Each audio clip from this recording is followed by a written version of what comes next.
9:15. Well, good morning, everyone. Welcome to the fifth hearing of Portfolio Committee Number 1, Premier and Finance, for the additional round of Budget Estimates 2025-2026.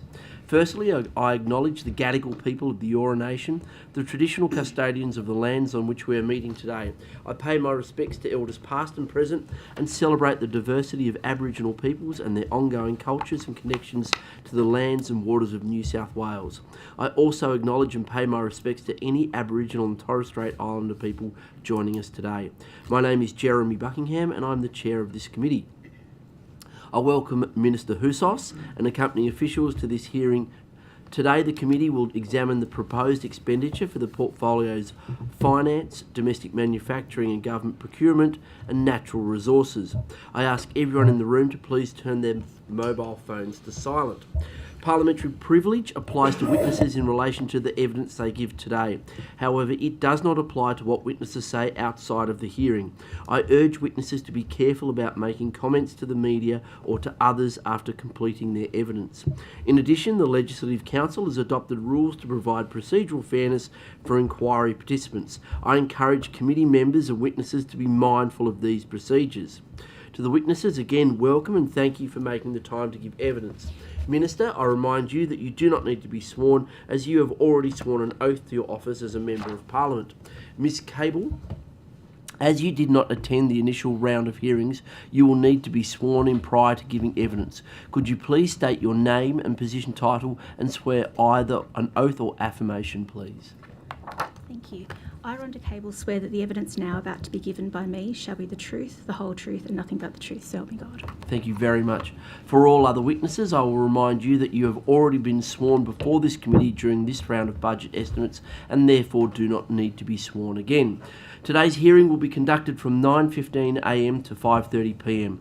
We are joined by the Minister for the morning session from 9:15am to 1pm with a 15-minute break at 11am. In the afternoon, we will hear from departmental witnesses from 2pm to 5:30pm with a 15-minute break at 3:30pm. During these sessions, there will be questions from the opposition and crossbench members only, and then 15 minutes allocated for government questions at 10:45am, 12:45pm and 5:15pm. We'll begin now with questions from the opposition. Thank you very much, Mr Chair. Good morning, Minister. Good morning, Mr Farlow. How are you this morning? I am well. How are you? That's good, very good. Minister, why, when the cost of housing is increasing, are first home buyers on average receiving less today under your first home buyer assistance scheme than when it first started? Sorry, our scheme when it started. Your first home buyer receiving... assistance scheme, yep. So what I can tell you is that under our first home buyers scheme, we actually just recently went out to Guildford and... Oh, my voice is not... Here we go. Let's get this sorted out. Is that okay? Great. Thank you. So I actually went out to Guildford recently with the Premier and the Treasurer. We met with, I think it was Geraldine, she was one of more than 82,000 first home buyers who have been assisted under our scheme. I recall that on average, most first home buyers are receiving about $20,000 of assistance, but it can be higher than that depending on where they purchase. So in 23-24, the average that first home buyers were saving under the scheme was $20,652. Today, it's at $20,206. Does this differential show that less first home buyers are getting access to the scheme? No, I don't think that that's necessarily what the figures show. I think we know that on average every day about 80 first home buyers are receiving assistance under our package. You would be aware, Mr Farlow, that this was an election commitment that we made to ensure that more first home buyers pay no stamp duty whatsoever by increasing the thresholds, and it was one of the first pieces of legislation that passed through the Parliament. We were keen to get it implemented, we were keen to get the scheme underway, and certainly now that more than 82,000 first home buyers have been beneficiaries of that. Minister, are less first home buyers today getting the full exemption than they were in the first year of the scheme? Look, I'd have to take that one on notice for you, or perhaps I could pass over to Revenue. Yeah, so Revenue, the Chief Commissioner has indicated to me that we'll take that one on notice. I'd say this, I'd make the same point that the Treasurer made when we were out at Guildford, which is we obviously are monitoring the scheme and the uptake of the scheme. It has been, I think he made the admission that it's been more successful than even we anticipated, which is great. That means that more first home buyers are receiving that important assistance. But we'll keep a close eye on the scheme to make sure that if we need to make improvements, we'll consider those in the future. Minister, with respect to some of the figures, are you tracking it on a monthly basis in terms of how many first home buyers are receiving assistance each and every month? Look, I don't recall that I get a monthly update. I recall that I get regular updates. I would assume they are probably quarterly. What I can tell you is that what we're really seeing is that the uptake is very high across Western Sydney. So we've got about 30,000 homes that have been bought by first home buyers, and it takes out 9 out of the 10 top suburbs across the state.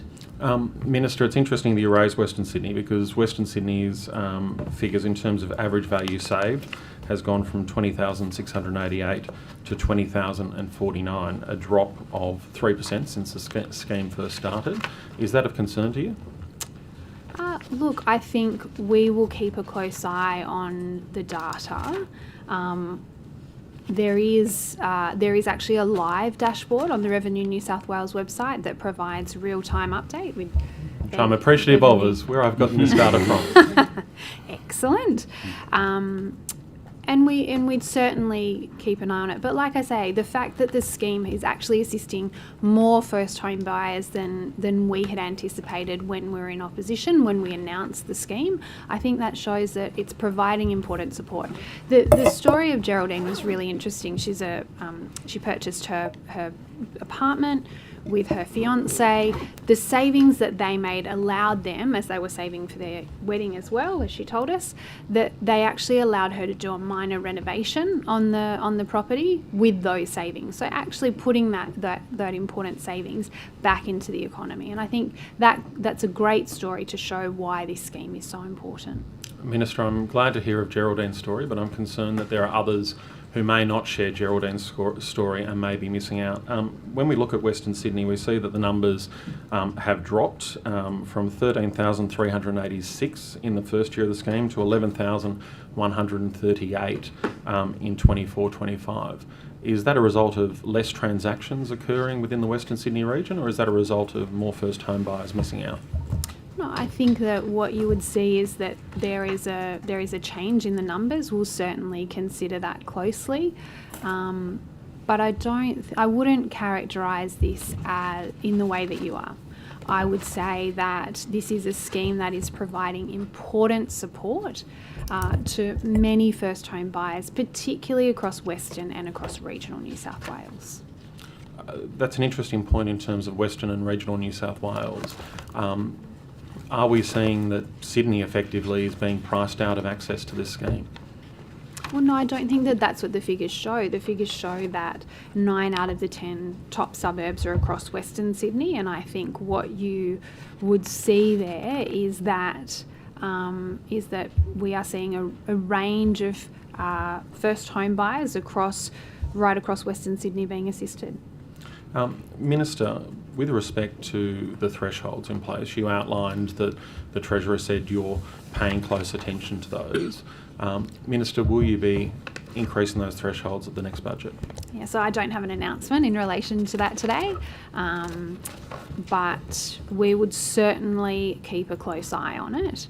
And we think this is part of the suite of measures that we're doing to make sure that Sydney and New South Wales are affordable and accessible places to live. It's not the only part of our plan to address the housing crisis that we inherited, but it's a key part, because we know that one of the challenges is making sure that first home buyers can make that first step, can actually enter the market, and that's really what we're seeing with our scheme. More than 82,000 people families, couples, individuals who now own their first home as a result of our scheme.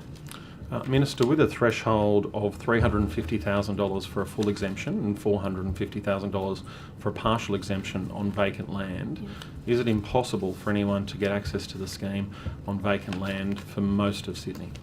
No, I don't think that the figures show that, and I don't have the live dashboard in front of me, but I can tell you that people are receiving assistance under the scheme.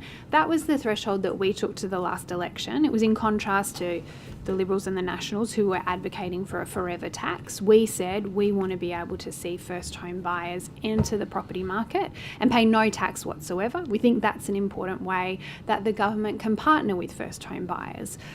Your colleagues took the position, you took the position that instead we should provide everyone with a forever tax. Now, this is... Minister, it was a $1.5 million threshold for a smaller annual fee to help first home buyers get onto the property ladder. Sure, but I'm just saying under our scheme that we implemented, we increased those thresholds that had been in place under your government, and we provided assistance for first home buyers. As I said, this is seeing real results with first home buyers actually in their homes, particularly across Western Sydney and regional New South Wales. So, Minister, one of the, in the first year of the scheme, 69 first home purchasers of vacant land were able to access the scheme. To date this year, only 16 have been able to access within the Sydney regions. Is this of concern to you? Look, we'd certainly take that and consider that carefully. But as I said to you, I don't have an announcement in relation to changes to the scheme. We do think that, as I said earlier, that this was a scheme that has actually done better than we had expected in opposition, but we'd consider that carefully. We think it's important to provide that information to the public, and that's why Revenue New South Wales provide those real-time updates on the live dashboard.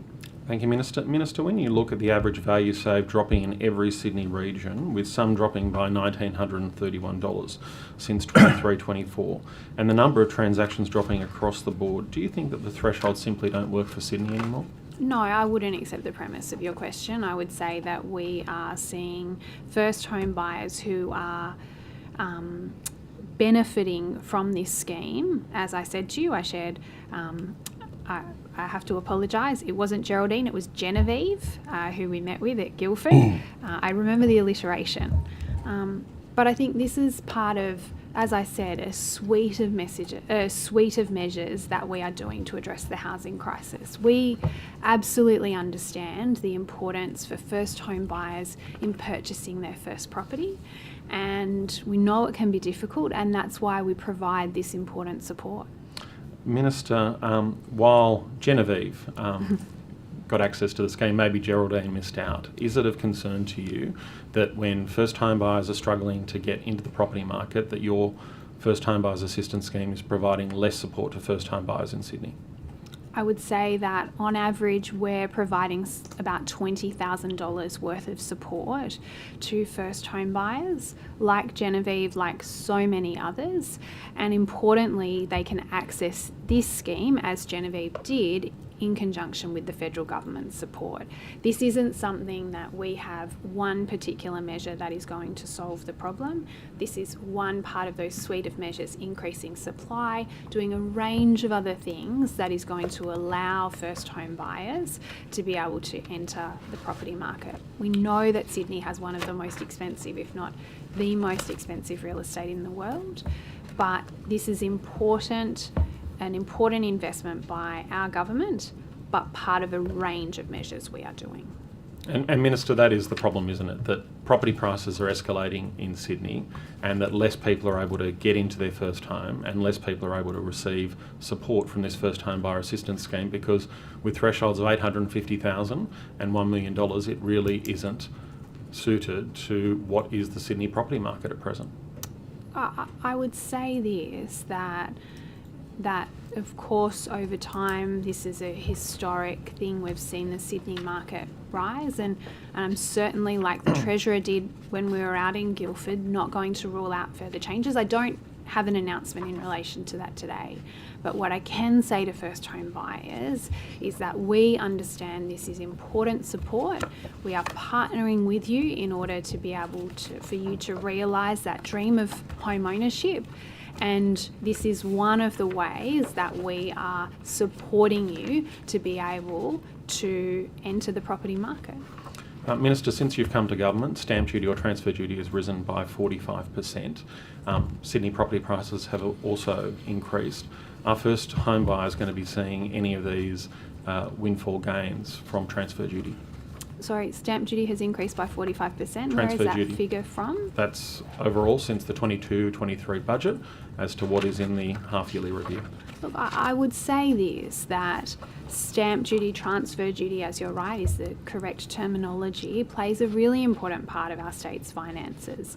We take that responsibility of spending that money really seriously, but we understand that first home buyers also need to access their local schools or their local hospitals or their local roads, and that's also how we're spending that money. So it's certain that we are very careful about these taxes that we collect. We're really careful about how we spend that money, but we understand that our first home buyers assistance scheme, which is doing better than we even anticipated, is providing important support as we try and address the housing crisis. Minister, one of the other areas where first home buyers are missing out, is on the Central Coast, where first home buyers are saving, on average, $1,351 less than they were in 23-24. Why is it that there's been such a reduction on the Central Coast? Look, I'm not sure. I'd be happy to take a closer look at that. As I said to you, we'll take all of this on board as we consider whether we will make future changes to support more first home buyers. But we know that it can't just be this plan, it can't just be this program, that there needs to be a range of ways that we're addressing the housing crisis. Good morning, Minister. Good morning.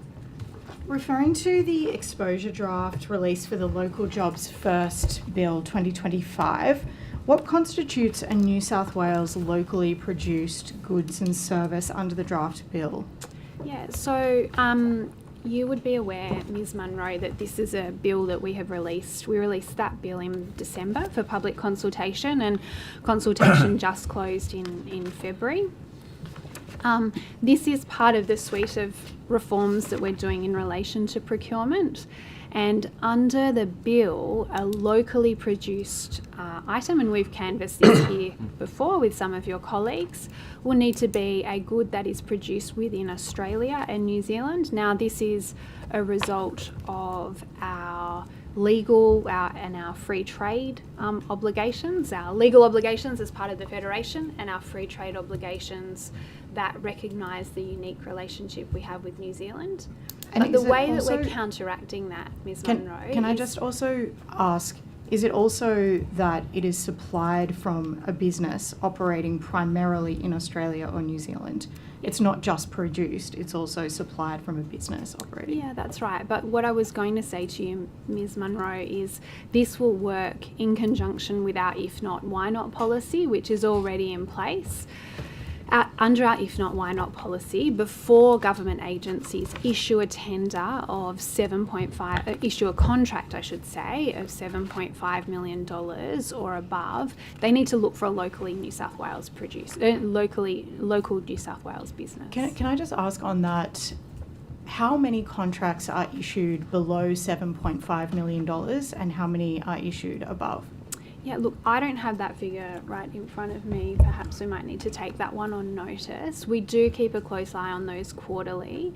But what I can tell you is that on average, I think above $7.5 million is about 68% of contract value.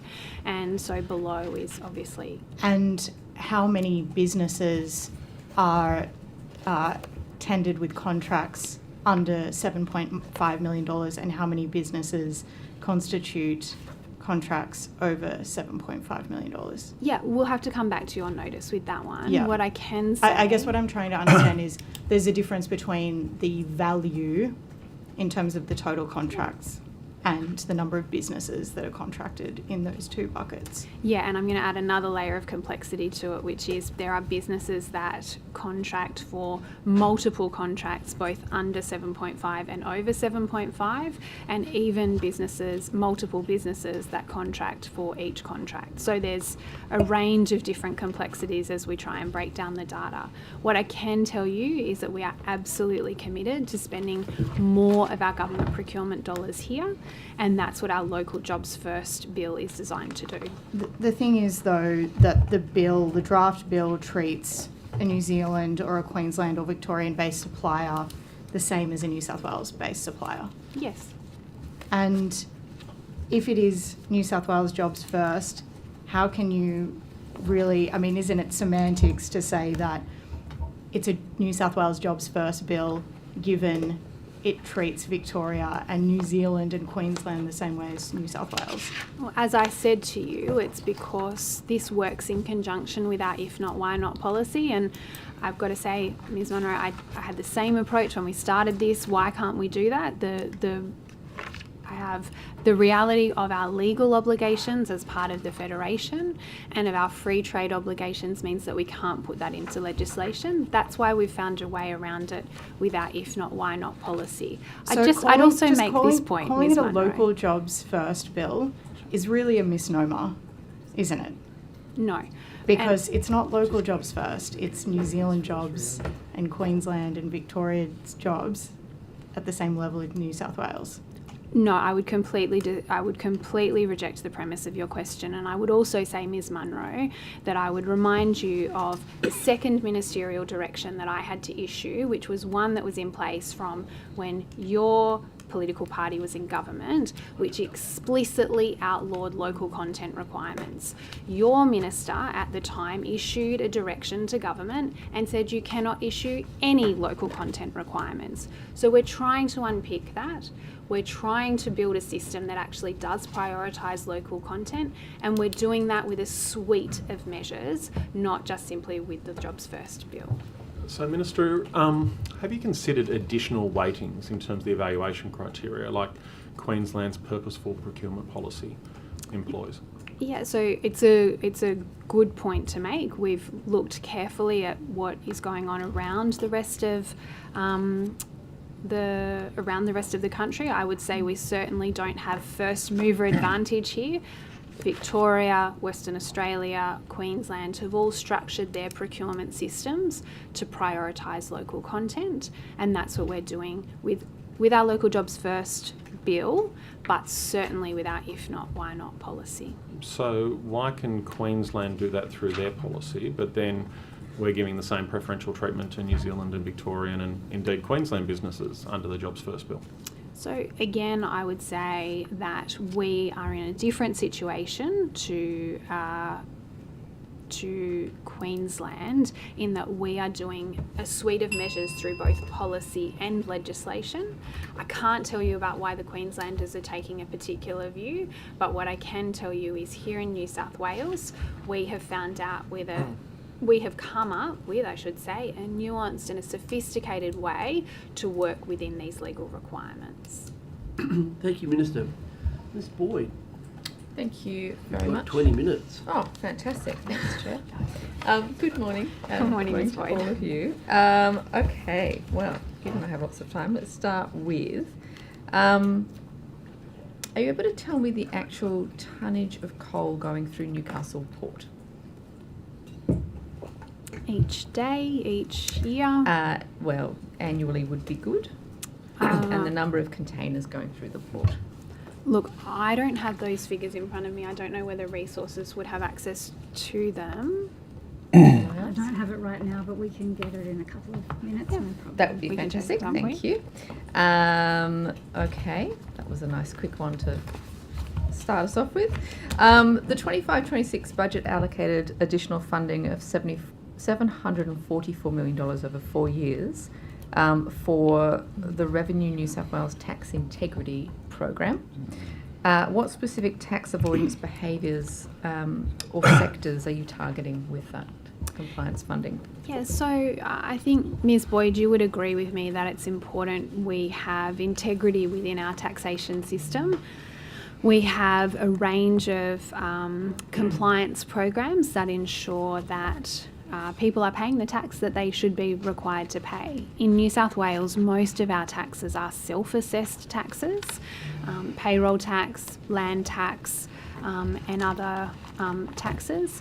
One of the things that we are taking a particularly closer look at is the use of trusts and the way that they may be used to avoid paying the correct amount of tax, but the Chief Commissioner could speak to you in more detail about what specific programs within that there are. So, okay, so there's not is there a sort of a particular type of activity or behaviour that you're targeting? So there's a range of different things that that Revenue New South Wales does. I mean, I would say that at an operational level, certainly the Chief Commissioner directs that compliance work. I would say that the specific decisions about where and which type of taxes are really done by Revenue New South Wales. Okay, might come back to that then. Are you able to tell me then, Minister, what how much you expect to recover through the compliance program? Overall? Yes. So I know that we provided some funding. I think part of that was actually around upgrading some systems and the like, but we can probably come back to you on notice. I know the budget papers had the $748 million figure over 4 years. So this is the question, I guess. If we've got additional funding of $744 million over 4 years in order to recover some of this tax that's not being paid, presumably we expect there to be more than that to be recouped. We do. Absolutely. Good. Yes. Good. So I've got a figure here that I would like to probably confirm on notice. Sure. But we have an additional expected revenue of $810 million over 6 years from the financial year 26 to 31. Okay. So only another, I have to do quick maths, like 66 million over the two. Okay, so 744 million for 4 years of compliance activity to regain 810 million over 6 years. Doesn't sound particularly exciting, but is that right? Look, I would say it's important. I'll let Mr. Minns just check that. Check the figures, and we might come back to you on notice in terms of what the actual return is. I think it's really important that as a starting point we have integrity and a range of compliance programs to make sure that the people who should be paying their tax are paying their tax. There is a range of tools that Revenue New South Wales uses around data matching and making sure that there's timely compliance. But I think, we might come back to you on... And perhaps that 744 figure is actually how much you expect to recover over 4 years as opposed to how much you expect to pay on recovery. Yes, I actually think you're right there, just on reflection, Ms. Boyd, which is the amount that we are expecting to receive. Okay, which then makes the 810 make a lot more sense. Which would then be over the 6 year period. So instead of, whereas we're giving you the figures over the 4 years, the forward estimates would be the 4 year period for 748. Okay. So then the question is, how much is it costing you to recover that amount?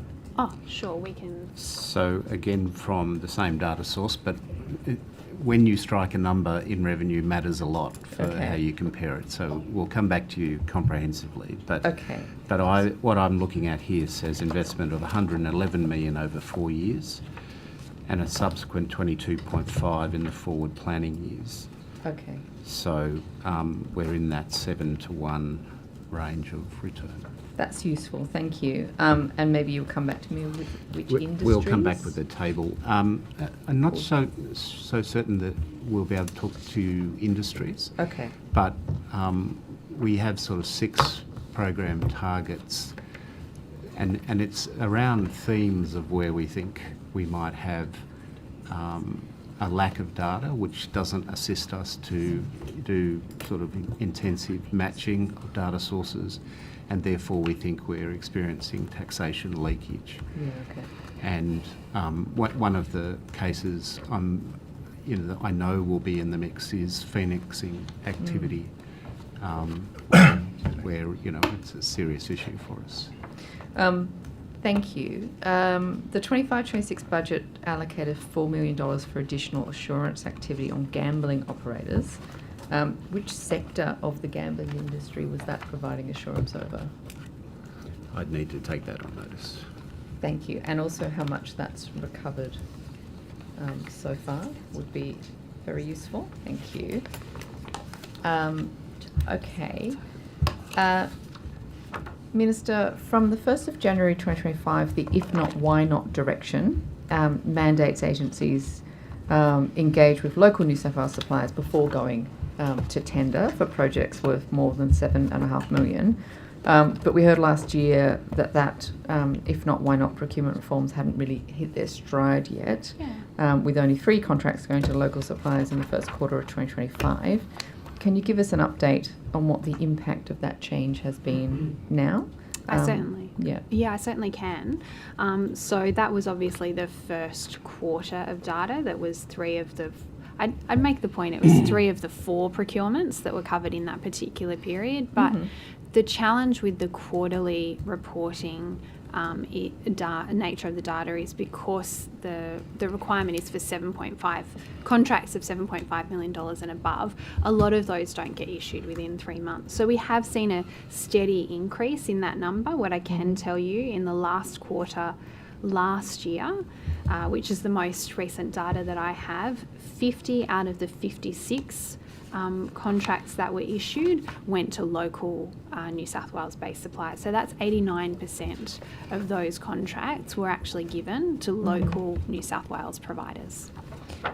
So on that, I know that OpenAI are calling themselves a New South Wales-based startup. Lenovo are calling themselves a New South Wales-based business. How will you prevent that terminology being gained, I guess, by these large multinationals establishing a local New South Wales office? Yeah, look, it's a really good question, and certainly the federal government has done some pretty innovative work in relation to determining what an Australian-owned company is. We haven't adopted that terminology. I'm not ruling it out in the future, but we're certainly looking closely at that. We do have some requirements that businesses need to be able to operate here.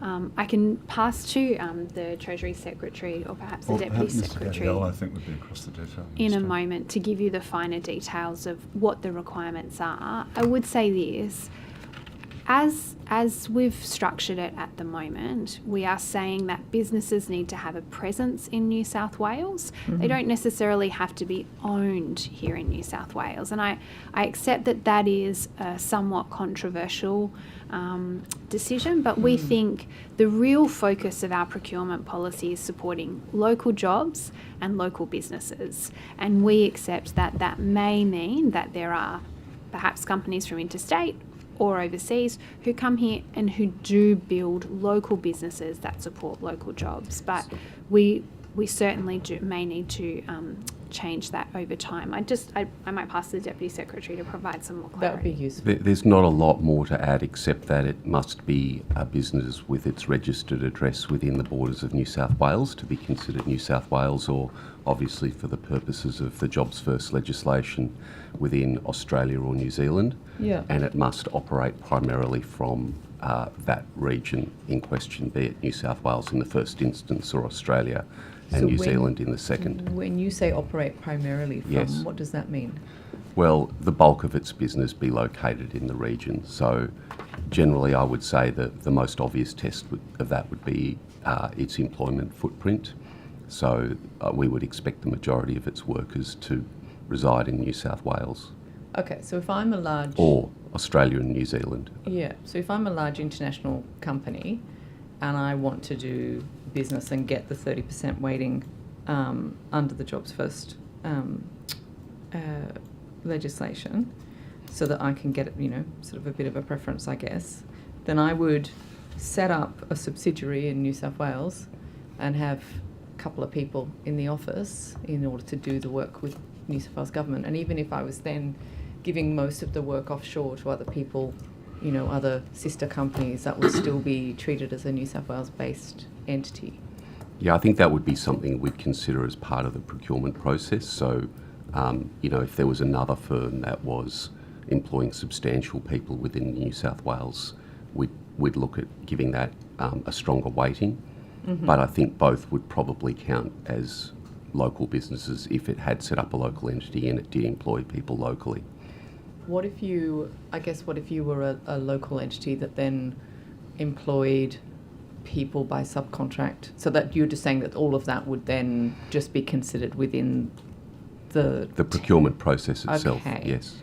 But they could still notionally get a 30% weighting based they would gain some recognition under that, but probably not as much as one that had more substantial operations locally. Yeah, so there'd be like construction jobs and security jobs, cleaning jobs, things like that, where you actually have to have people sort of on the ground. Mm-hmm. But what about things like software, where you could be, you could have a two-person operation in New South Wales, but actually all of the work is being done offshore?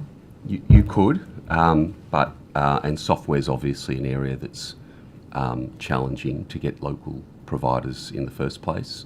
But I'd take you to another example, a international project management or contracting firm that we've done a lot to attract more into New South Wales and more to bid for major projects to try and produce competition and better value for money for the state. And I guess if international does come here and set up substantial operations and employ substantial numbers of people, then they should be given recognition under the policy for having done so. Ms. Boyd, if I could just add, I'd say this is, your examples are very good ones in the sense that this is part of the challenge that we're trying to meet. I think in relation to addressing some of these kinds of concerns, that's why our bill will actually establish a Jobs First Advisory Board, and this will contain equal representation from workers and from industry. And I have to say, one of the things working through this policy area, there is a lot of agreement amongst workers and industry about the benefits of it. But I think we really need to work out how we can maximise the spend here in New South Wales. This is the way we've designed the system to set it up, but that's because this is the first time we've done it in New South Wales for a very long time. And we've certainly sought to learn from other experiences from around the country where they have other systems in place, but we'll improve this over time. That's the whole point of establishing a Jobs First Commissioner, a Jobs First Advisory Board, and then also the Commission itself. And I think we can, agree 100% on the policy goal. Yeah. I guess the risk here is that it becomes illusory because you're just ticking a box, and actually, we've made a big fuss about it being local jobs, but there aren't any because it's just two people sitting in an office and all of the jobs are actually offshore, or that all of the profits go back offshore. That's not what people had in mind when they were thinking about local jobs. So absolutely, it's trying to just make sure that the implementation matches the ambition, I guess. Okay, thank you.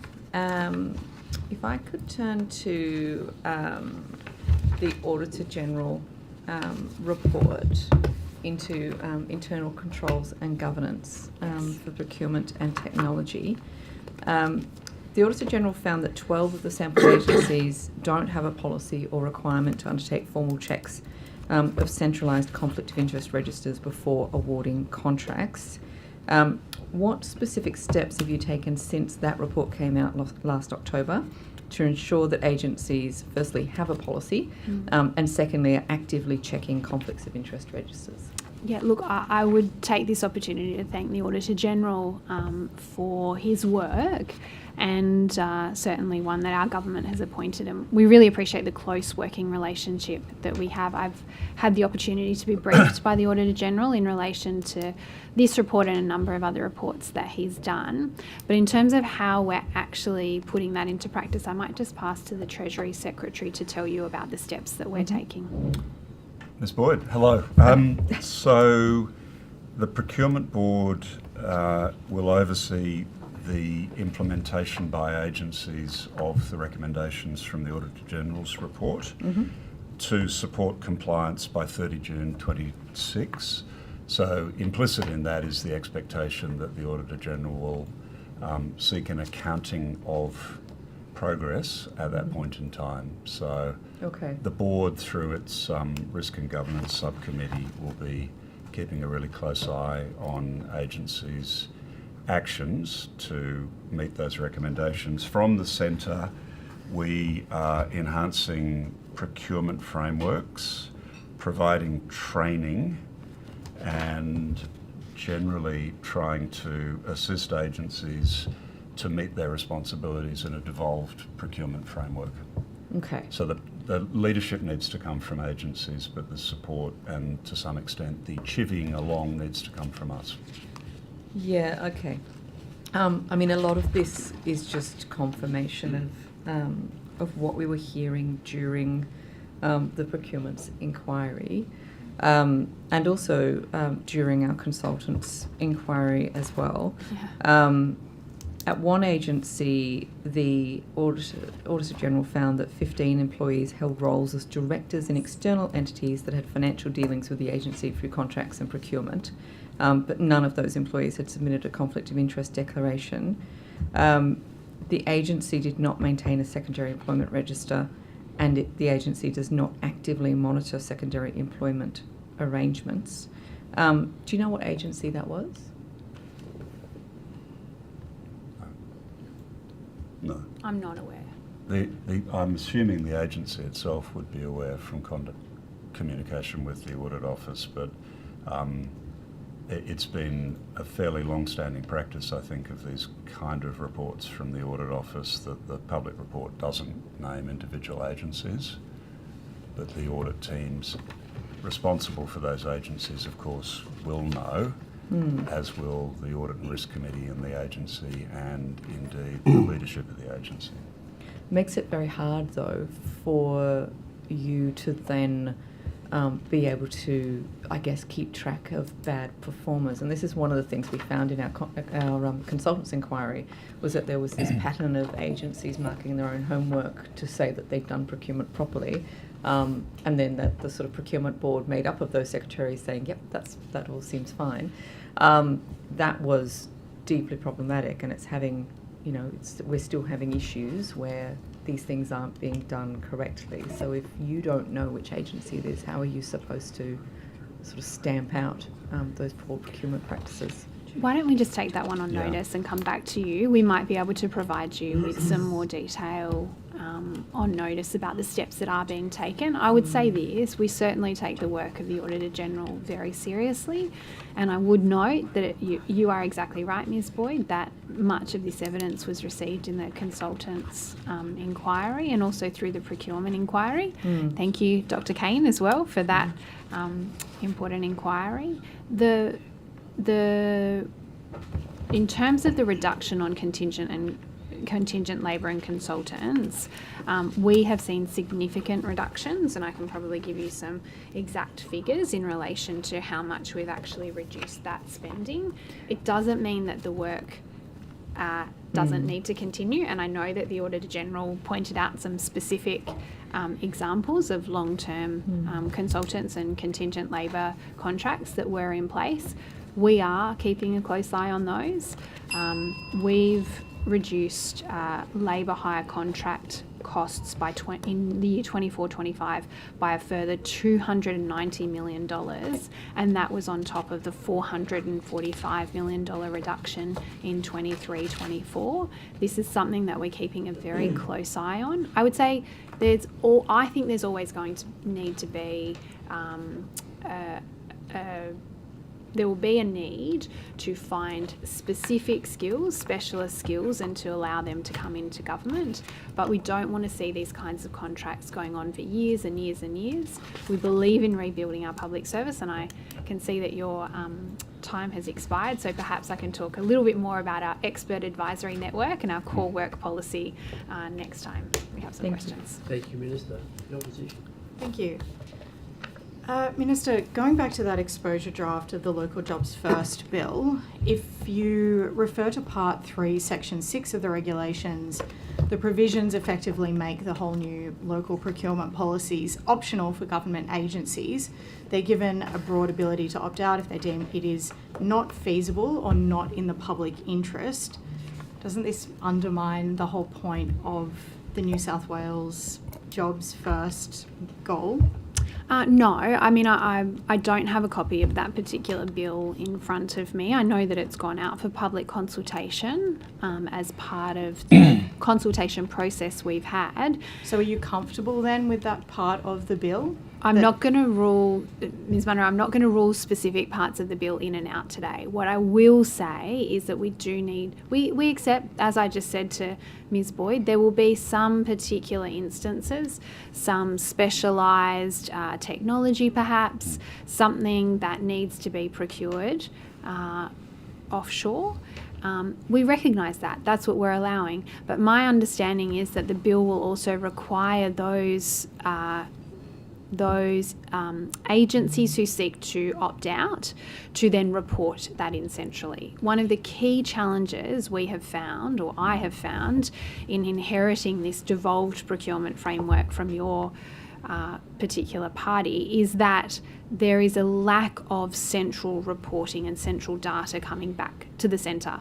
That's what we've done in terms of rebuilding the requirements in those reporting, bringing that data back to us so that we can evaluate whether these policies are actually achieving what they are seeking to do. So you say you haven't got a copy of the bill with you, but just relating to that not feasible and not in the public interest element, you say that things might change, but presumably you agree with the premise and the substance of the bill, otherwise you wouldn't have put it out. Yeah, I think, Ms Munro, you're slightly putting words in my mouth, and so I would reject the premise of the question that you just asked. What I said is it's important that we have safeguards to allow agencies, if there is particular specialised procurements that can't be purchased here. And to be honest with you, it's a result of what we saw was an ideological commitment from your colleagues in the previous government to send contracts, billions of dollars worth of contracts offshore. We are trying to rebuild that capacity here, but we also accept that it's not there for every single contract. So we're allowing a safety valve, but fundamentally what this bill is about, what our suite of procurement reforms are about, is about rebuilding manufacturing here in New South Wales, but rebuilding so many local jobs and businesses who just could not access government procurement dollars when you guys were in government. So where would Photon Buses sit in this policy? A company that has built buses in China and then is considered essentially a local supplier by your government and would be considered perfectly fine under this bill. So Photon is a good example of the measures that we are putting in place in order to rebuild local manufacturing after your government, what manufacturing is occurring, after your government's ideological commitment to sending jobs offshore. Could you so just what explain your to government me, did Minister, was you've outlawed just local referred contact. to local manufacturing and Photon Buses. So could you please very explicitly state what is required in manufacturing to get Photon Buses on the road? So there is some component of local manufacturing that is being completed in the initial stages of that particular bus contract. Now, you would be aware, Ms Munro, or perhaps you're not, that is a contract that is administered through the Department of Transport. So if you have specific questions about the administration of that contract, then you should direct those to Minister You've Graham. just told me that What this I whole can process tell you, is about centralising And procurement. Minister, you said it was a good under your example. ministry. Order. A point of order's been taken. I mean, I think there was a Dr. Sarah Kane, MLC, on a point of order. Thank you. I think there was a robust exchange going on there, but it started to get even harder to follow when the Honourable Scott Farlow jumped in at the same time as the Honourable Jackie Munro. If we could just have one question at a time and the opportunity for the Minister to answer them, that would be great. Yes, I uphold the point of order. It was difficult to hear what the Minister was saying, so interjections are disorderly at all time. So is there any reporting obligation that departments have to you to explain why they haven't adhered to the principles of the Local Jobs First bill?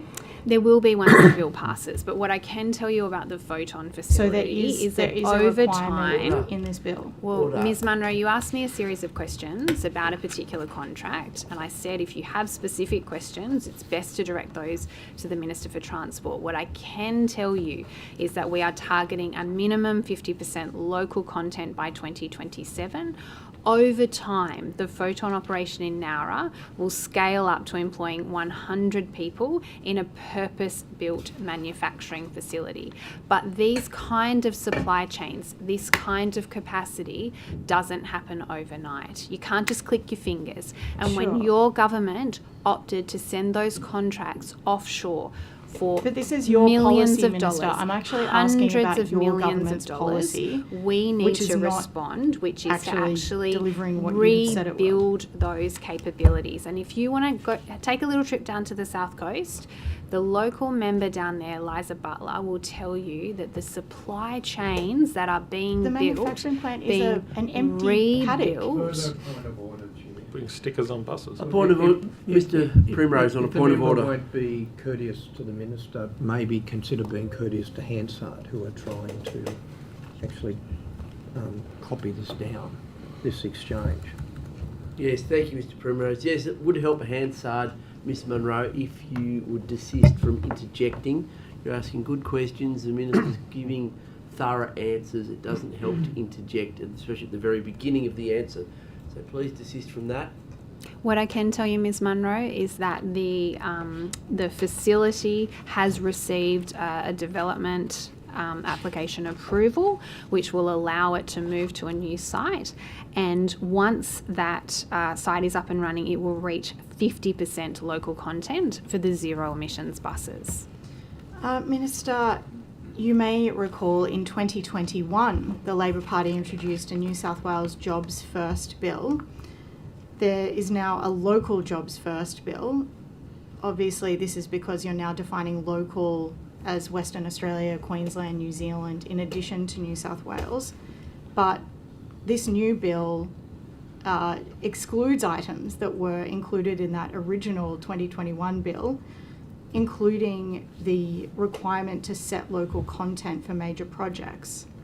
Why has there been this back down in the bill's changes? So I've presented a consultation draft for a bill. It's true, the Labor Party in opposition presented a private member's bill, as no doubt you will as a member of the opposition, but our policy of the Minns Labor government will be determined after we consult with local workers, with local businesses, with local industry, with small businesses, with Aboriginal and social enterprises, as we are doing at the moment. So, Minister, after all this consultation, what's your timeline in terms of actually introducing a bill to Parliament? Look,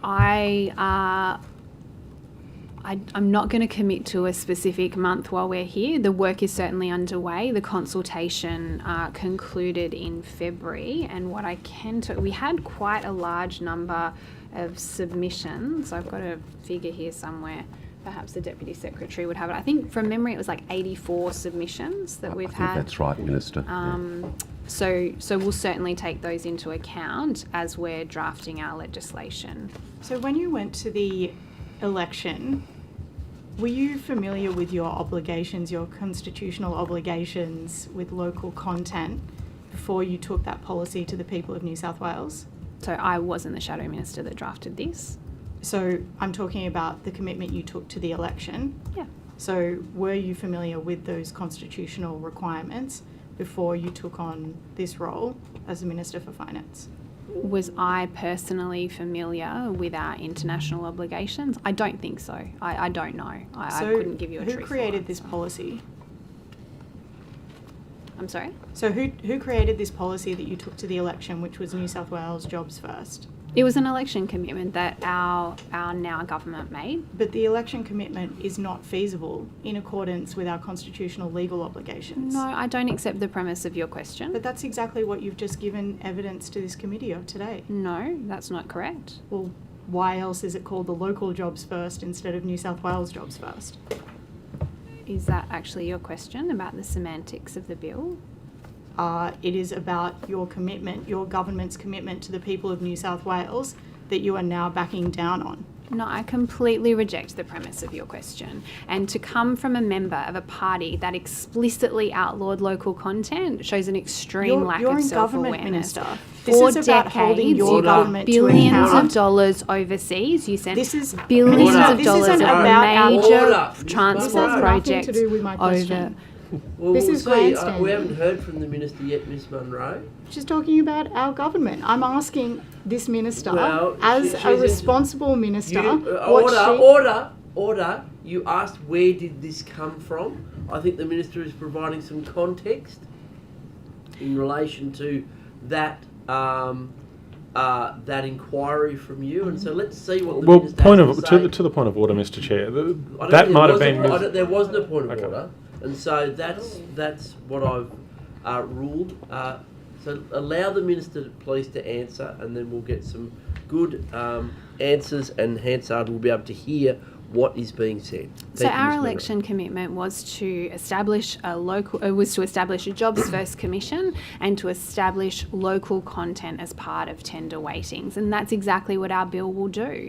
But Ms Munro, that the reason why we brought this election commitment was off the back of over a decade of the previous Liberal National government, your Delivering colleagues, projects. have sending projects. billions of dollars, hundreds of jobs offshore. And in fact, you might want to acquaint yourself with the Auditor General's recent report into transport procurement that showed that resulted in massive blowouts. So in addition to those local jobs that were sent offshore, in addition to those local supply chains that were shattered, in addition to the faulty products that the people of New South Wales were delivered, it actually resulted in a lower quality How many product. major transport infrastructure projects is your government delivering? We are building more metro stations than your government ever commissioned. Order. That's a very interesting proposition there. What's the new metro station that you're delivering, Minister, that wasn't planned under the former coalition government? We are building, there's 20-something metro stations that are currently under construction. 25. Thank you very much. The Treasury Secretary can assist me. All that were envisaged, planned, funded by the coalition when they were in government. I would absolutely not accept the premise of that question that said that they were funded. They were absolutely not funded. And one of the things that our government has had to do on a range of different projects, and again, this is something really that the Minister for Transport should be answering. You're led but with your chin. I would just say this, that this government took a very close look to a range of projects across the transport portfolio, across the education portfolio, across the roads portfolio, I won't go on, which said that these projects were underway, and what was actually underway was a media release had been issued, but the projects had not been planned and funded properly. So our government took a very close look at Metro West, you would be aware, Mr. Farlow, before we agreed to funding it, and we've been honest with the public about what that's actually going to cost. Well, Minister, when it comes to Metro West, you had a close look. You delayed it by 2 years.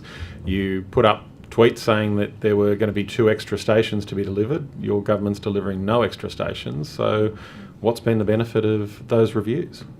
I would say that we have taken a close look at that project and determined whether it was on track and whether it was going to be delivering value for the people of New South Wales. And that's certainly what it is now. We are combining housing with transport. We have a responsibility as part of what our government stands for, which is to make sure that the projects that we are delivering are offering the best benefit for the people of New South Wales. And before signing on to any number, including the absolute basket case that was the Sydenham to Bankstown Metro, I mean, full credit to Minister Halen and Minister Graham for getting that project back on track. That was a disaster.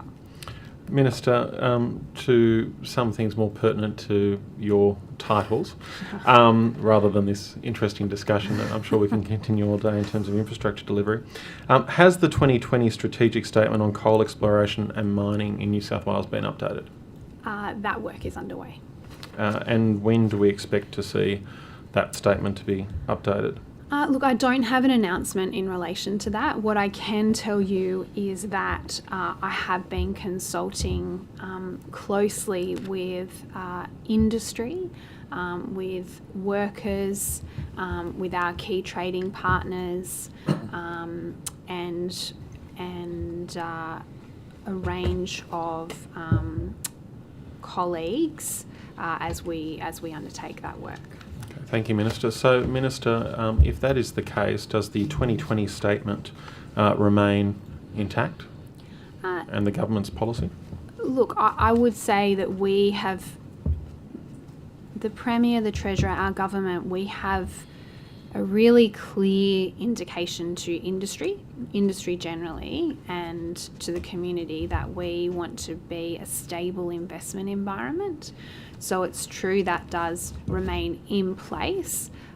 Certainly the feedback that I've received is that there is a need for our government to provide its own update in relation to what our government's policy is on coal, and that's why we are doing that work. So, Minister, you would no doubt agree then that with the statement from that, from the assertion from that statement that New South Wales, the New South Wales government will continue to support the responsible development of our abundant, high-quality coal resources for the benefit of the state.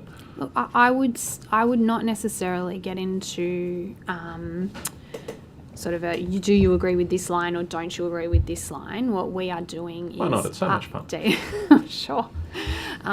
We're going to be updating the statement with our own policy document.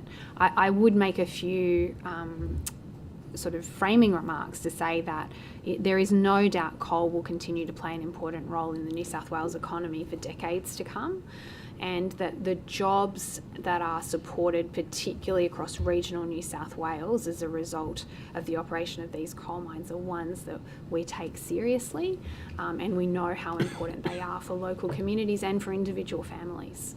Thank you, Minister. Minister, will the New South Wales government continue to allow coal exports while there is global demand? Look, I would say that we would, and certainly I would be advocating for a market-led approach. Thank you, Minister. Minister, are you familiar with the Parliament in New South Wales research report 2025 Coal Mining in New South Wales Key Statistics published in September of 2025? No, I'm not. Okay. Well, for your benefit, and I thoroughly recommend that you go and get a copy of the report. Excellent work from the Parliamentary Library as usual. It states that in 23-24, coal was New South Wales' largest export at $33.1 billion, which was significantly worth more than the combined next two largest exports, being education-related travel and gold. Do you expect, as Minister, that New South Wales' largest exports in 24-25 will be coal again? Look, I know that coal is our biggest export. I know that it's a key part of our state's economy and of our state's electricity network, and these are things that I say regularly. You would be familiar with me saying them in the House. In relation to whether that's going to be our largest export, I mean, I would probably pass to Treasury in terms of their projections in relation to that export income. I know the Premier has been very strong on this, and the understanding, particularly in the Hunter, but across all of our different coal producing regions, being the Hunter, the Central West, the Illawarra and the Northwest, that coal plays a really important part of those particular parts of our state's economy, but certainly overall.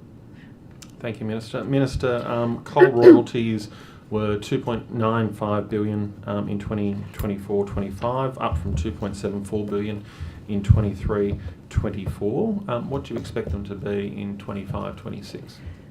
Look, I certainly won't get into the predictions of royalties here. We will absolutely produce an update to those figures as part of the budget. What I can say is that with the most recent conflict we have in the Middle East, we have seen the Newcastle coal futures market. It saw a 16% increase to the thermal coal price, and that's largely what our coal exports are, a thermal coal. Over the first 2 trading days following the start of the conflict on the 28th of February, we saw prices go up to around 190, the Newcastle spot price that was, go up to around 190 Australian dollars. It's certainly one that we're keeping a close eye on. We understand, I just say this, although I'm not familiar with that particular research report, I'd say I am aware that there's about 24,000 jobs across New South Wales that are supported, direct jobs in coal, that there's about 100,000 jobs that are supported across New South Wales in the supply chain jobs that support that. So there is no doubt that there is demand for our high quality thermal coal. Certainly that's what our key trading partners are telling me for decades to come, and we think that we are well positioned to be able to support that demand. Thank you, Minister. Minister, uranium. Yes. New South Wales has significant uranium deposits. And is it the case in this state that you can explore for uranium but you can't mine it? That is the case, that's true, Chair. Does that make sense? Look, I think we did delve into this question recently with the introduction of a bill by the Honourable John Ruddock into the Upper House, and I took that as an opportunity just to outline what our government's position was. From recollection, and I might get the Deputy Secretary to provide more context, but an exploration licence requires a ministerial authorisation, consent. But yeah, uranium mining is banned in New South Wales. But there is uranium exploration occurring in New South Wales? No. There's none at the moment? None at the moment. And is that because people who wouldn't go looking for it at a considerable expense because there's no prospect of them being able to, get a working mine operational? I think that was the argument that Mr. Ruddock was pursuing in introducing his bill, which is you're not going to have exploration if you can't have mining. But that's certainly not something that we are looking at pursuing. Are there any mines in New South Wales that essentially mine uranium as sort of byproduct of their other mining activities? It's a really good question, and I know that there are some questions in relation to the mining of rare earth elements and the radioactivity of those, and whether that might be a byproduct. But my understanding is that uranium mining being outlawed means that they're not allowed under any mining activity, but I might pass to the Deputy Secretary to provide some more clarification. Yeah, thank you, Minister. So we have what's called a mineral allocation area over the state for uranium exploration, which means you need, as the Minister said, to get consent. We don't actually have a lot of interest in mining for uranium. We haven't had much interest at all. So as we said, there is no current exploration of uranium. In terms of a byproduct, uranium can be co-located with other minerals, but we don't believe that there's any uranium being produced in New South Wales, even as a byproduct, because the mining of it is banned. So is the lack of interest because we don't have the uranium, or because we have a prohibition on? Has there ever been anyone express an interest in mining uranium in this state, but been told no? Not for a long time. The last time there was any interest was in 2021, when there was a request for consent, and at that time that was declined. 2021 is a long time ago. It is. Is the government considering its position, or is it open to reconsidering its position on uranium mining? No, I was very clear with the House when I made a contribution on Mr. Ruddock's bill. That's not something we're currently considering. Why not? It's a long-standing position of the New South Wales government. It's a long-standing position of the New South Wales Labor Party. We're opposed to uranium mining. Why? because we believe that the consequences of the mining can't be appropriately managed, is my understanding. But I can come back to you with a more considered answer. What would those consequences be? I mean, we mine uranium in South Australia.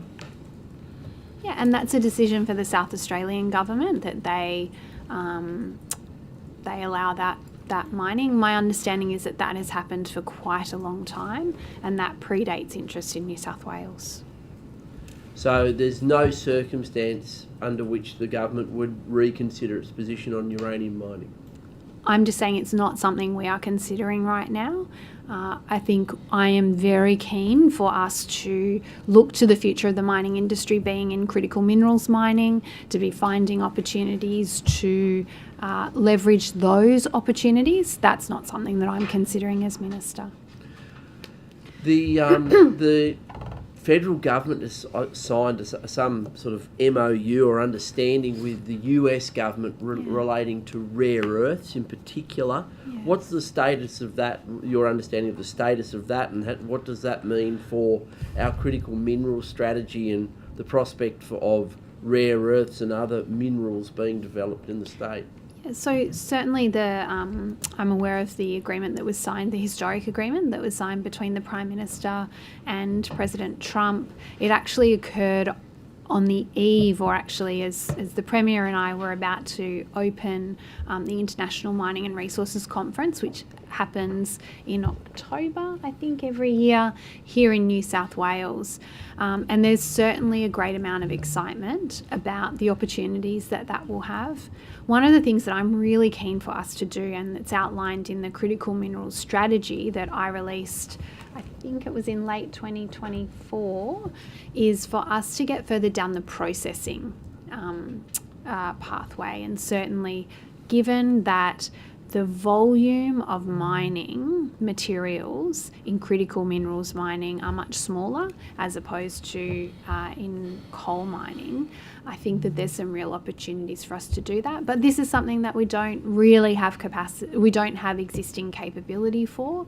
We're looking at some partnerships, certainly with the CSIRO and with others, about how we can be facilitating that and allowing us to get further down that processing supply chain.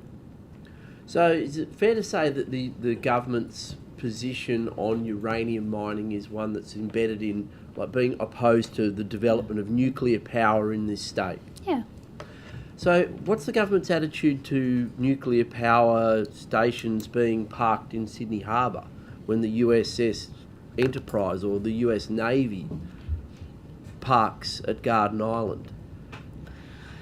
Look, that's a good question. I mean, that's certainly a question in relation to our defence agreements and our defence relationship that we have with the United States, but I would say that's a long-running diplomatic and defence and strategic relationships. But the state government have no ideological opposition to them using nuclear power to power their warships and therefore park them here. You're not raising concerns with the federal government or the US government? I mean, really, that's well outside of my portfolio responsibilities, Chair. I'd say in terms of the defence ties, the long-running agreements that we have.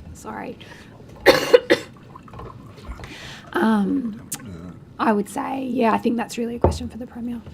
But it may well be Australian uranium that's powering those nuclear reactors. It might be, but it won't be New South Wales uranium. Okay. What uranium do they use at Lucas Heights? That's a good question. I don't know the answer. It's not New South Wales uranium? Well, given that we don't allow the mining of uranium in New South Wales, I would assume it's not. Okay. Port Kembla Energy Terminal and Gas Supply. What is the timeline? I've asked a question about this before. What is Yeah. the timeline for gas imports through the Port Kembla Energy Terminal? So I think this is also a question really for the Minister for Energy. My understanding is that the terminal has been completed, but that there aren't any supply agreements for the terminal. So it's really a question, and that's really a question for the operator of the terminal as to when the agreements are in place. But isn't it of interest to you and your department to know potentially when this strategic gas importation could occur? It could impact other resource development like Narrabri? I would certainly expect that resources would stay in touch with their counterparts in the Department of in DECU, in the Department of Climate Change, Energy and Water. Have I missed out something from the environment? Thank you. Missed that one out.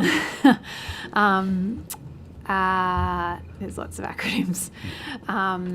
So I'd expect that they would stay in touch with their colleagues, particularly in relation to energy. But you would be aware, Mr. Buckingham, that my responsibilities are in relation to the granting of petroleum production licences. That's really my portfolio. Sure. Thank you. Ms Fairman. Thanks, Chair. Good morning, Minister. Good morning, Ms Fairman.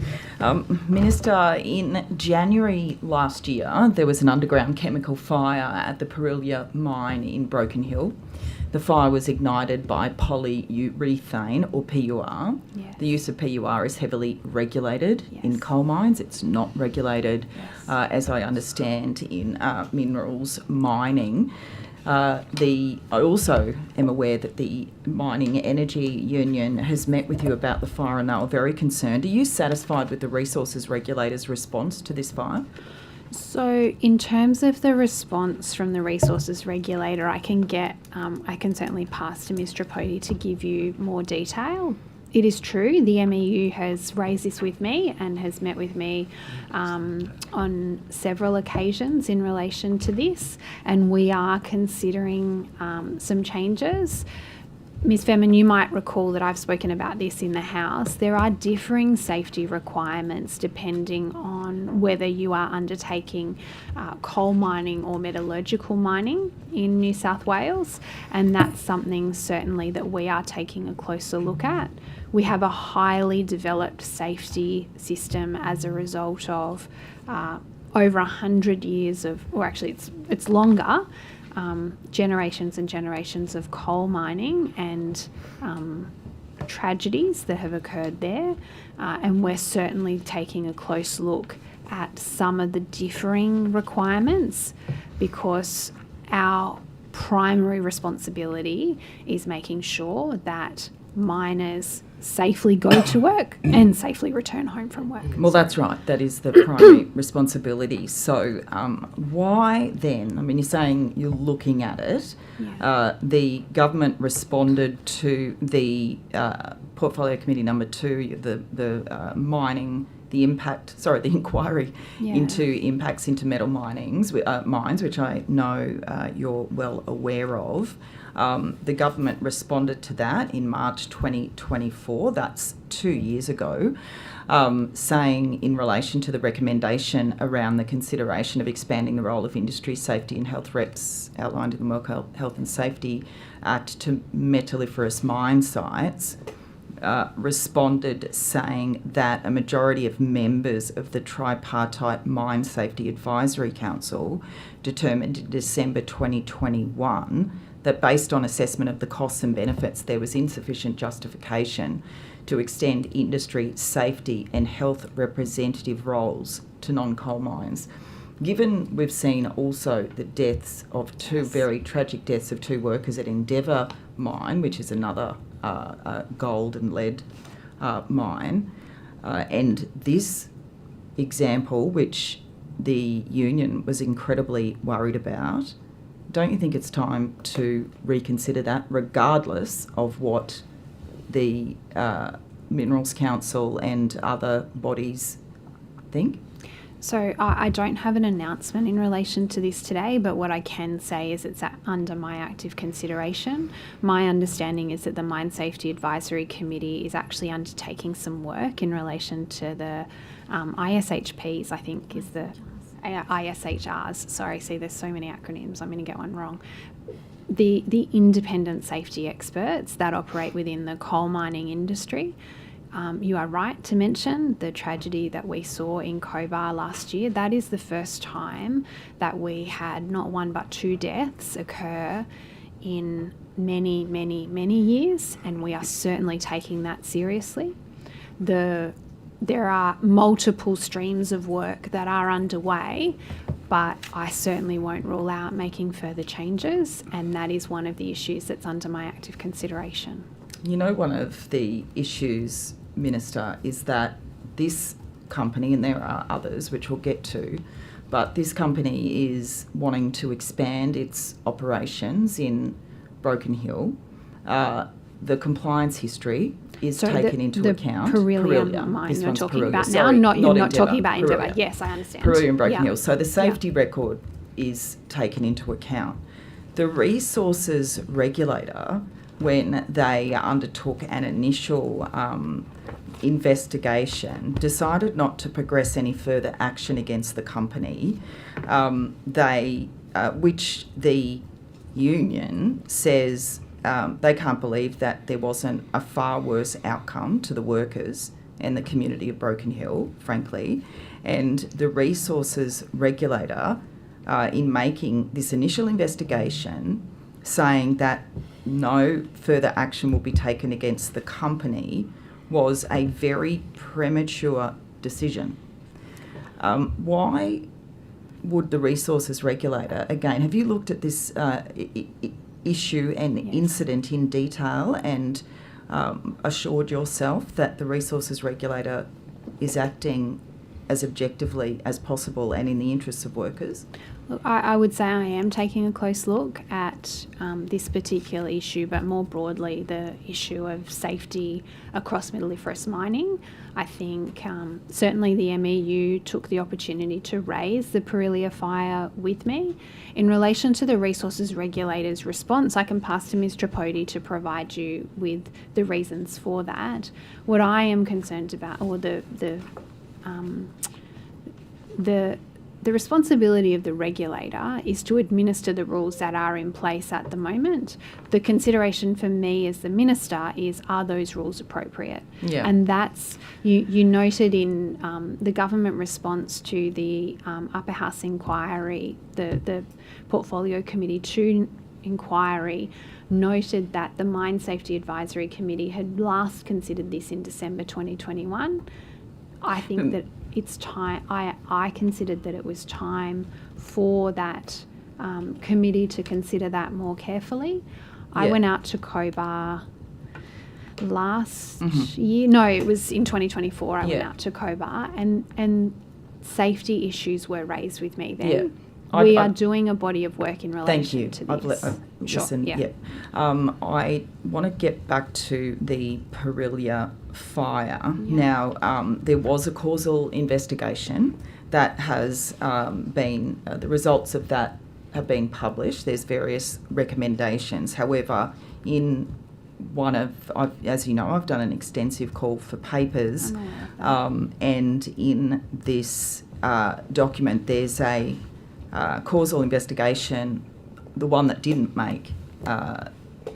get published, but it says that the incident marked a serious escalation of a project riddled with preventable failures, reliance on flawed data, misjudged risk assessments, incorrect assumptions about chemical properties, and inadequate hazard recognition. Injecting and expanding heat-generated chemical into a confined, inaccessible and timber-lined void without proper inspection, thermal monitoring or fire watch led directly to a fire underground and a high-risk evacuation scenario. But you continue to say that the resources regulator has got this in terms of critical minerals mining, heavy metals mining in this state. This happened just last year. And it is extraordinary, the basic lack of any oversight in terms of the use of this chemical. So what's the resources regulator doing? So, Ms. Femina, I'm sorry, I wouldn't accept some of the premises of your question. I do find the passage that you read out really concerning, but I would assure you that the work in relation to specifically this chemical, my understanding, and correct me if I'm wrong here, the management of this particular chemical is being closely considered. Why isn't the resources regulator clamping down on, for example, this particular mine in Broken Hill? It seems as though they gave an extremely light touch for a regulatory authority. In fact, they let mine personnel go down and extinguish the fire, for goodness sake, or attempt to. I mean, I've got emails, we'll get into this later, but that seem to show that the resources regulator with the mine were trying to contain the situation in terms of a public relations exercise and not wanting Perilia to look like they were in basically they were the ones to blame for everything that happened. Look, that's a very serious allegation that you've just raised, so I'm going to pass to the resources regulator to respond to that. Well, that's the issue, is I'm asking you about the resources regulator, actually. So I'd prefer them not to respond, Minister. Well, you've just alleged collusion between the resources regulator and the company. That's a very serious allegation. What I can tell you in my capacity as the Minister is we are taking steps to consider the management of that particular chemical, because I understand that it's treated differently in coal mines than it is in metalliferous mines. In relation to collusion, that's a very serious allegation. I think it's best that the resources regulator has the ability to respond. I can assist with that if that would be helpful. Is that on? I mean, we can also come back to it later in terms of the time. Yeah, keep just going, quickly. Kate, all right. because there's only a minute and 30 left for the crossbench Thank and you. the opposition, so All you right. might as well keep going for Thanks, the next Mr. minute and Tripodi. 30. If we can allow Ms. Tripodi to respond. Yes, so just a couple of things. The causal investigation in regards to this matter was done to get information about the use of these chemicals out very quickly. Just because a causal investigation was done does not mean there's not further follow-up action or engagement with the particular mine about the matter itself. The ISHR's matters comes back before MSAC. I sit on MSAC on the council. It's not actually just Minerals Council, it's also the union, so it's tripartite. And we also have independent experts on MSAC as well. So we're considering that next week. We've got further information coming back to us from the union on whether ISHR should be implemented in metalliferous mining as well. How is that even a factor of consideration? Why isn't that just happening? It will have something. There will be a decision about it. It will be put to the Minister once considered by MSAC. And the other thing is as well, there's absolutely the regulator and not the Emergency Control Authority. So we attend these types of incidents just to provide SME, so subject matter expertise, around mining technical information. We are not under the State Emergency Rescue Management Act we're not an emergency response agency, and the response to that is led by the local area command, like the police in most cases. So we don't control what goes on in those sorts of incidents, but we are there to support and provide technical information. And if I can just let you know, Ms. Fairman, I have approved a change to the regulation in relation to that particular chemical, and PCO is currently drafting that update. Thank you. Thank you, Mr. Tripodi, and thank you, Minister. You've got a minute. A minute. Bring it home. Thank you very much, Minister. Of course, with the timeline You've got a minute and 24. Sorry. Minute and 24. With the timeline of coal and its departure from certain markets, you were talking about our international trading partners before. You, of course, see in China estimations that they will increase in 2030 up to 1,600 gigawatts, but then other markets like Taiwan, for instance, will be reducing their coal down to 13,380 megawatts in 2033. Are you looking at an approach whereby when it comes to New South Wales coal exports, we will be substituting markets, or do you see as one market goes off that we will be retiring that coal from export? Yeah, look, I mean, it's a very complex market system, and certainly we monitor for developments, and there are a range of professionals out there who seek to predict the future, and we would defer to some combination of those. What I can tell you is that our key trading partners, in particular Japan, has talked about the need for our high quality thermal coal well into the 2040s, and I'd like to thank the Japanese Consul General here for facilitating the engagement with myself, indeed not just of coal companies but of the companies who use our coal, the cement makers, the steel companies, a range of other large Japanese companies who rely on our coal in order for their industry to continue. And we certainly understand the importance and the long-standing trade relationship that is in place. So you see a future for our coal exports well into the 2040s? That is certainly what our key trading partners are telling us, and I'd say again, for example, South Korea talked about the reliability of our supply chain is certainly due to even things like our weather patterns allow us to be a really reliable trading partner. So we have our own plans in relation to what we are doing for our domestic electricity consumption, but certainly our trading partners are indicating to me and to our government that they will have a need for our coal for decades to come. Thank you, Minister. I understand that the government doesn't have any questions of itself. We're overwhelmed by the effusive nature of the Minister's responses. You are. So we're I can going tell. through all of that. What I can tell you, Chair, just a couple of updates. Yeah, a I couple can of give you a little bit of updates. updates. I can say since April 2023, we've purchased 923 new buses after inheriting an ageing fleet which went 2 years without buying a single bus.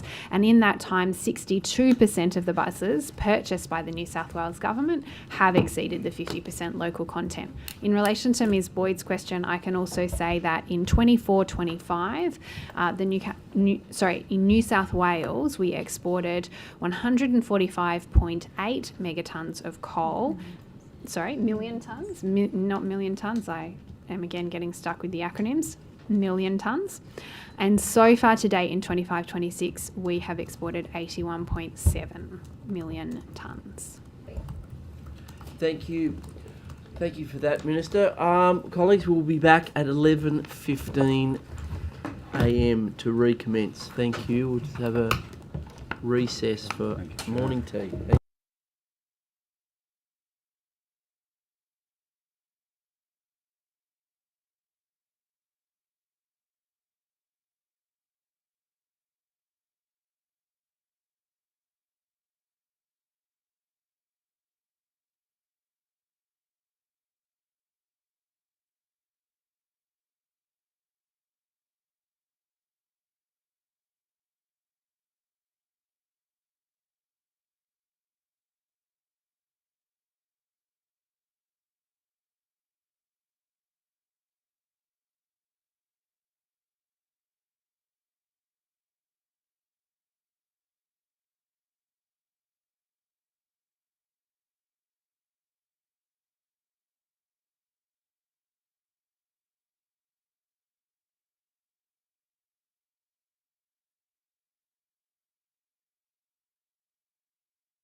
and AV.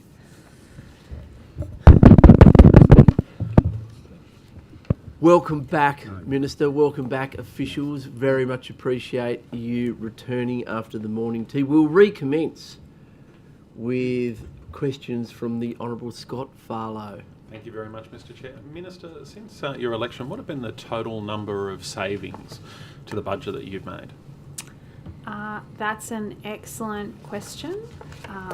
In terms of the savings, so we identified through the Comprehensive Expenditure Review, which was a 4-year program, we identified about $12 billion, I recall, in savings. Now, about half of those were reprioritisations, and about half of those were savings.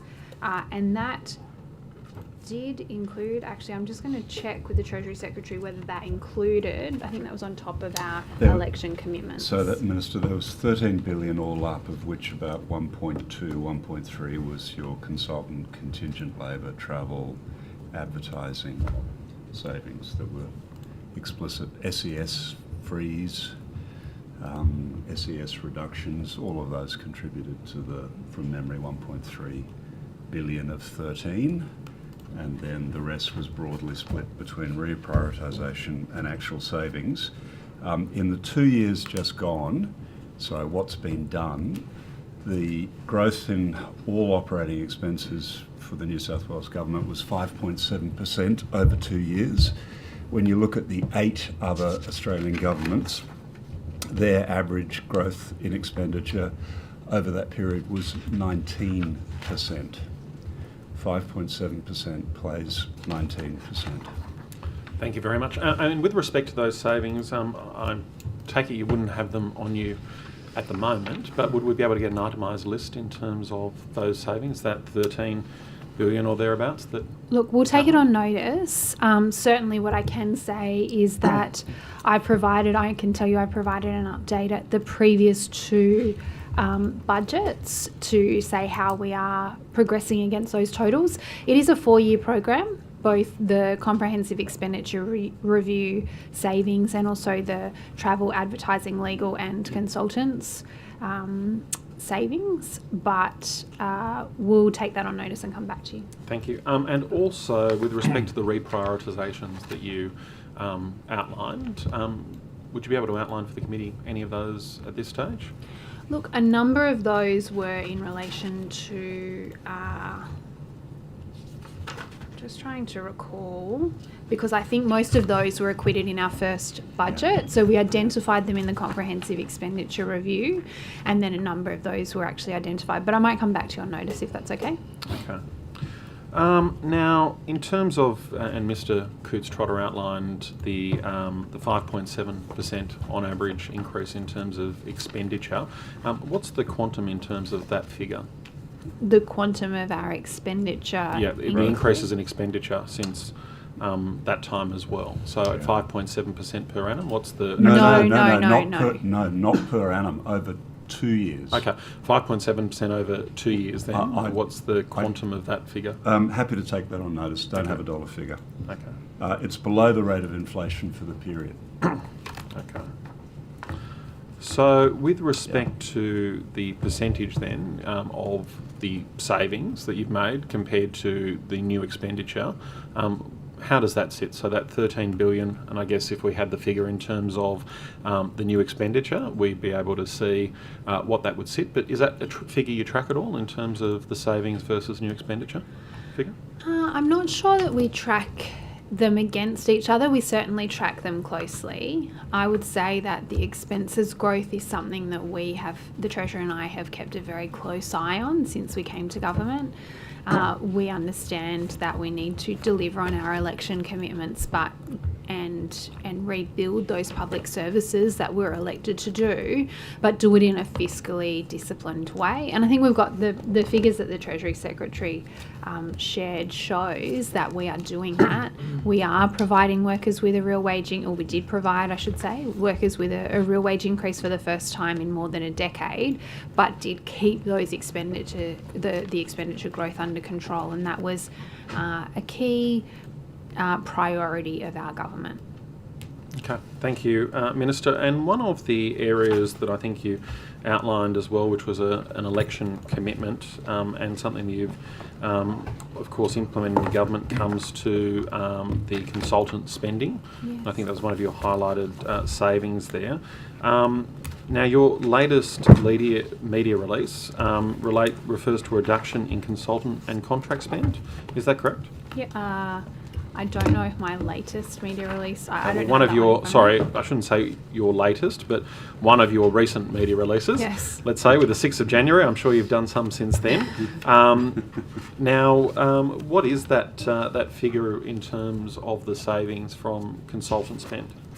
Look, I don't have that media release in front of me. I did use figures earlier in the hearing to say that we saved a further $290 million in labour hire contractor costs in 24-25, and that was on top of $445 million in 23-24. And we've saved a further $7 million on external consultants. And that is after a lot of really diligent and careful work by our government to track it, but also by our agencies to implement it. I really want to thank them for working so hard to get that consultant and contract labour spending under control. Thank you. So that $7 million reduction in consultants that you outlined, and which is also contained in your media release, so bingo there. Does that also include contractor spend, or is it just for consultants? No, so the two figures are for different things. Yeah. Please tell me if I'm incorrect So here. the baseline consultancy expenditure, Mr. Farlow, was the 22-23 financial year, where $130 million was spent on consultants.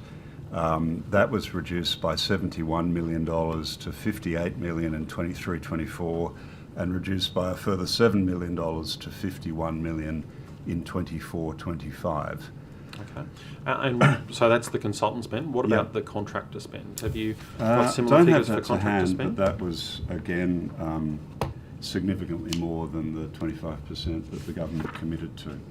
Okay. Well, maybe if we can take that on notice, that would be happy helpful. to. Thank you. I gave you those figures already. I said that we'd reduce the contractor spend by $290 million in 24-25, on top of the $445 in 23-24. Okay. Thank you. And with respect to something like the Allen Fells toll review, is that considered as a consultant spend or a contractor spend, or how's that characterised? Look, I'd probably refer to the Treasury Secretary for or we might need to take that on notice in relation to the From memory, it's a consultancy because they are not merely, they are providing advice. They're not merely executing an existing decision. Okay. Thank you. And how many full-time or part-time roles which were previously filled by consultants have been, or contractors, been replaced with permanent public servants? Look, I think we'd probably have to take that one on notice. We could, although I did look at the most recent public service workforce profile, which reported that there'd been a reduction of about 10,500 contingent labour roles. In other words, people hired through labour hire companies. Many of those, of course, were replaced by ongoing permanent public servants, but contingent labour, about 10,500 roles reduced across 2 financial years. Okay, thank you very much. I could also speak a little to the work that we are doing more broadly across government. I mentioned this to Ms. Boyd earlier, and what we've done is we've established an expert advisory network. Now, this expert advisory network really mapped specific expertise across government and identified that where agencies had previously gone externally for consultants, that we actually did have existing expertise across government. So as a first step, we now ask agencies to look across government. They've got this opportunity through the Expert Advisory Network, and to leverage that expertise in government first. And it's really important, first of all, to map it, to see what the expertise is, and then to be able to provide the opportunity for public servants to use that as well.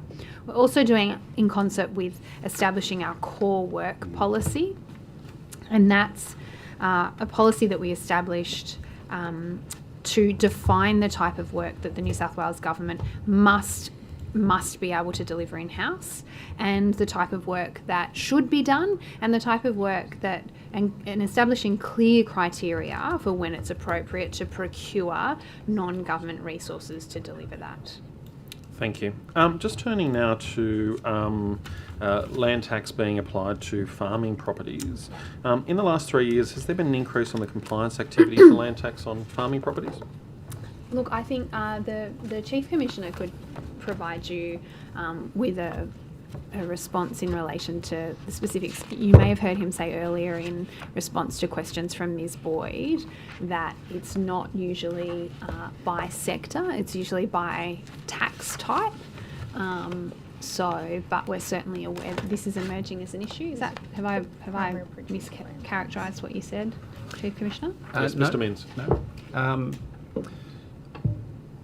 So broadly, you're just trying to understand what's been going on with the level of compliance activity. Is that? Yes, in terms of compliance activity with farming properties, and I guess to the point of the minister with respect to the type, I guess that this would relate to the number one on the top 10 tax expenditures of land tax exemption granted for land used for primary production. Has there been a focus of the Office of State Revenue to, or Revenue New South Wales, I should say, to make further applications or work for compliance activities with respect to that tax and that exemption? So broadly, not really, but in consequence of us, because of government investment in various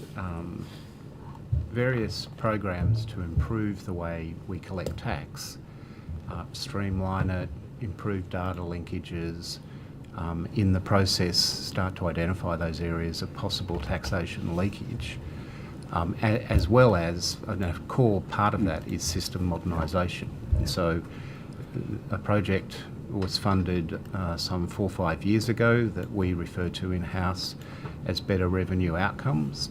And in the last budget, a tax compliance modernisation program was funded. So because we have to request of government a significant proportion of funding to do system upgrade and modification, modernisation I should say, the program of work comes with a focused effort around compliance. And so if I talk about land tax broadly, so if we go back to 2021-22, we completed 11,016 audits.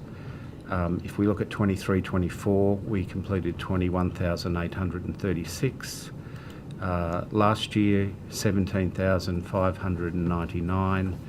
And in the current year, to the 26th of February, we're at 9,941. So there has been an uplift from 21-22.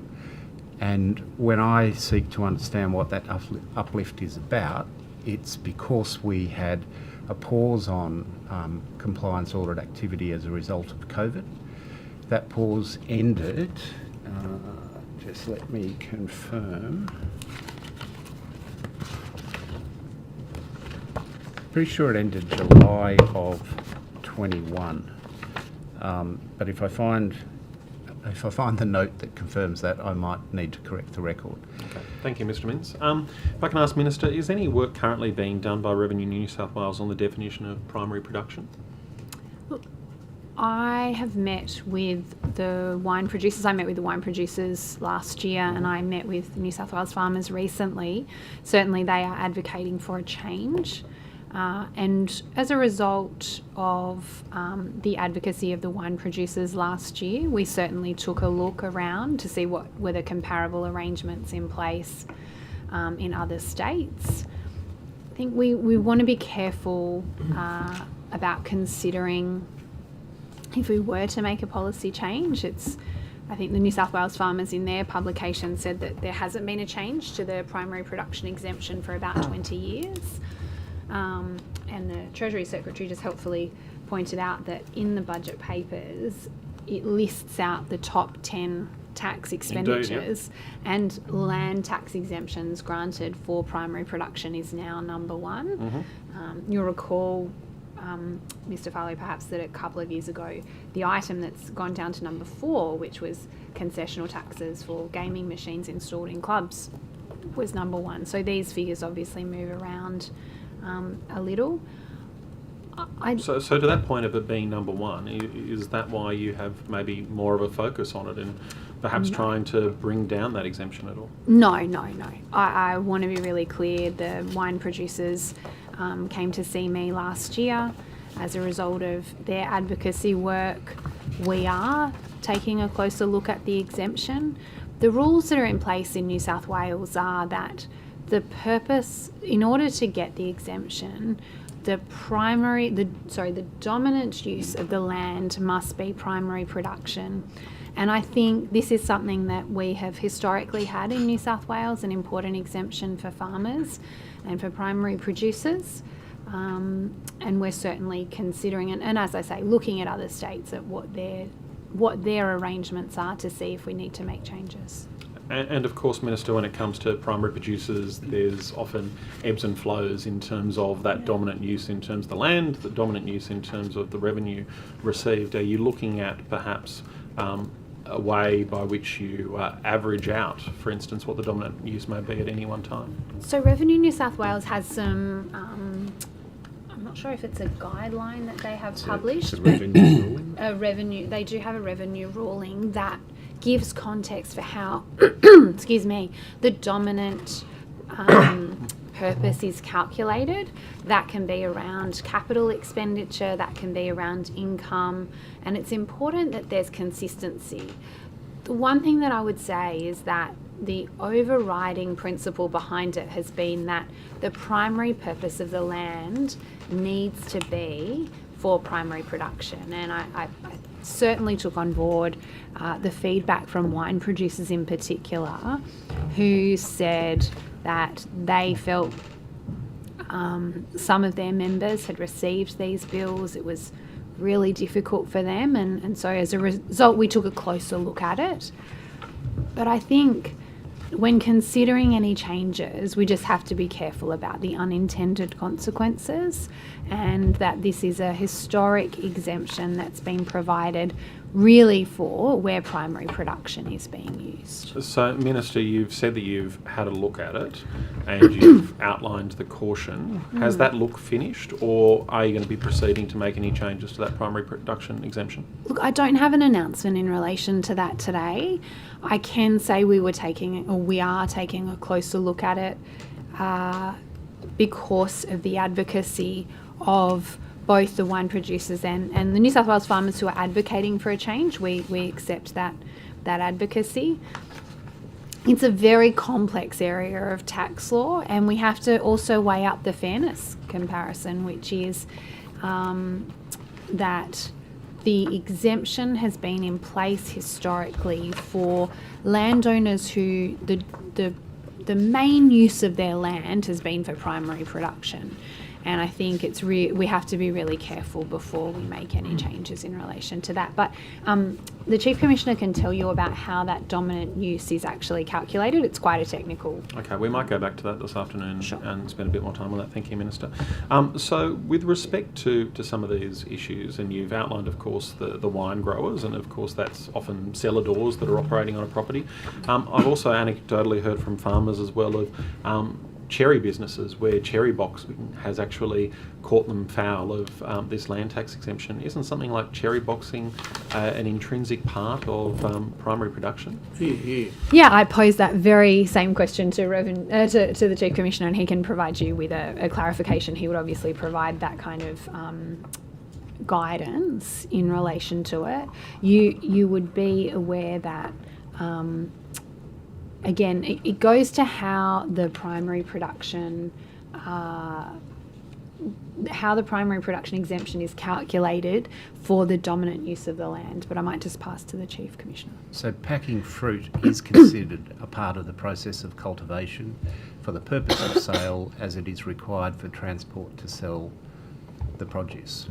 So if you're simply packing the produce to load it onto transport for sale, then that is primary production in the current revenue ruling position.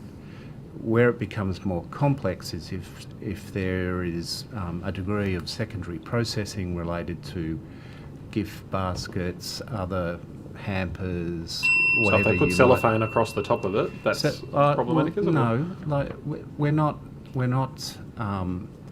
incapable of nuance in the way that we implement the exemption position, and we will talk about it no doubt this afternoon. It's a very extensive process to get to a primary use determination, and I'm happy to talk about it when time permits. Thank you, Mr. Mins. Thank you, Mr. Mins. Ms. Boyd, you have 20 minutes. Oh, thank you very much. You're welcome. Can I talk to you, Minister, about MA Services Group? Yeah. Does MA Services Group remain a qualified supplier on by New South Wales? So that's an excellent question, and I did ask for some advice on this when the media reports were first in place, but I can't recall exactly what the arrangements were, so I might pass. No, they're not. They're not? No. Okay. How many New South Wales government agencies held active contracts with MA Services Group at the time that the harassment allegations surfaced in November last year? From memory, 2, TAFE New South Wales and one of the local health districts. It was a hospital, wasn't it? Both those agencies have now replaced MA with another security provider. Okay, the old Tweed Hospital? It was... Northern New South Wales? Northern New Yep. South Wales local Yep. health district. Yeah. Okay, and so the combined value of those contracts then at that time, I think... I'll have to take that on notice, Ms. Boyd. Okay. MA Services Group was registered on the Buy New South Wales Supplier Hub across a wide range of categories, including building and property, facility and maintenance, community and social services, consultancies, etc. Did any New South Wales government agency engage MA Services Group under whole of government contracts or pre-qualification schemes? Yeah, I don't have that to hand. I'll just check with my colleague, Mr. Gadiel, to see if he does. I don't think we do. Sorry, what was the question? The question is, did any New South Wales government agency engage MA Services Group under whole of government contracts or pre-qualification schemes? Yes, so my understanding is the whole of government integrated security services head contract, which did include MA Services Group, has expired. And so a short-term hiatus is in place, pending evaluation and a replacement panel. Okay. And at what point did MA Services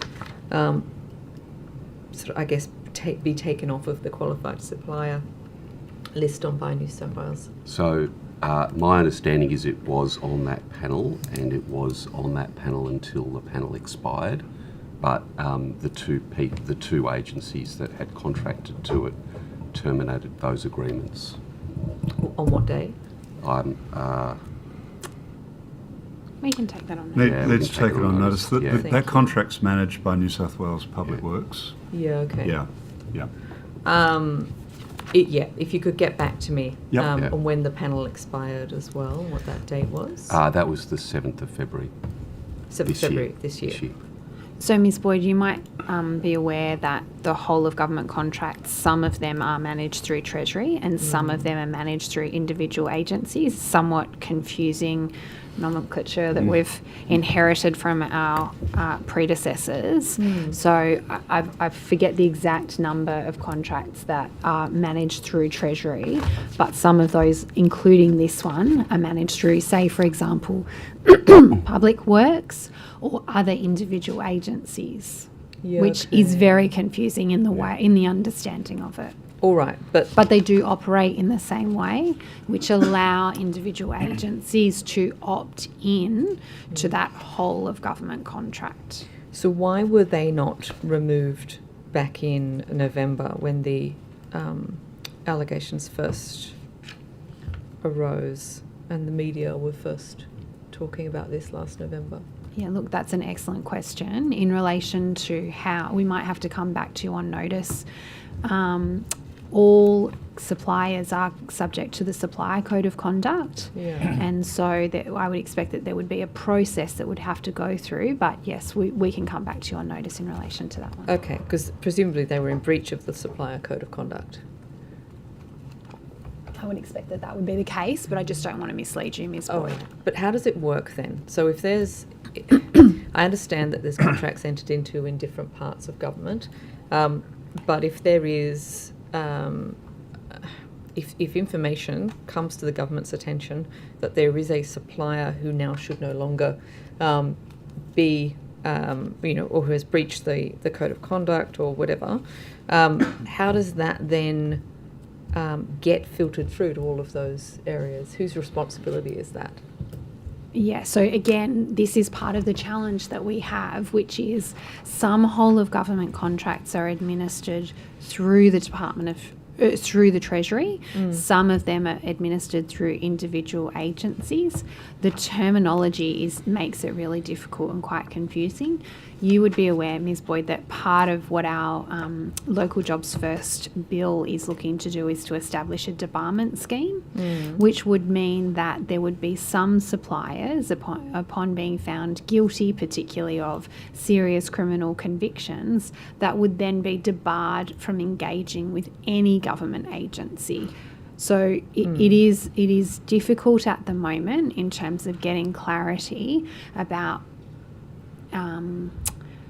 what the processes are. I completely take that on board, but I think in terms of the specifics, it's probably best for me to pass either to the Treasury Secretary or to the Deputy Secretary to talk you through what happened in this specific example. Yeah, just before we do that, just to be clear, the Victorian government was able to suspend MA Services Group pretty much straight after the allegations came to light. So what makes Victoria different to us in that they were able to do that and we haven't? I just don't know what the Victorian arrangements are in place, and the challenge that we have with this particular contract is it's obviously run through Public Works. So I think it's probably best if I pass to the Treasury Secretary or the Deputy Secretary just to talk you through what are the requirements in that particular contract. Mr. Gadiel, do you want to pick that one up? Yeah, so look, my understanding is that they're no longer doing work for the government, and essentially that, or any agency, and that was a result of primarily of their moving into voluntary administration on the 23rd of December last year. And so the question as to whether they were on the panel or not was moot, and the panel terminated or expired on the 7th of February this year. So while there wasn't any active decision to remove them from the panel, I think my understanding is that they did cease to work with agencies and that new suppliers were put in place. As of? I don't have a date here, but I think around the time that the allegations surfaced. So maybe this comes back to the question that was taken on notice. Perhaps you can come back to me this afternoon when those contracts at the hospital and at TAFE were taken off of MA Services Group. Thank you. Were any New South Wales government agencies using MA Services Group as a subcontractor through a head contractor arrangement? Yeah, good question. Need to take that one on notice. Okay. Yep, thank you. And is there a process in place for that monitoring to occur? Like, do you, when you've got a contractor in place, a head contract, and then you've got subcontracts underneath, would you have a readily, sort of easily searchable database to find out where those subcontractors are? Would we, Treasury, have a... Would the government in any department have that oversight? Look, collectively, yes, but as the Minister was pointing out, the management of contracts had devolved either to Public Works or Department of Customer Service, or indeed to Health, depending on categories. So, for example, Health manages the set of contracts, purchase of pharmaceuticals, medical equipment and the like. DCS manages the IT contracts. So that's a long-winded way of saying we will take it on notice and come back to you. Okay. Yep.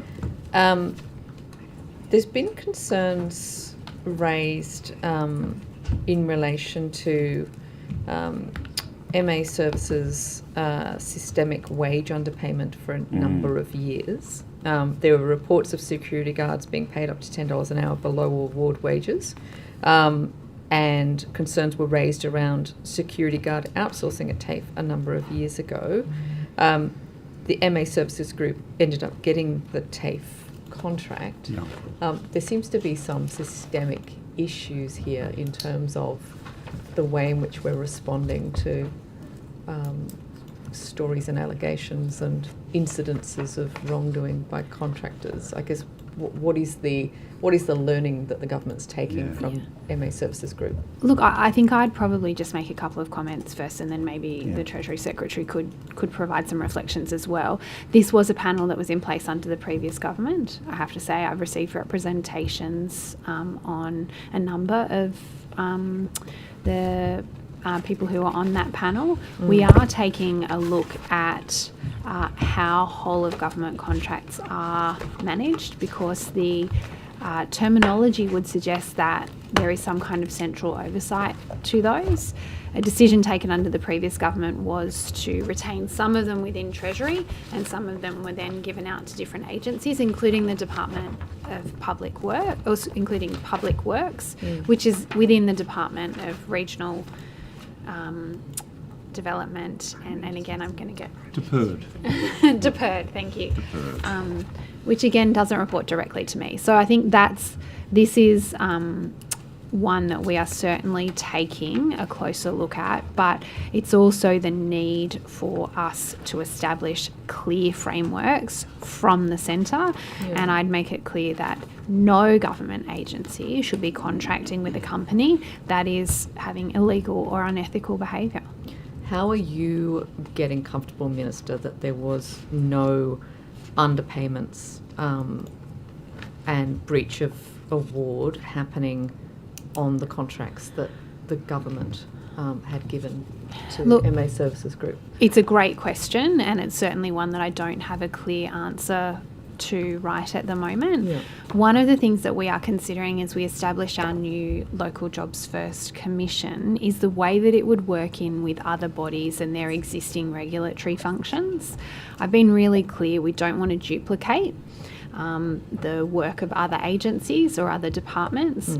And so one of the things we are talking about is how do we, for example, establish really strong links with Safe Work as the work health and safety regulator, or with Fair Work, because they are the ones that are really charged with the responsibility for underpayment, and not seeking to duplicate that at a state level. That's something that we're continuing to grapple with, and we'll certainly learn from experiences, including that of the example that you raise.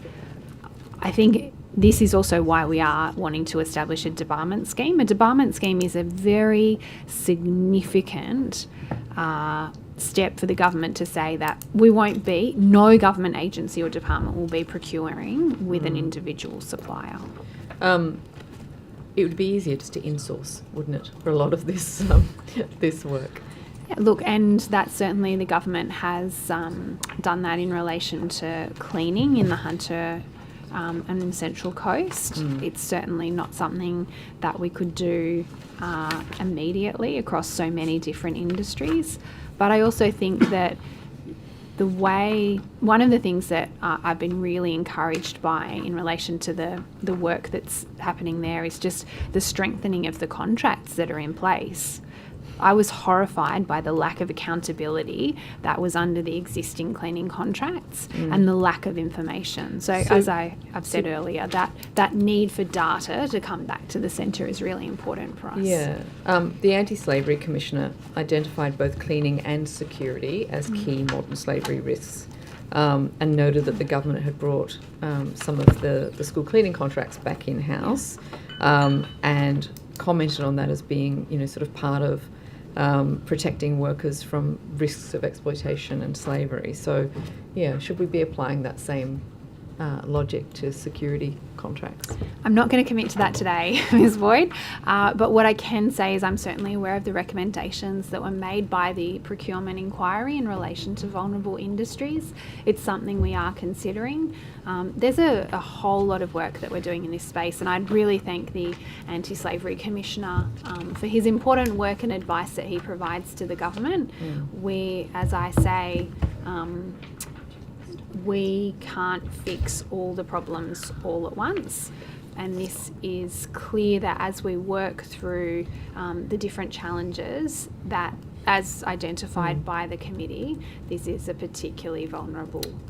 One last question, and I'll have to hand over to my colleague. Cohort, I should say.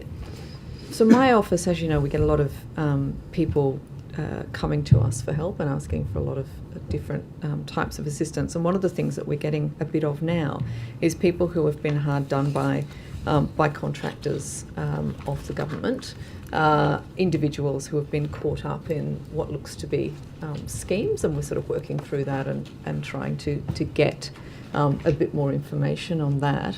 But what it all points to is the need for there to be an audit or some sort of greater oversight to ensure that these contractors, especially when they're subcontracting, that they're actually doing what they say they're doing, that they have the employees that they say they have, for example. Is your, I guess, I'm asking you if you would conduct such an audit or embark on some sort of more serious set of reforms in order to unpick what's happening with these contracts? I would certainly appreciate if you could provide me with any information in relation to that. The first step for us is establishing our Local Jobs First Commission and having the ability to oversee some of those local procurement requirements. I'm really interested in outcomes when it comes to this, and I think that that's a key part of what we're seeking to do. We want to be able to support more local jobs and more local businesses here, but the question you raise about subcontracting is certainly one that's come up in consultation, and I think that would need to be part of the consideration in the next wave of reforms that we would do. Thank you. Thanks. Thank you. Thank you, Chair. Just so you know, there'll be more questions in the second round. Yeah, thank you. Minister, I just want to turn to Bowden's Silver Mines now. When Bowden Silver Mines submitted its application for renewal for its exploration licence 8168, Bowden said that on that application that it had not been issued with any penalty notices in the last 10 years. Are you aware of the history of compliance breaches of Bowden's Silver Mines and also Silver Mines? So in relation to the specifics of the regulatory response to those particular ones, I'd probably have to get some advice from the resources regulator. Yeah, I would just like to table, if I can, the compliance history of Silver Mines and Bowden Silver Mines, which... Sorry, Kate. Sorry, Ms. Fairman. What are you seeking to table? The compliance history. Okay. Yeah. So Thank you. thank you. So this compliance history, which was provided by the regulator, and it shows that by July 2021, Silver Mines and its subsidiary, Bowden Silver, breached the conditions of several mining leases on at least 29 occasions. So I know you have met with Bowden's quite, semi-frequently, I would suggest. I think I'd probably characterise it on multiple occasions rather than semi-frequently, but could you just give me a moment just while I get the document that you've just tabled? Thanks. So there's several, for example, on page 4 of 21 and 5 of 21. These are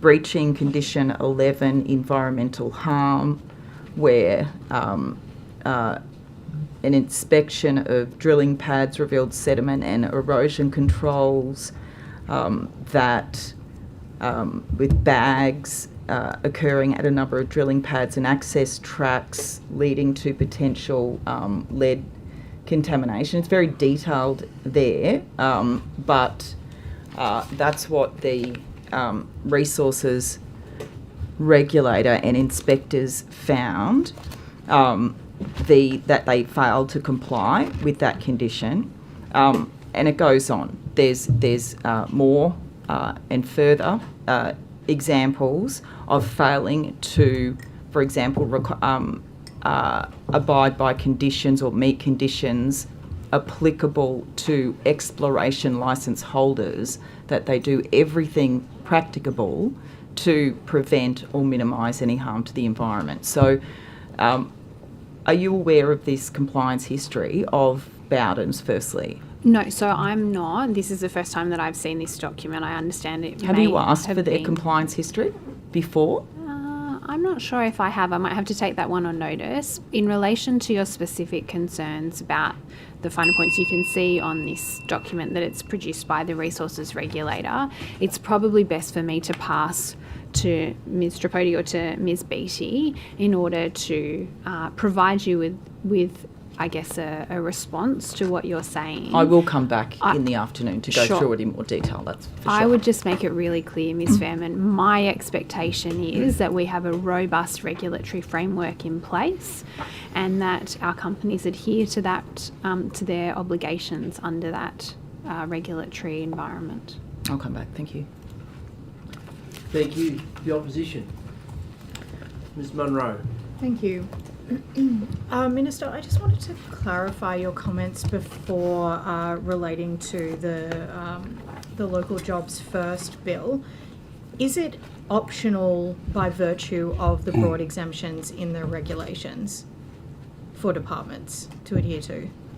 No, as I made it clear to you in my earlier comments, which is that the requirement is for local content weightings to be part of tenders, but we do provide with some opportunities. As I said to you, I characterise them as a safety valve arrangement in case there was some particular requirements, and from memory you said that it was public interest or they're not actually able to be done.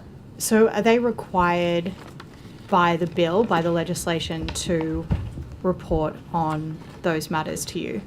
That would be my expectation. I can't recall whether it actually is in the bill or whether that was part of the consultation process. But as I said to you, Ms. Munro, that was the consultation draft that was released. Sure. We are continuing to do work. It's not the final draft to be presented to the Parliament. My understanding is that it is not a requirement of the bill, and therefore you're saying that this bill is not actually the final draft that you would like to see. You would like to see it legislated that departments have to provide a reason as to why that they don't adhere to the Local Jobs First principle. That would be my expectation. But as I said to you... Why wasn't it in the bill if it was your expectation? As I said to you, Ms. Munro, this is what we are doing, which is consulting on a draft bill. I can't recall, I've had a lot of conversations, a number of consultations, and the requirement would be that procurements over $25 million take into account to have local content weighting. Right, but presumably if you're the minister and you're putting out a public consultation draft of a bill that you want to see past Parliament, and you say it's your intention that these requirements be met in terms of a department giving you reasons as to why it wasn't compliant, but that's not in the bill, why is that? Why is there a discrepancy? Ms Munro, the purpose of the consultation draft is to receive feedback from the community. As I said, we've had 84 different submissions as part of that process. I've held a series of roundtable discussions with business, with workers, with small businesses, with Aboriginal and social enterprises to receive feedback, and the idea is that prompts a discussion. It's certainly not the final position of the government, and I will present that to the Parliament at the conclusion of that process. Sure, but why would you produce a consultation draft that didn't contain your expectation of the contents of the bill? So we released it in order to prompt consultation. I mean, again, this is a hypothetical question that you're asking to me. It's your draft bill.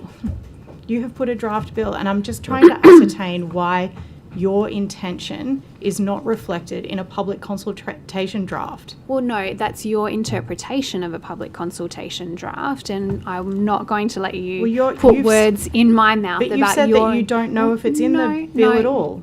I said that I would seek advice in relation to that.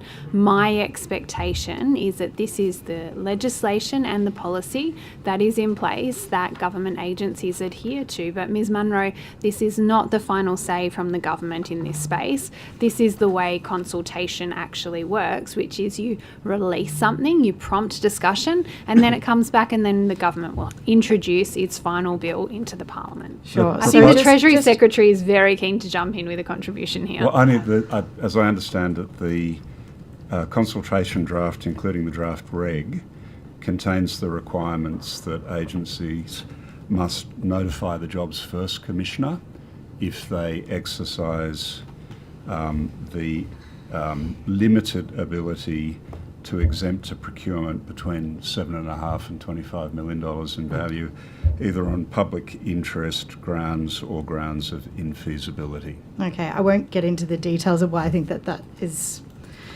anyway. So to that point, Minister, will you remove those exemptions that apply within the regulations at present?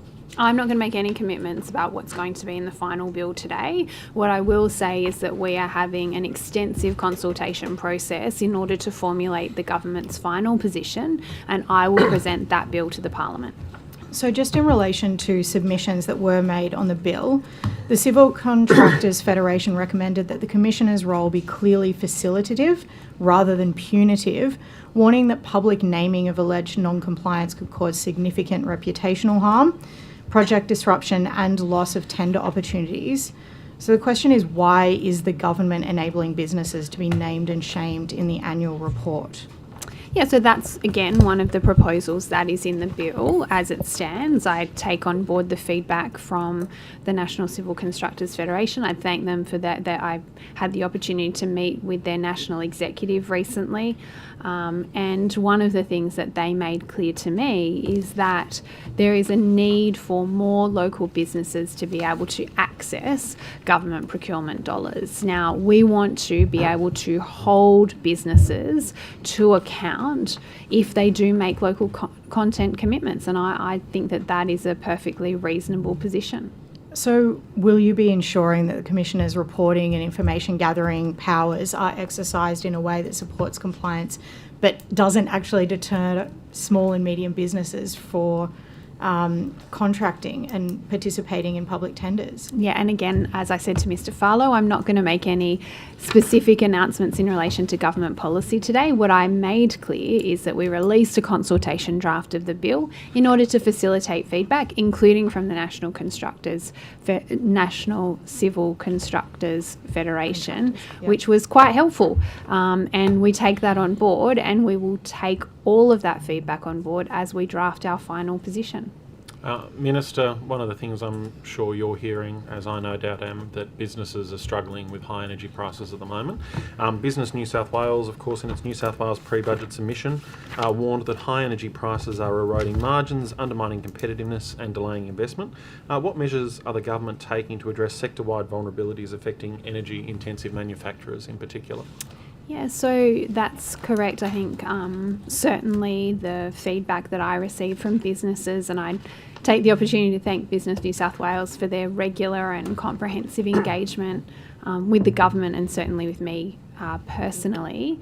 In relation to energy costs, there's no doubt that that's a challenge for all businesses, but particularly for our energy intensive ones, and that's one that we will consider closely as we work through the budget process. I think the biggest thing that we can be doing is about getting, and I know this is something that the Minister for Energy is absolutely diligently doing, which is getting our renewables energy rollout, the renewable energy zones underway quickly and efficiently, and that's certainly something that the government is focused on. Away from renewable energy, so when it comes to something like gas, for instance, so BlueScope's CEO has warned that unsustainably high gas prices, now reportedly 3 to 4 times higher than the United States, are pushing domestic manufacturing toward a tipping point. What measures have you implemented to restore energy competitiveness and prevent further erosion and profitability across the state's manufacturing sector, particularly for users of gas and high users of gas? Look, I think our government absolutely recognises that gas needs to be part of the energy mix, and I think the Premier has been incredibly strong on this point, with the understanding of the way that gas will likely underpin any large-scale renewable energy rollout. I mean, in relation to the exact proportion of gas and how that's going to be part of the energy market, certainly the Minister for Energy is making those considerations. But I certainly hear that from manufacturers, that rising energy costs are a key challenge for them. But I'd make that point, it's for all businesses, that is a challenge. And Minister, the Minister for Climate Change and Energy recently announced a $52 million program to create manufacturing and renewable jobs, which stated that the initiative will support 1,100 manufacturing jobs, which is good news. But what support measures have been put in place to provide traditional domestic manufacturers excluded from this funding and unable to readily adopt low carbon technologies to be able to get support in New South Wales? Yeah, as I said to you, the key way that we are doing that is getting the renewable energy zones on track. I know that that's something that the Minister for Energy is really firmly focused on. But for these businesses, Minister, that aren't able to adopt renewable energy in their program at the moment, what's on offer for them? No, but that's in terms of the overall energy market. No, I'm not talking about that. I'm familiar with the particular grant scheme that the Minister for Energy and Climate Change announced recently, and these are important direct supports. More broadly, what our government is doing is focused on making sure that the renewable energy zones and the future of our energy market is secure and diverse and is able to provide affordable and accessible energy. We know that that's important for all businesses, but it's particularly important for our manufacturing business. Minister, the government is positioning New South Wales as a global leader in critical minerals. Does your government support and incentivise critical minerals as extended to processing critical minerals? Yeah, so as part of our critical minerals strategy, which I announced in, I think it was October 2024, one of the strategic one of the strategic directions for that was to get further down the processing pathway, but that's a challenge. As I said to Mr. Buckingham earlier, that's not a capability that we really have in New South Wales, but it's certainly one that we want to be getting further along with. One of the things that I announced in October last year was $2.5 million of New South Wales government to co-invest in 29 critical minerals exploration projects across the state, and our nation-leading royalties deferral scheme is also now up and running and open for applications. Sure. So were there any announcements made relating to processing critical minerals? In relation to processing critical minerals, so I did speak in the House recently about our first critical minerals mine that had development approval, and that was certainly that was the Constellation project outside. It's between Cobar and Nyngan, isn't it? Yeah. So it's a high-tech metal, I should say, because it's a copper mine, which is, as you would be aware, Ms. Munro, there's quite a lot of debate about whether something is a critical mineral or something is a high-tech metal or mineral, or whether it's a strategic mineral, but we've actually released our own list of critical minerals here in New South Wales. Okay, so there's one project that exists that has a development application in for processing capability. No. I said that was the first project the first new project that had received development approval under our government. As I mentioned earlier, I travelled to Cobar in sorry, just to clarify, 2024. Is that for processing or just for exploration or mining? That is a project for mining. Okay. You would be aware that there is some level of processing that occurs on most minerals and most mine sites. But I don't think that's what you're talking about in your strategy. Is that right? I'm saying that we want to get further down the processing pathway, but that can take time and quite a lot of investment. So is the government making any investment into processing? Direct investment into processing? Are we... Any grants? I mean, you've just said you've got the $2.5 million co-investment for mining, you've got the royalties, but is there any actual funding going towards processing? Look, I could ask the Deputy Secretary to provide you with some more details about what that $2.5 million is actually partnering with. One of the things in our critical minerals strategy that we're doing is we're looking at research partnerships. And that will be a way, hopefully, of unlocking more opportunities as well. Okay, maybe I'll come to you in the afternoon if that's okay, Ms. Beattie. Thank you. Minister, with respect to Revenue New South Wales, the Department of Customer Service annual report shows the full-time equivalents over time, and Revenue New South Wales has grown from 1,441.9 in 2022 to 1,819.4 full-time equivalents in the 25 year. That's a more than 26% increase. What are all these new tax collectors doing? It's a good question, Mr. Farlow, but perhaps I can pass you to the Chief Commissioner to speak specifically on those additional positions and what they are doing. I'm just looking for the right note, Mr. Farlow.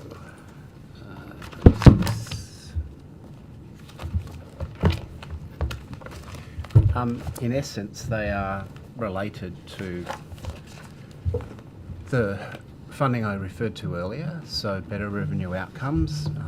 I'd need to go back because I don't have the history as to which budget year that was introduced, but it was 4 to 5 years funding. And then we have the tax compliance modernisation funding this year, in this year's budget. And so one of the things that we have to do with our IT systems, they are true legacy systems. They were built internally in Revenue New South Wales. They're at least 20 years, in some cases longer in age.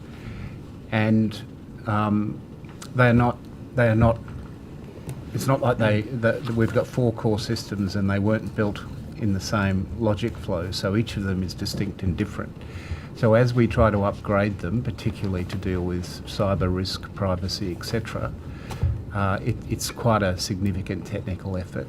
So some of the staff are working in our division called Revenue Digital, and some are working in our taxes and grants and fines and debt environments, where they are either supporting that system upgrade work, designing it, helping it be implemented. And then there are the additional people who we've been able to employ with the funding to carry out taxation compliance. And so, my earlier answer referred to the fact that we've increased our number of general audits, you're just talking generally across the board. I quoted a 2020, I think a 21, 22 number, and then a 23, 24 that was higher. So that's where the workforce is going. It's going into the system remediation work, it's going into the tax compliance work. Okay. So, Minister, when it comes to these additional staff, you would expect, in a sense, that when you increase technology and the use of technology, that you might actually have a dividend in terms of staffing. Is there a trajectory for how long you'll need these staffing levels to continue at Revenue New South Wales? Again, I think the Chief Commissioner is well placed to be able to provide you details as to whether these are ongoing roles or whether these are time-limited roles. I think it's clear that there was a need to do some systems updating across Revenue New South Wales. And you certainly heard that from the Chief Commissioner's previous testimony. Okay. Minister, of course, with taxation increasing by around 31% since you've come to government, is part of that because of these additional offices that exist now within Revenue New South Wales? Sorry, you said taxation has increased by 31%. Where's that figure from? According to your budget figures, if you look at the figures in 22-23 compared to now and the level of taxation, it's a 31% increase. So is this because of the increased compliance that you have as well within Revenue New South Wales? I'm not sure that the two are linked. I would say that, as I said earlier in the hearing, it's really important that we have a robust compliance regime to make sure that the people who should be paying their taxes are paying their taxes. But I think you would see that a large proportion of the increased tax revenue, I'm not sure I would say it's increased taxes, I would say increased tax revenue is actually about higher land values and the fact that our economy is growing. Yes, higher property prices indeed, Minister. A government budget that's built on the back of higher property prices, but when you look at your other responsibility in terms of savings, would you look at this line item and see that there's any potential for savings into the future in terms of the staffing of Revenue New South Wales?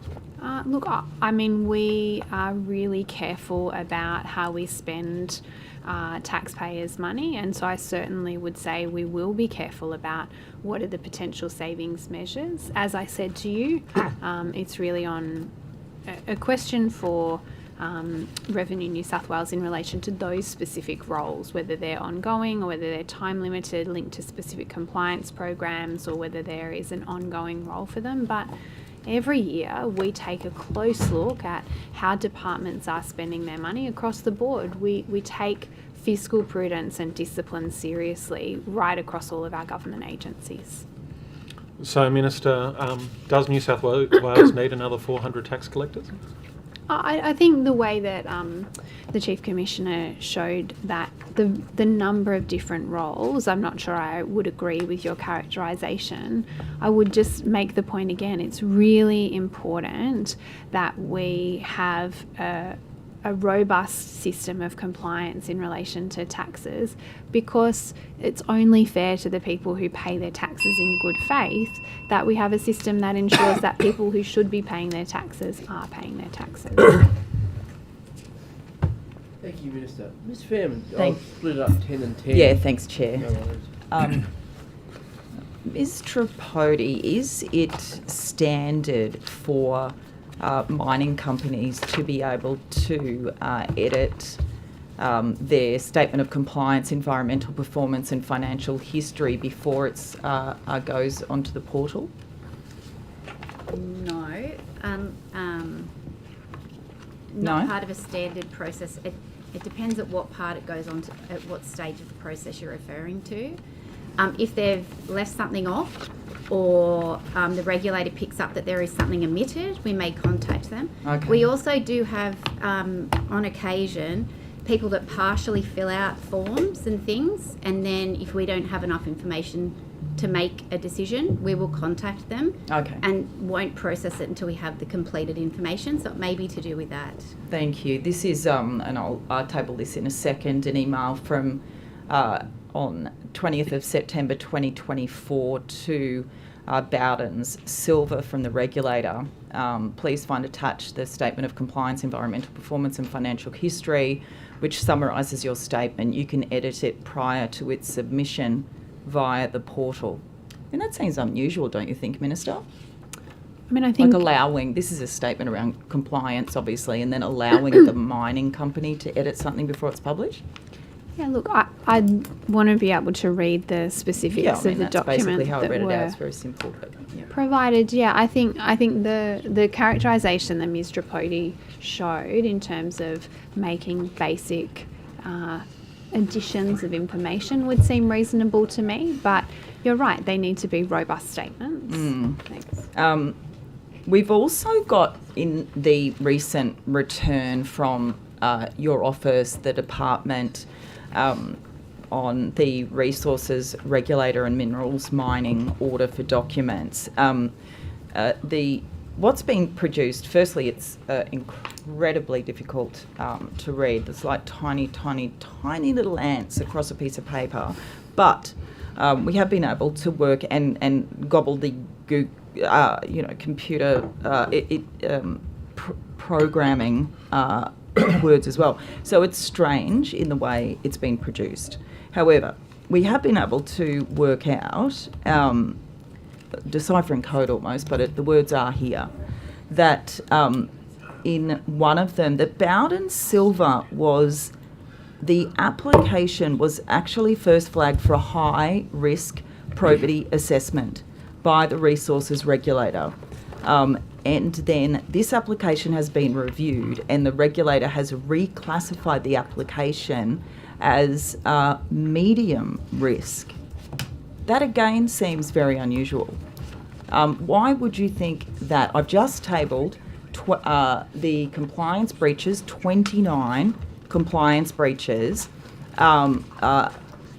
evidence here that Bowden's was going to be assessed as high risk. Somehow it was changed to medium risk. It doesn't, I mean, the community really does have the right to be concerned, considering Bowden's is going to operate a 52 hectare open cut lead mine with a 117 hectare tailings dam in the middle of one of our state's primary wine producing and agricultural regions. And here we've got just evidence, only because we're digging it up, that in fact they don't seem fit and proper, do they, Minister? So, Ms. Fairman, that was quite a long question. Yeah, there's a lot of information to get out. I understand that, and I know there are a lot of documents that were produced in response to your call for papers. Yeah. I think in relation to the specifics, I would pass to the Resources Regulator to respond to the specifics. I don't want to speculate in relation to those. My expectation as the Minister is certainly that we have a robust regulatory framework, and that I just also would like to clarify, it's a mine for silver, it's not a mine for lead, and we don't mine for lead in New South Wales. It is one of the byproducts, perhaps, is a way of describing it. But with respect, Broken Hill, I think, is a pretty good example of the fact that even if it's not a primary lead mine, the impacts of lead and the lead pollution, you can't just dismiss it just because something happens to have the title of a silver mine. I'm absolutely not dismissing it, Ms. Fairman. I don't want that to be in any way characterising what I do. I'd also be really hesitant to draw comparisons between Broken Hill and between the proposed Bowden's mine in Mudgee. They are very, very different geologies. They are very, very different parts of the state. One's with massively very, open very cut and Broken Hill tries to do a heap of it underground. You know that Bowden's is going to be open cut. Histories in those particular areas, and I just don't think that it's helpful for either community to compare the two. I think in relation to the serious allegations that you've raised in your question to me, I think it would be helpful for the Resources Regulator just to provide at least a brief response. I think because I can come back to it in the afternoon. I accept that, but I do want to, with the short time I have with you, is to just get an assurance or a recognition. I mean, you, the Premier, have been bending over backwards, jumping through hoops to get this Bowden's project approved in Mudgee. the community's been trying to say there's a lot of risks. Meanwhile, everyone says, oh, the company's got an amazing track record and the regulator's fantastic.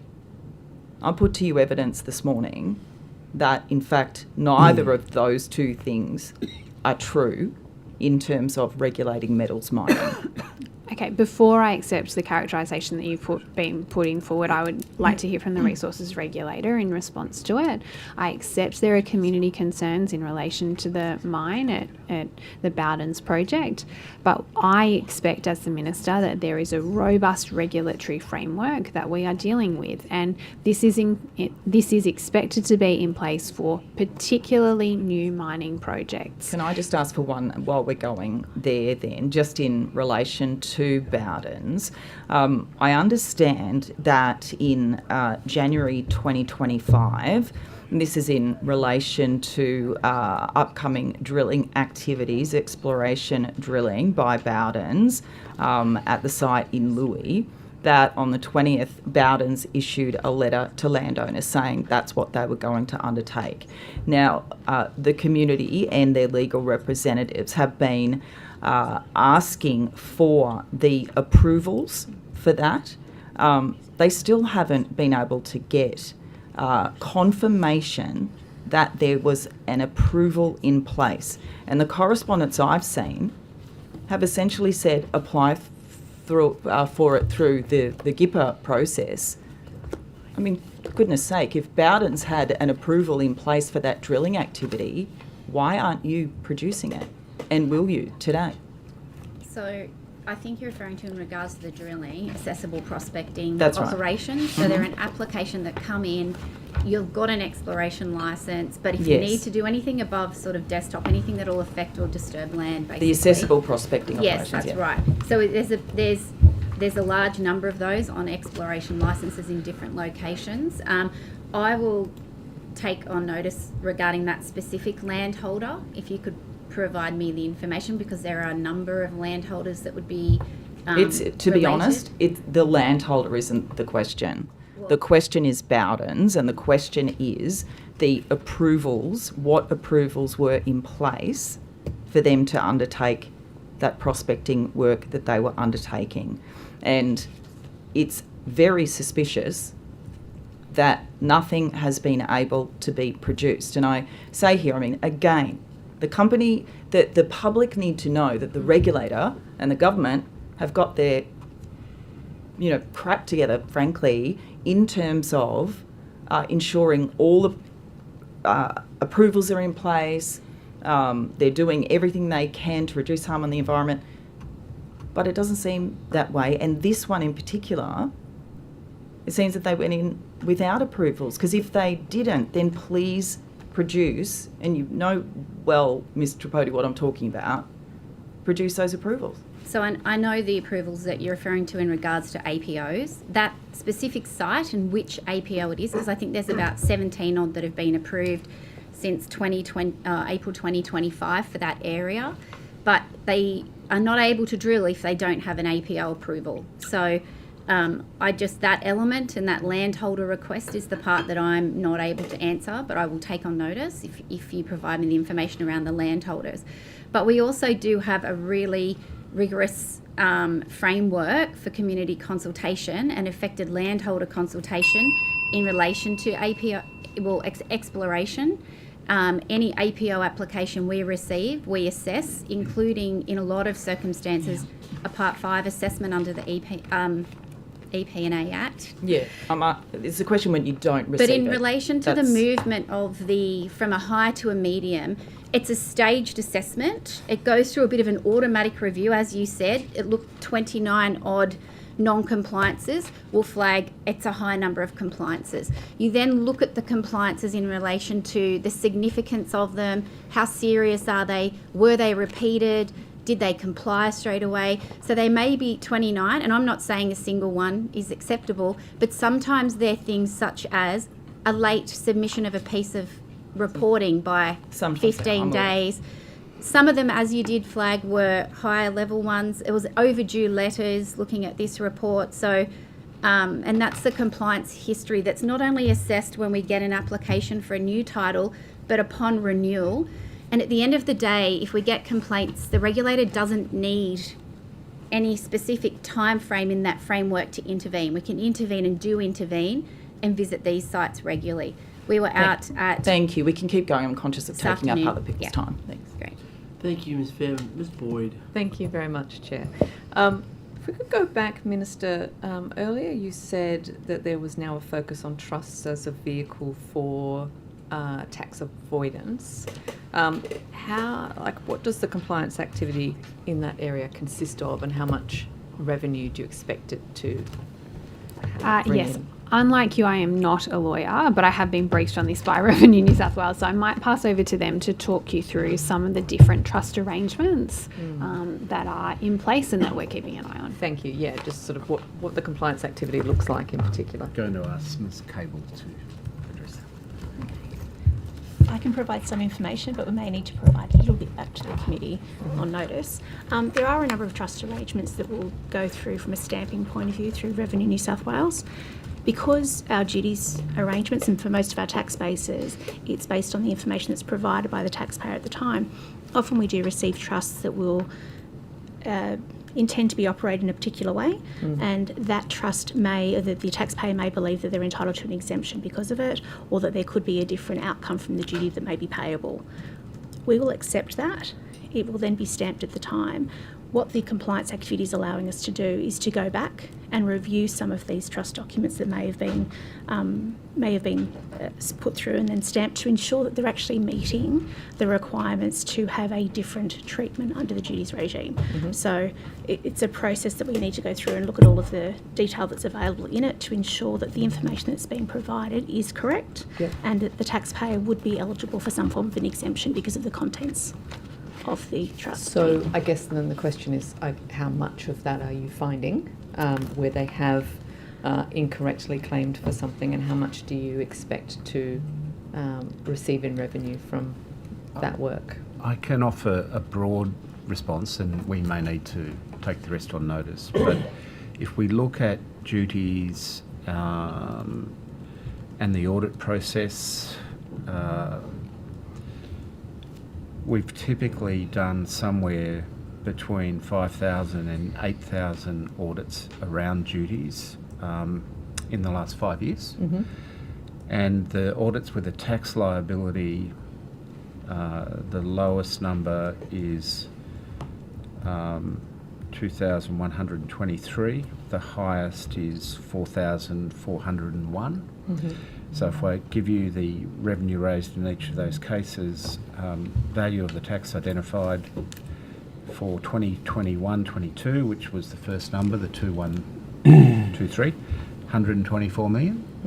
And then the peak year of 4,401 audits with the liability raised 235.1 million, and that was in 24-25. So that's total audits, but not just of trust arrangements, or was that the trust arrangement figure? Correct. It's duties, and the trust elements are going to sit within the... Yes. Can you tell me how much the trust element... Not with the data I have today. Okay. Need to take Is that on something notice. you could take on notice and see if there's it a exists, way I'm sure we can find it. Thank you. Minister, at the last budget, changes were were introduced to the Unclaimed Money Act. On the 1st of July 2025, the statutory period for holding unclaimed money changed from 6 years to 2 years, with that change to come into effect for unclaimed money returns due the 31st of October 26. What is the estimated dollar value of that additional 4 years of holdings in revenue for the government? Yeah, so I might pass over to Revenue to give you that specific figure. I'm not sure I've got that particular one. You would be aware, Ms. Boyd, that the New South Wales government holds onto money. It's individuals' money. It's consumers' money, and we're really keen to get more of it back to the people who who should be entitled to that. We did introduce some changes in the last budget to shorten the period and also to up the information requirements because it can be really difficult to find individuals. The other thing we've done is we've streamlined the way that Service New South Wales and Revenue New South Wales work, and so we aim to get that money back to you if you jump online and find it within 28 days. At the moment, I'm told that more than $636 million remains unclaimed with the New South Wales government, and that last financial year we gave back $21.3 million, and so far this year we've paid out $13.72 million. We are really putting in more work to try and make those processes better, but I would just encourage you and perhaps the 4 people watching online to jump onto the Unclaimed Money website and to check out to see whether you might have some unclaimed money. It's all kinds of things, uncashed checks, there might be a refund that a store was unable to get back to you. There's all kinds of different methods that we have, but we're really trying to be able to speed that up and make it better. Could you tell me though, I guess what that, and maybe someone else can tell me, what the estimated dollar value of that additional 4 years is to the government and whether it has already been booked into the forward estimates? That's a good question. I might pass to perhaps the Treasury Secretary. I don't have a figure to hand. If we had a figure at the time of our revenue forecasting, it would have been included in our revenue estimates. But without deprecating how much this can mean to individuals, our revenues in total are $120,000 million. So, it would be a very small part of a very large group of numbers. The one additional point I could raise is that year to date we have received, we call them the items we've received of unclaimed money, 478,893, and that's a significant raise from the full year of 24-25 of 329,949. So is that the additional amounts that are being added into unclaimed money? That's been received by revenue. Yes. And I think that's the effect of the 6 to 2 years starting to apply. I don't have with me the 4-year forecasts. Perhaps we can come back to that then. Just in the time I've got available, looking at the labour hire licensing, New South Wales, the Northern Territory and Tasmania are the only Australian jurisdictions without a labour hire licensing scheme. Queensland and South Australia have had their scheme since 2017, Victoria since 2019, and the ACT since 2020. The New South Wales Anti-Slavery Commissioner has been raising this as a concern and noted that it makes New South Wales attractive for dodgy companies to move from states where they're required to get a licence because we don't have a licensing scheme. I guess how do we justify the fact that we don't have one, and do you have plans to put one in place? Yeah, look, I would say I'm aware of the issue. I don't have any plans. It's not an active program of work that I'm working on, but it may be something that other parts of government may be working on. So I might just take that one on notice and come back to you. I'm certainly aware that we don't have a licensing requirement. But I would say as a first step, really what we're trying to do is to provide more oversight and guidance in the way that the government procures particular contracts. And I think that's probably the first priority for our government. Looking at the 2 contracts awarded to MA Services Groups, going back there, for the health and TAFE ones, both health and TAFE determined that those contracts were not a heightened modern slavery due diligence requirement. Or sorry, I think the terminology is a heightened modern slavery due diligence procurement. How can that be when we know that security has been identified as one of the more risky? Can I just ask you when that determination was made, if you're aware of that? So the contracts were made, I'm looking at, so there's the TAFE one that got renewed recently, so that was December 24, I think, but then it was renewed.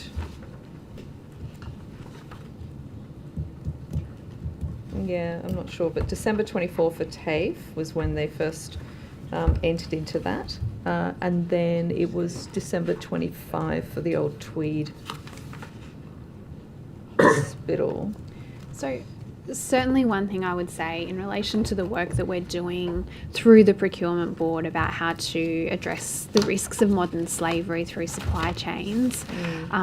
In December, I directed all New South Wales government agencies to include modern slavery tender clauses in procurement categories identified as high risk. So it sounds as though these contracts predate that particular period. What we are trying to do, what this does mean. That's it. It's a knockout.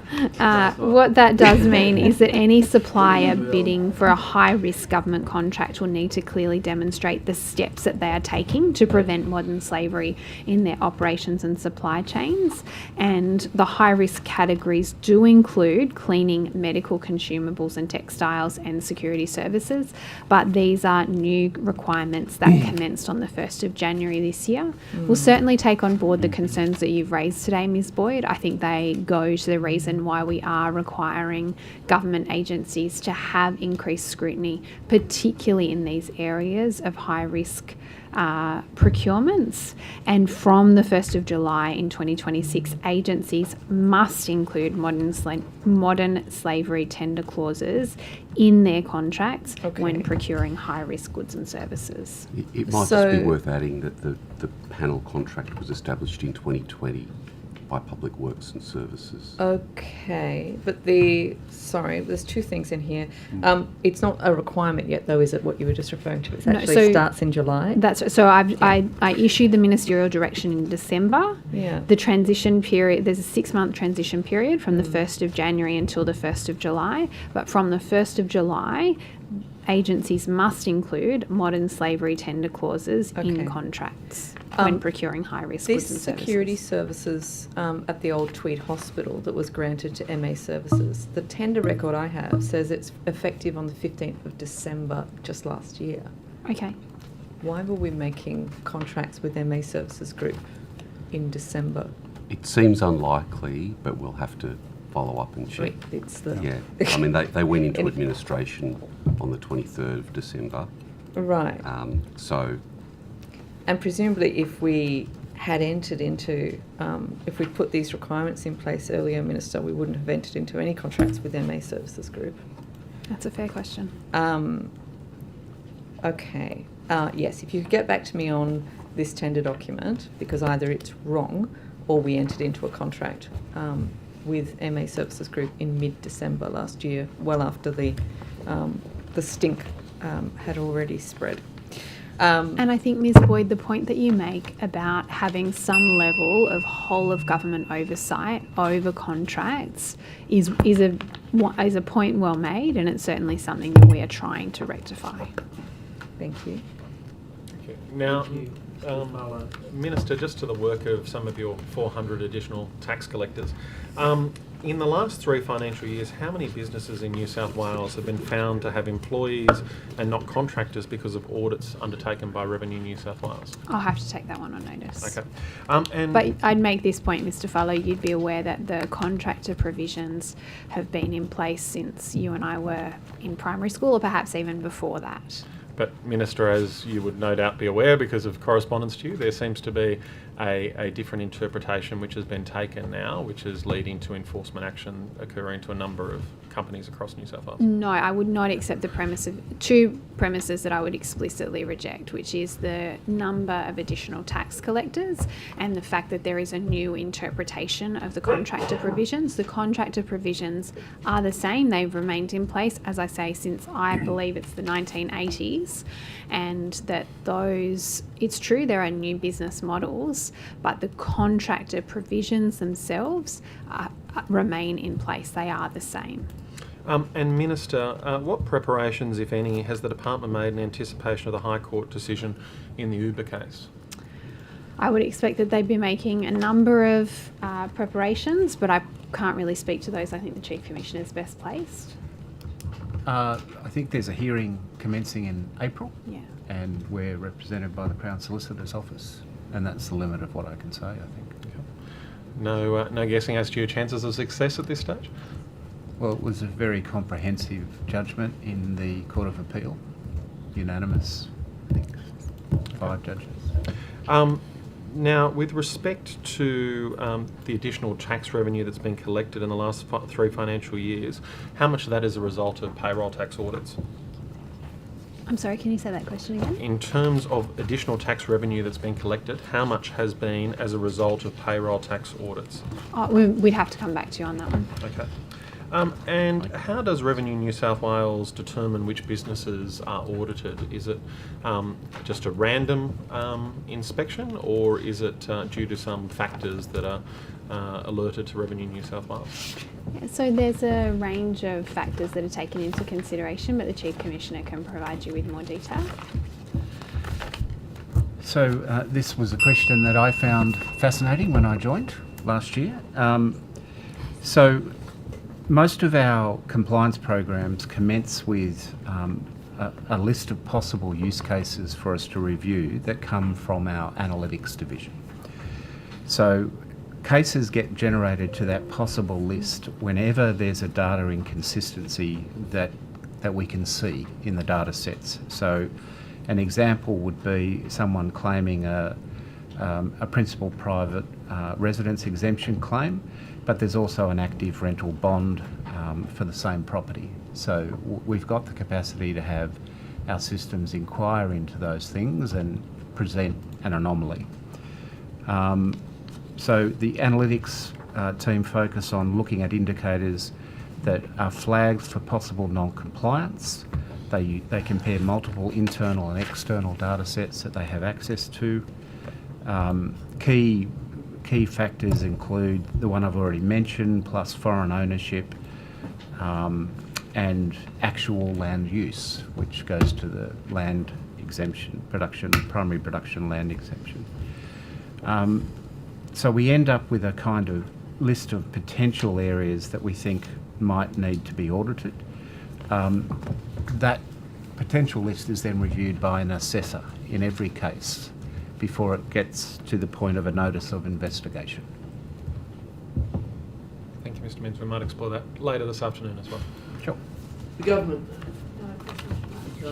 Thank you. Mr. Primrose? None. All right, thank you.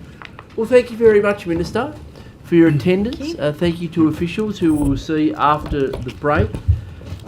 We will see you then. Any questions to the Minister, I suppose, will be sent through in due course for noting, but thank you very much for that. We appreciate your attendance. Colleagues, we'll be back at 2 o'clock.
sharp pencils over there with Hansard. Excellent.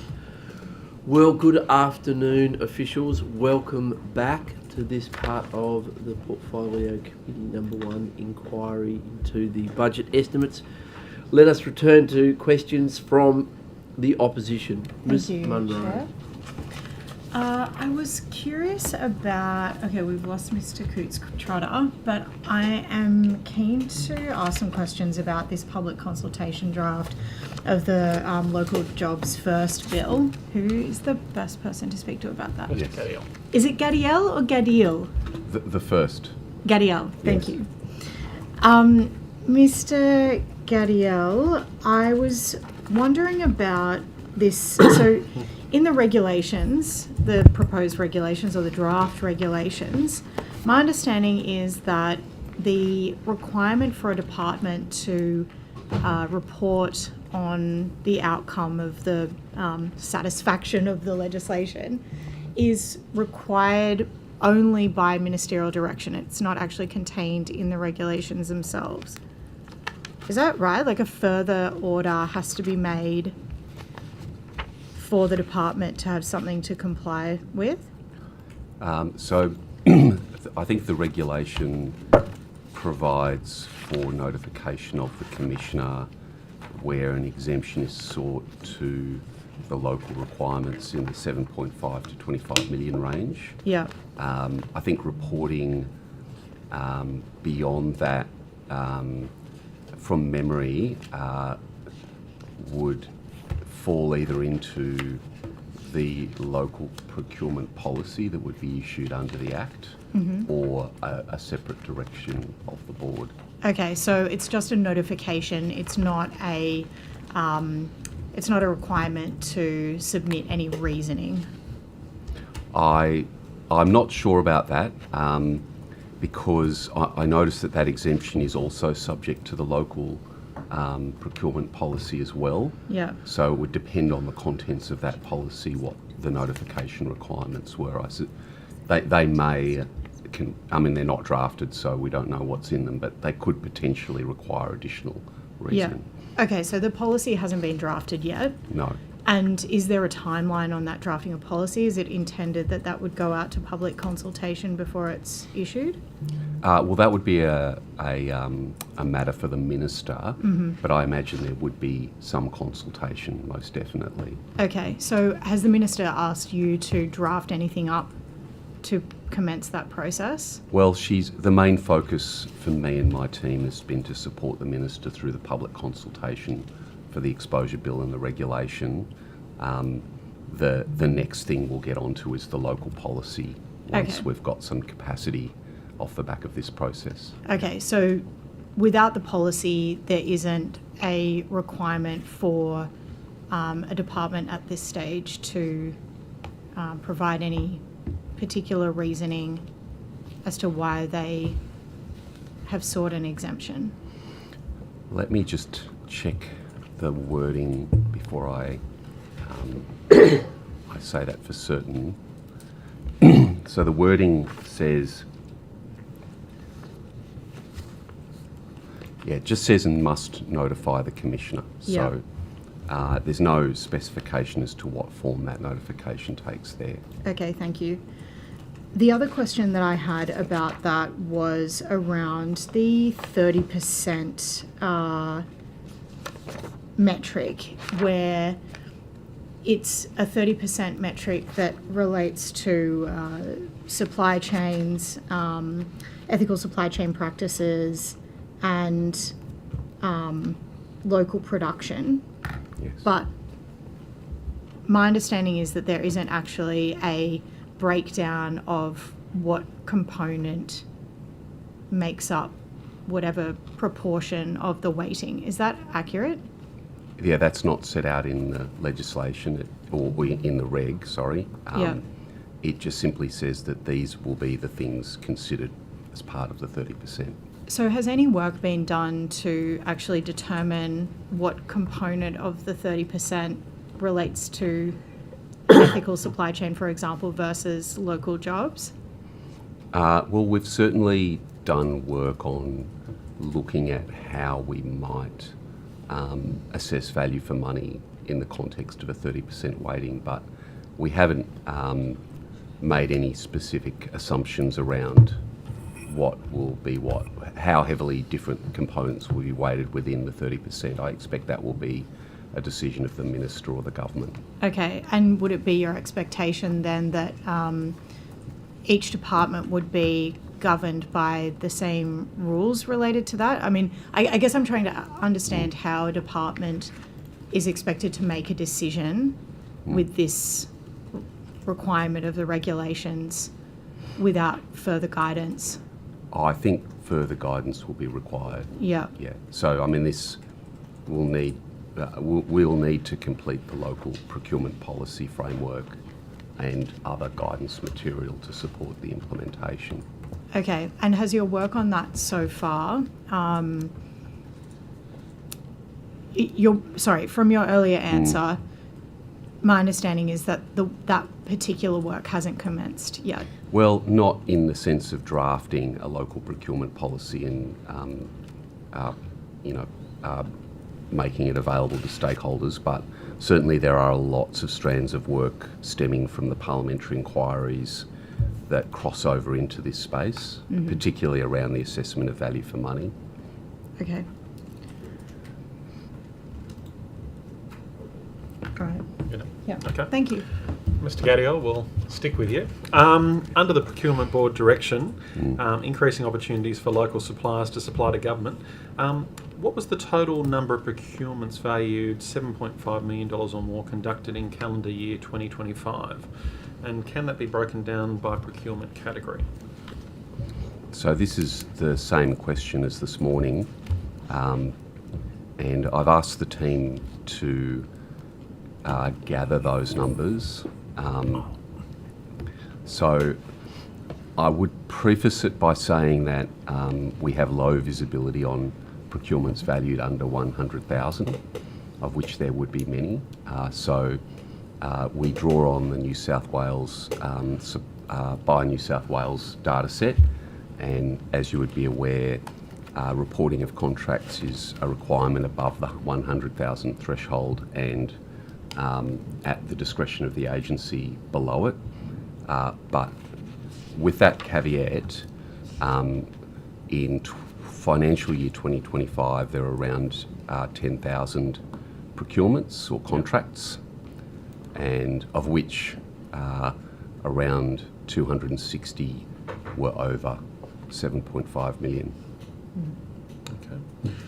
Thank you. We might return to some of those on notice then, as I take it that those figures that you've asked the team to get have not been gotten at this stage.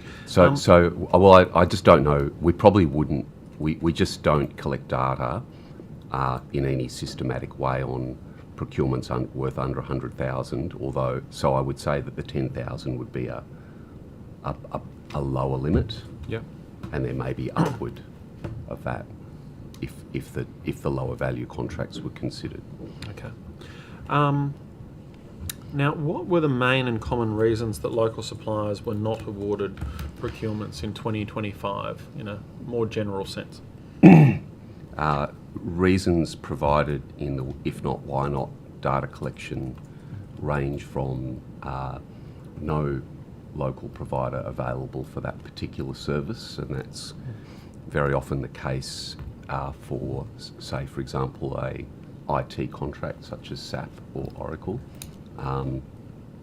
or for that matter, Microsoft. Another reason may well be that there is a local provider, but for one reason or another, they weren't able to meet the requirements or weren't able to, there was another provider that succeeded in the tender process. So it's many and varied, but primarily it will be because, there isn't a local provider of that particular thing. Okay. And with respect to the local supplier, what is the definition of local supplier? Under the Jobs First Act or under the if not, why not requirement?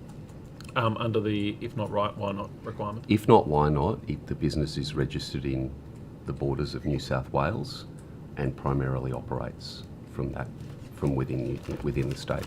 Okay, so something like Amazon Web Services, for instance, that might be registered in New South Wales, and has a New South Wales workforce, would that be constituted as a local supplier? Or? So I'm not familiar with Amazon Web Services as a firm, but in the abstract, if that business had a New South Wales business registered within New South Wales, and that business primarily operated from within New South Wales, then yes, it would be considered to be a New South Wales business. Is there any minimum jobs requirements or minimum presence requirements? No, there's no minimum.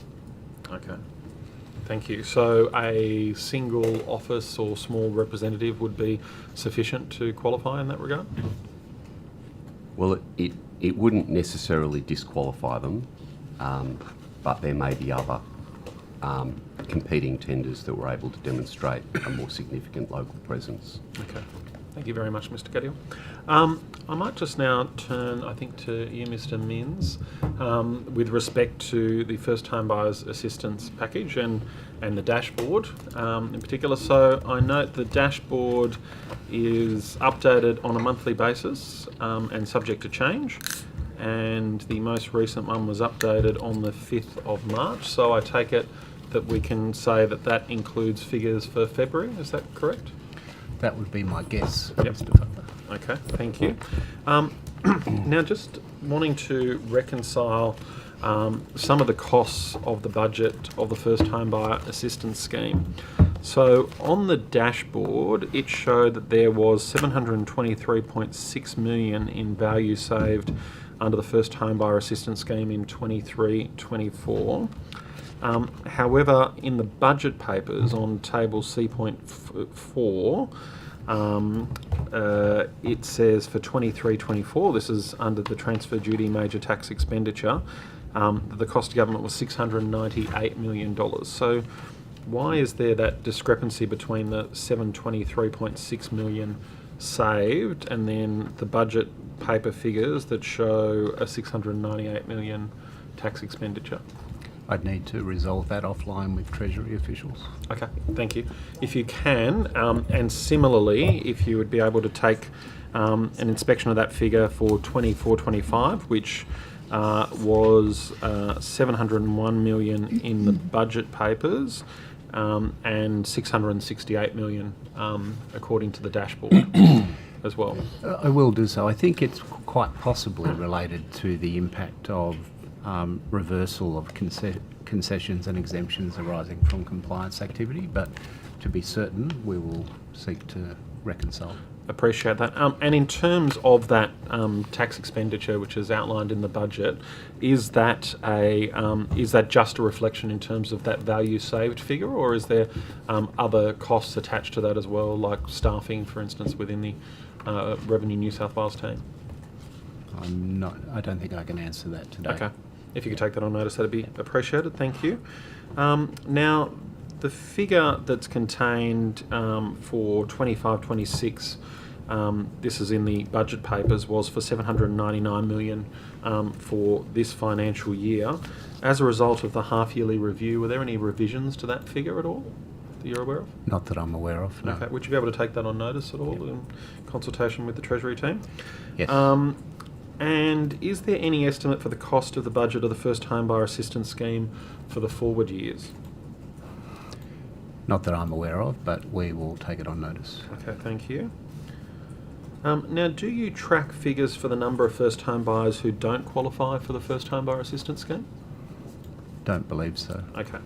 So there's no figure that is tracked of just general first home buyers or new entrants to your data set who haven't appeared before when you talk about transfer duty at all in Revenue New South Wales? No. The closest that I've got to that is that we do know how many new land taxpayers come onto the scheme each year who have a liability. Okay, but not transfer duty first time? I don't believe so. Okay, thank you. And also, in terms of the figures, do you track how many are for new homes, as in newly built homes, compared to how many are for existing homes? I think that is available. It's not within my pack here today, but I think I've seen those numbers in the past, but take it on notice. If I could ask if you could take that on notice and provide it to committee, that would be appreciated.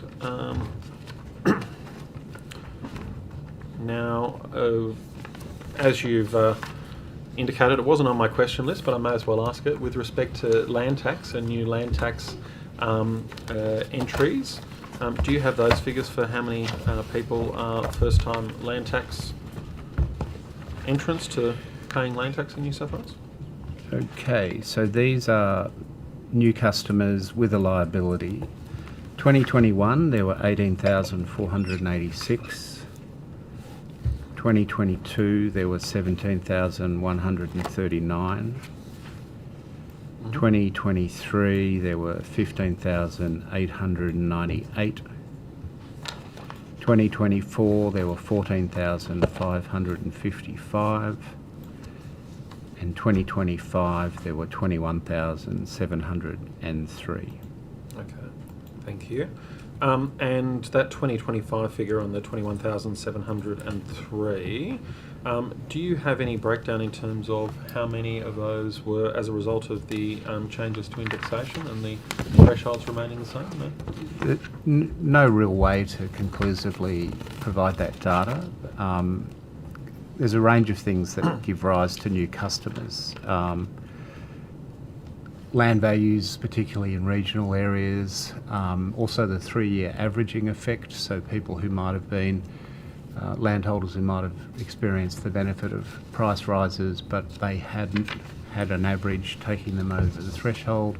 By the time you get to a 3rd year of elevated price, that happens. People might add to their property portfolio, and a key one would be if there's a change in use that impacts any exemptions that are currently being or were previously being achieved. And the last would be changes in ownership structure associated with property. So all of those things have the potential to bring a new customer into the frame. And some of it will relate to the threshold issue, but you can't extract.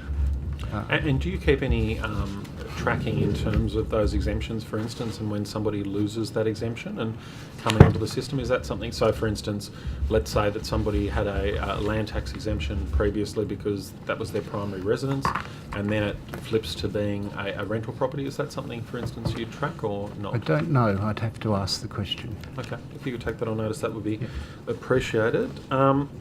Now, interested in terms of Revenue New South Wales and your use of AI, what's Revenue New South Wales doing at the moment with respect to employing AI in your systems? Excellent question, Mr. Fallow. It's something that we're investigating with some alacrity, but also with some caution. So there is a framework set up within Department of Customer Service that creates an assessment framework and a governance framework for us to deploy before we use AI. And when I say that, I'm talking about AI in a kind of deliberate and tool-based way. We all have access through the Microsoft 365 license to a Copilot AI kind of query function sitting on our laptop. So again, there are some guidelines and some training from Department of Customer Service that we're exposing our people to, but if they use that facility, it stays within what we call the domain of the Government Shared Services platform. So they're not using an available to everybody AI tool, they're using one that's confined to the government users within our domain.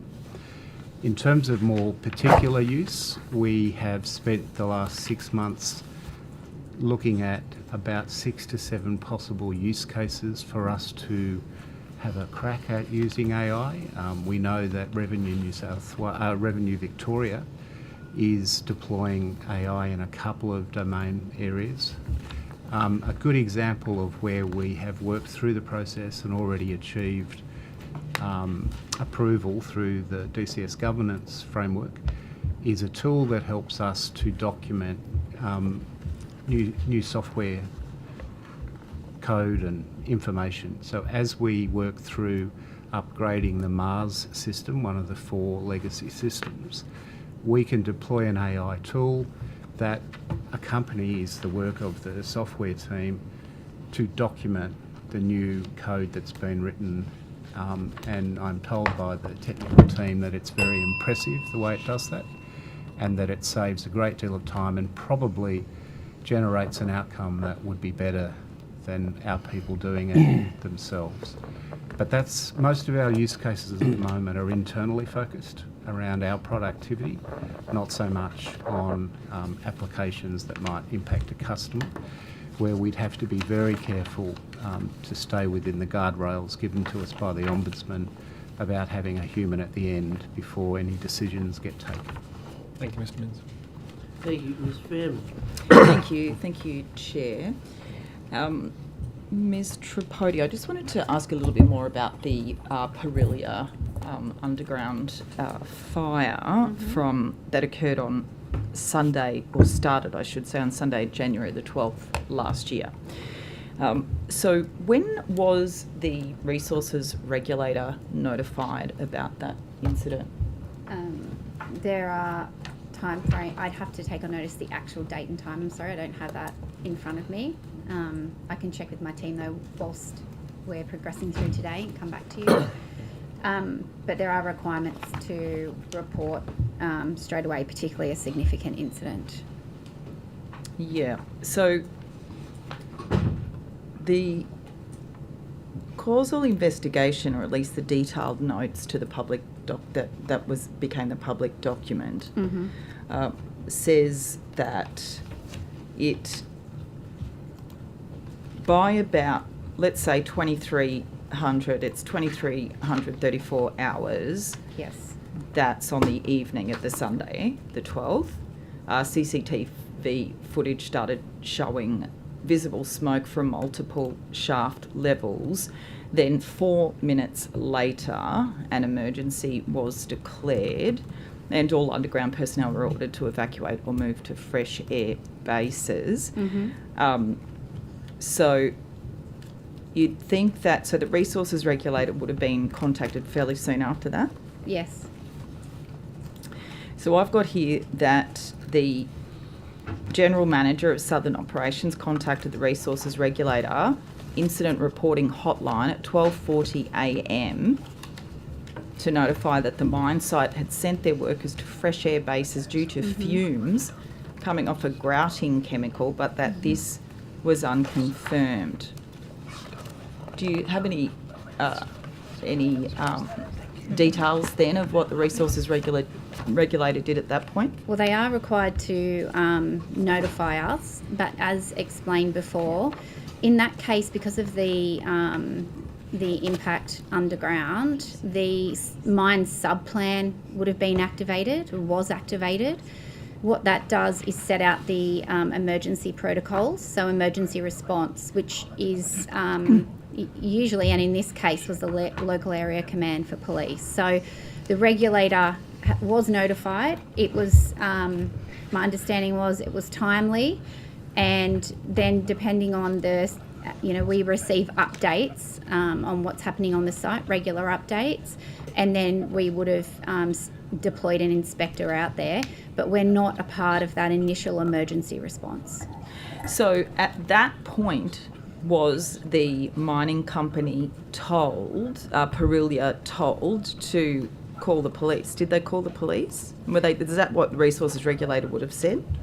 Well, their subplan was activated, so I'll have to check the sequencing, but the police were the incident manager and controller on that site during that issue. So once notified, we informed we have a incident management team, so we that type of incident, we have a particular response to that type of incident or emergency.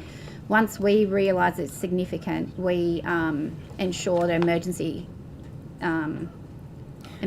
responders are involved, But like I said, in this case, the mine itself, the sub-plan was activated, which meant that the local area command and other emergency services are in charge. I mean, this does seem to suggest that, in fact, the local emergency operations controller, so that's Leocon. Leocon, yeah. Once significant, we would notify them if the mine had not already. That was at about 5 p.m. the next day. 5 p.m. the next day. We notified. Well, the Leocon was notified. So it started at midnight, essentially, 5 p.m. the next day, but the resources regulator was told at 12:40 a.m. So what happened? What did the resources regulator do between 12:40 a.m. and 4 or 5 p.m. the next day? Yes, so as not a part of the actual emergency response, I'm sure a lot happened that didn't involve the regulator. We would have been kept in contact, though, with the mine. But what I can do is actually, I'll get a timeline of what happened and take that on notice. Why wasn't the air tested in Broken Hill? Are you or at the mine itself? Are you referring to as the fire in relation to the fire smoke, itself, yeah. the smoke? So that measurement of air quality, and that's a pollution, so that would be the EPA. My colleagues in the EPA are responsible for that. So I have lots of emails here, though, that clearly indicate that the EPA was told that their services weren't required, that they were ready to test the air quality, but they were informed that that wasn't required. Right, I'm not aware of that and can take on notice that question, but anything to do with air control, like air quality, post-fire would have been EPA. So this is an EPA internal email from the 15th of January, which is basically, it says here that, happy to include on background, because at this time the ABC and other journalists were making inquiries about what was toxic smoke, residents saying they had a bad taste in their mouths, workers, goodness knows what they were experiencing. And this email says, we were contacted by, this is from the EPA, to the EPA, internal. We were contacted by Parelia Mine on Monday after being notified of the fire. They debriefed us and indicated they didn't require assistance from us. Is that up to Parelia Mine to say to the EPA, your assistance isn't required to determine whether we are emitting a toxic substance from our mine after a fire? You'd have to direct that to the EPA. But I'm asking you as the regulator, what seems to be the case here is that the mine was in control of a situation where they had a fire and it should have been the regulator. Yeah, so how is that happening on the ground, Ms. Tripodi? Yeah, so I wouldn't say that the mine was in charge of whether a regulator undertook investigations or not, but you would have to I would have to refer to the EPA on what basis they accepted that advice. The regulator, as in the resources regulator, we had ongoing engagement with the mine. My understanding is that with these types of fires, they can change. They start out and it doesn't seem to be that significant, and then we stay in regular contact. We get updates as to whether it is significant or not. But at some point, once the once it is established that it is an incident of this level, then the emergency response starts. And in this case, the mine themselves activate the sub-plan, which then brings in local area command and all of the emergency services providers. Our role is to provide the technical advice, things such as, it might be an engineering basis question about whether it's safe to re-enter the mine, all of those sorts of things. And usually my chief inspector of safety would attend those. Have you looked at this issue in detail? Because it does say that, again, that a preliminary investigation of the incident undertaken by the regulator did not identify any material breaches of the Work Health and Safety Act 2011.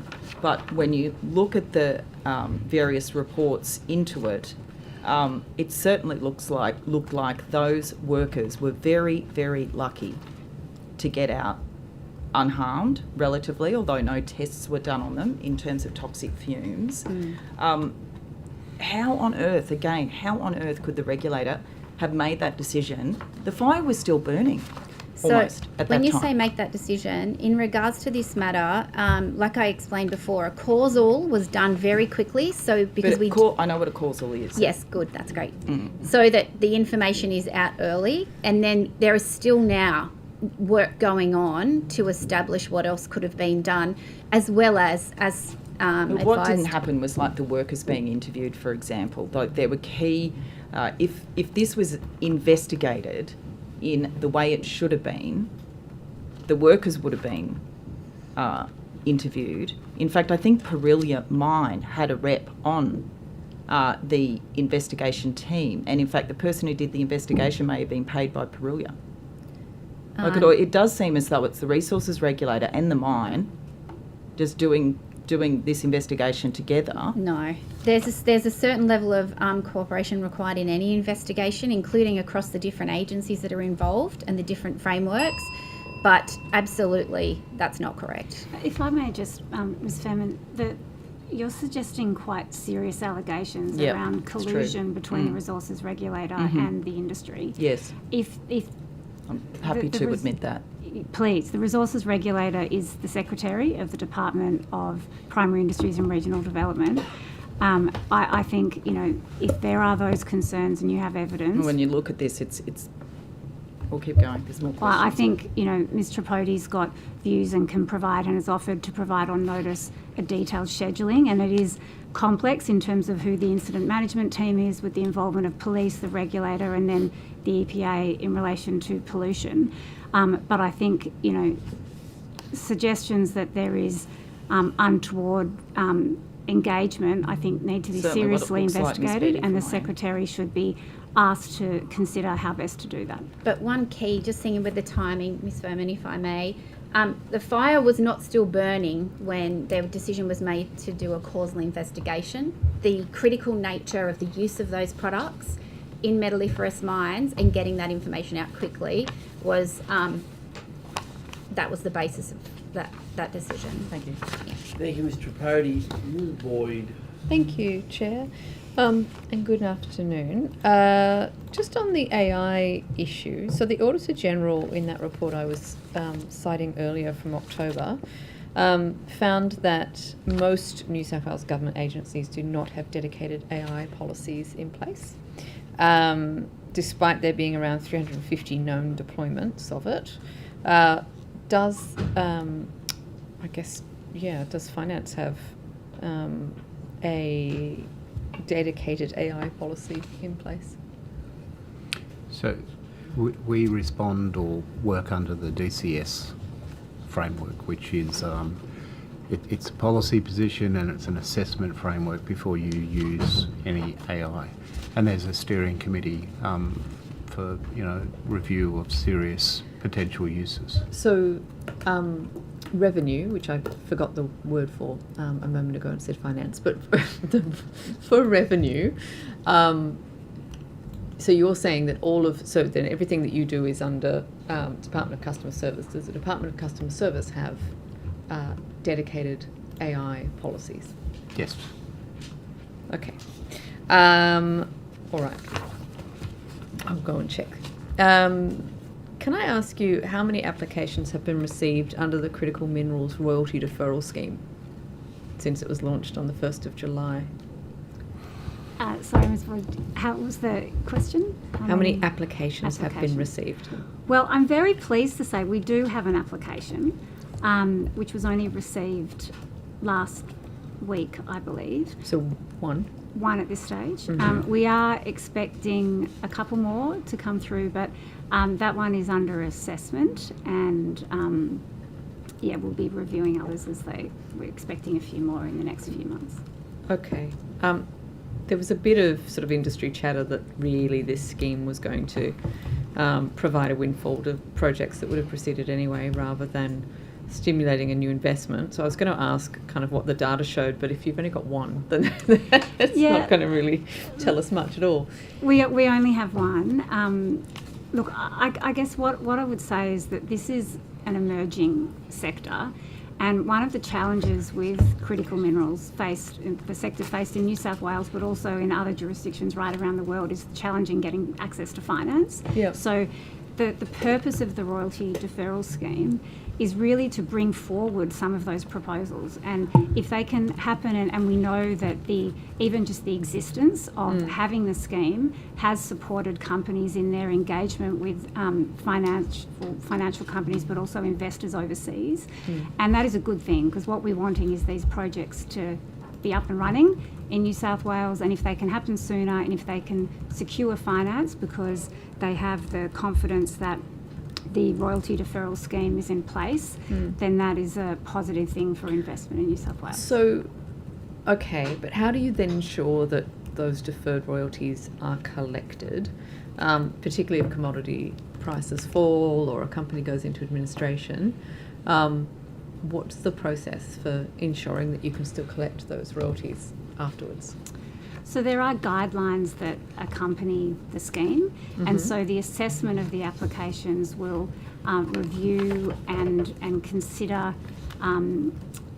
the applicability for participation in the scheme, and then the royalty collection is based on production. So we will have records of that production, and then that will be managed for a deferral, because they still have to pay the royalty in the end. Yeah, but how do you end up not just being another creditor when they go under? Well, we work closely with Revenue New South Wales, who collects the royalty from mining companies, and we have a number of mechanisms available to follow up and collect royalties. Okay, but is there, I don't know, like for instance, when we're dealing with coal mines, when they are looking at rehabilitation, and we have bonds and things, because we know that they do tend to sort of walk away at the end without actually making good, because they can sort of point to an administration or whatever. In the case of this deferred royalty, is there some agreement you enter into with them to ensure that you are at least a secured creditor of some kind? So it is a condition of the mining lease to pay royalties. Yeah. So and there are we have a number of tools available through the mining legislation, and that was actually strengthened through regulatory reform last year, that we can do certain things like prevent the transfer of a mining title, for example, or also put a charge on the mining lease or leases to become a secured creditor. So that's getting us closer. So in that case, is that what will happen? Will you, if somebody seeks to defer these royalties, will you automatically put a charge over some of their assets? We wouldn't automatically do that, no. Right.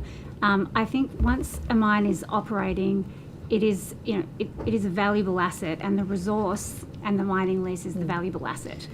Okay, but there's no assurance then that at the end, if they were to walk away from the project because of the prices tanking or whatever other reason, and they wind themselves up and there's a bunch of creditors, there's no assurance that we will get our chunk of the royalties then? Royalties are paid on a regular basis, so if there's... But these are deferred? Yes, but when they're deferred,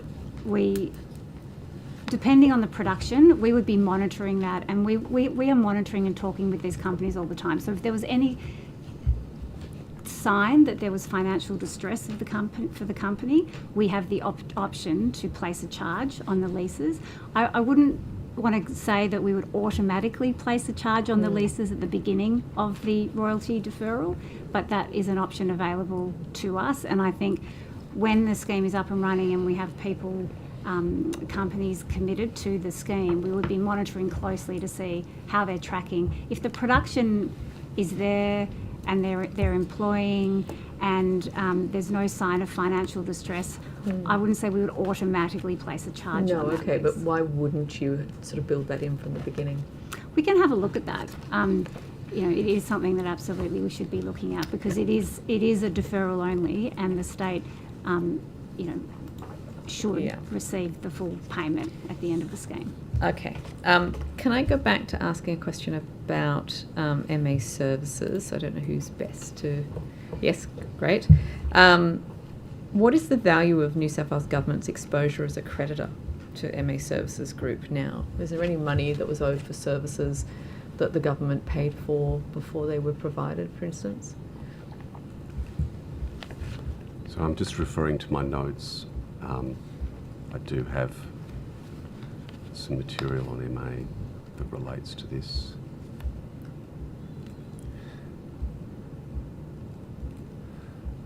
So I'm not certain if we're a creditor or not, but given that the health contract was definitely overlapped the period of administration, it's possible. But I'd need to take it on notice and come back. That would be useful, if you could.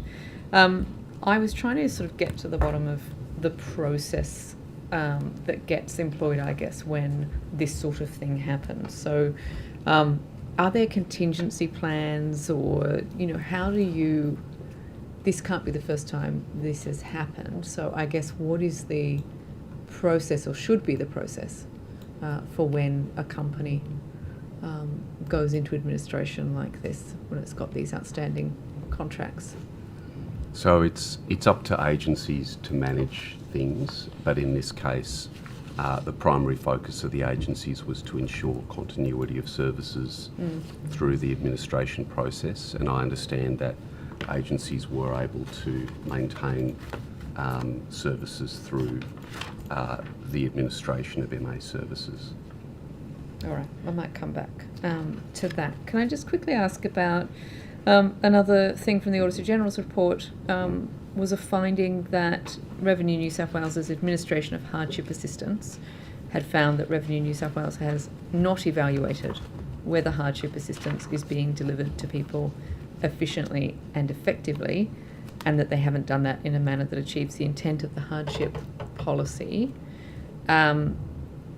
What is being done to ensure that the hardship processes and policies within revenue are being applied effectively? Yeah, I think the Auditor General was making the point that they couldn't find an overarching evaluative process, and we accepted that finding, and we're seeking to develop such a process at the moment. So I don't think it was an invalidation of the work of the Hardship Board.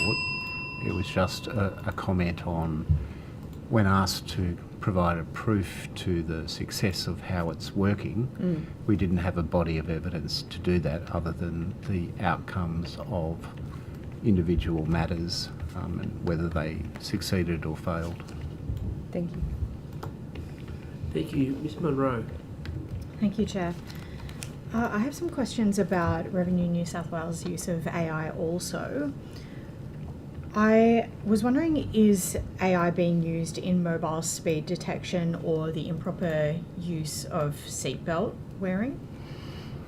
I think there really matters for transport for New South Wales, because they send across in batches incidents where they think a fine needs to be collected. We have a process where humans review those cases, and it's for the most part we would agree with how it's been assessed in transport.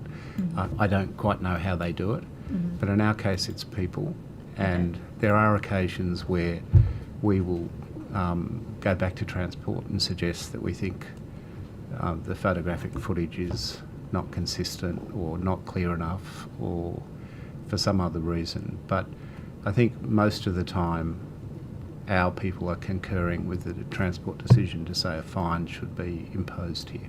So the review conducted by Revenue New South Wales is conducted by humans all the time? Yes. Okay. And are there other processes for other types of fines where you might be using AI rather than humans to determine the accuracy, or whether your department agrees with a department that has come to you with activities that will be fined? As I mentioned earlier, but for the 6 to 7 use cases that we're still investigating, where only one of them has really moved into pilot implementation, and that's the code writing one I mentioned, we are not at present deploying it. Okay. That's different to something that you would call automation, which Revenue's been deploying since 2017. Sure. So just to confirm, it's not happening in any audits either? The closest thing, and again, it's not AI, it's not generative AI. Yeah. We do have a character recognition tool, and that's a technology that's been around for 2 decades that we use for trusts, because trust structure and trust design has a big impact on tax liability. And even then, before we decide that we need to inquire further, an assessor is looking at that work. It's really just a summary step. Okay. And is it being used in any, like data matching with federal agencies?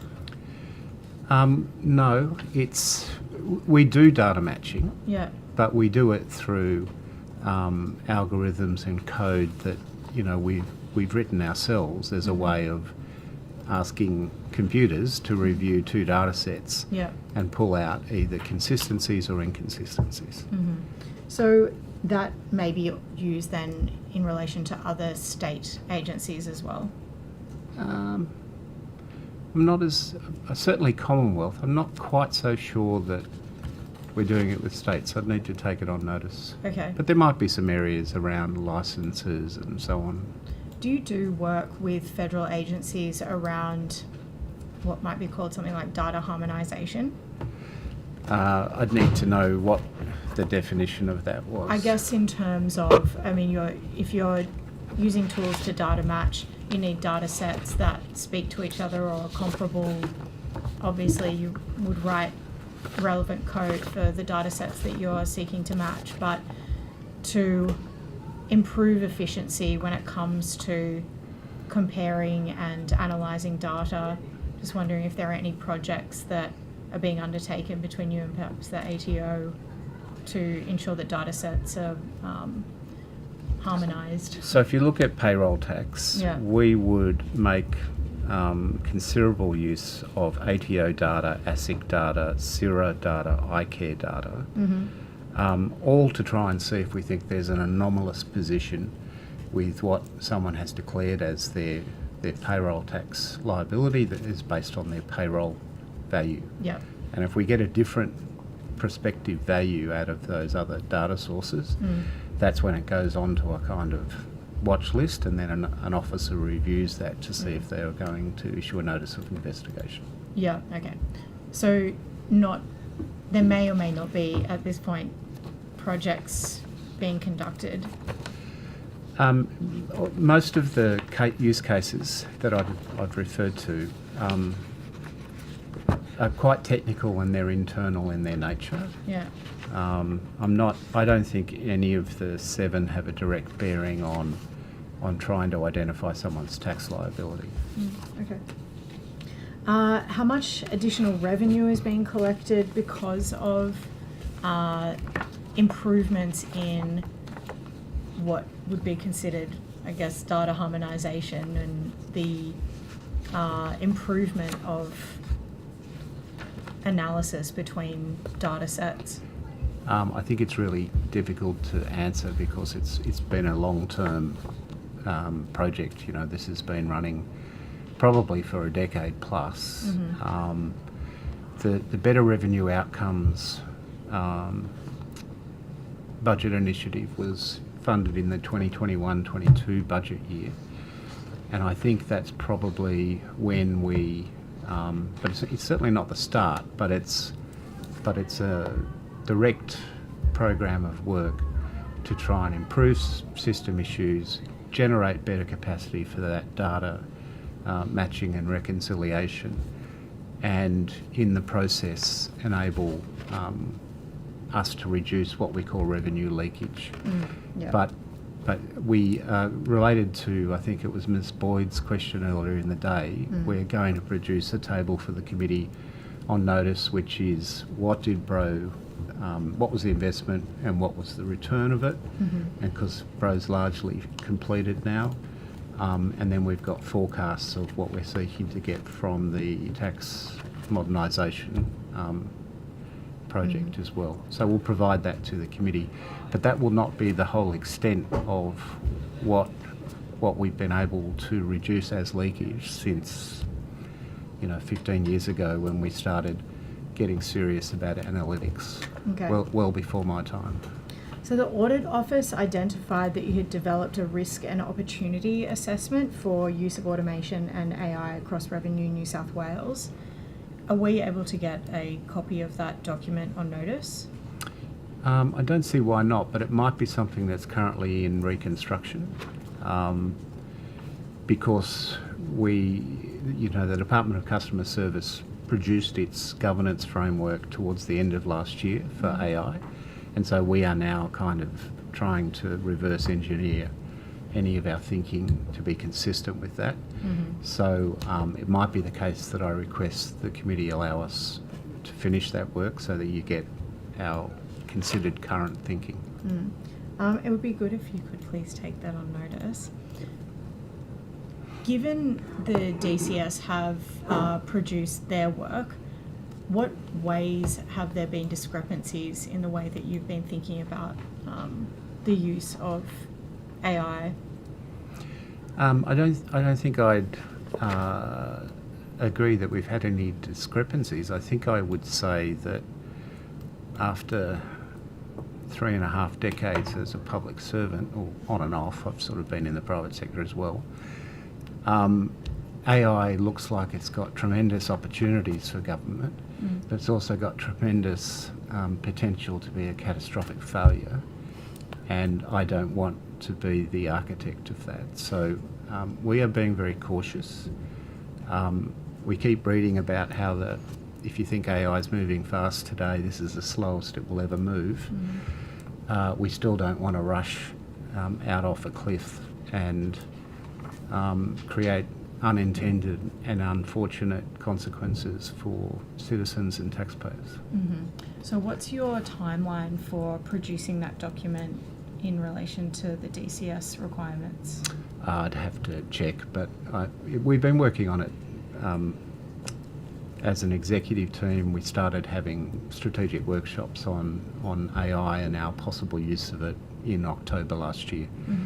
So we have a governance unit that's completing that work, and they report back to the exec team pretty much, I think it's every second month.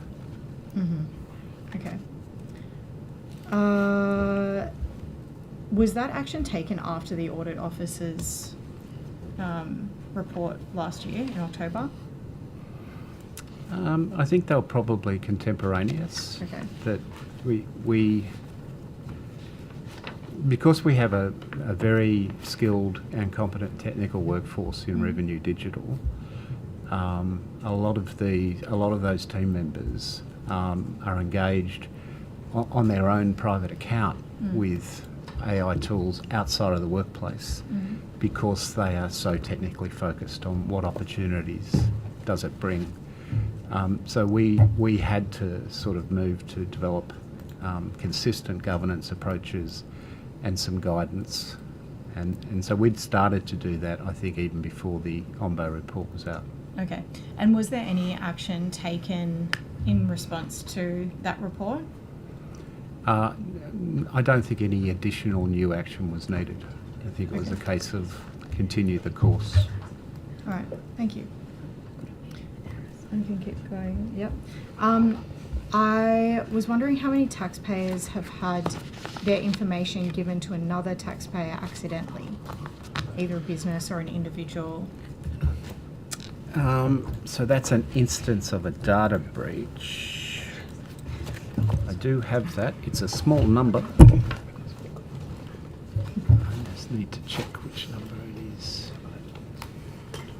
26.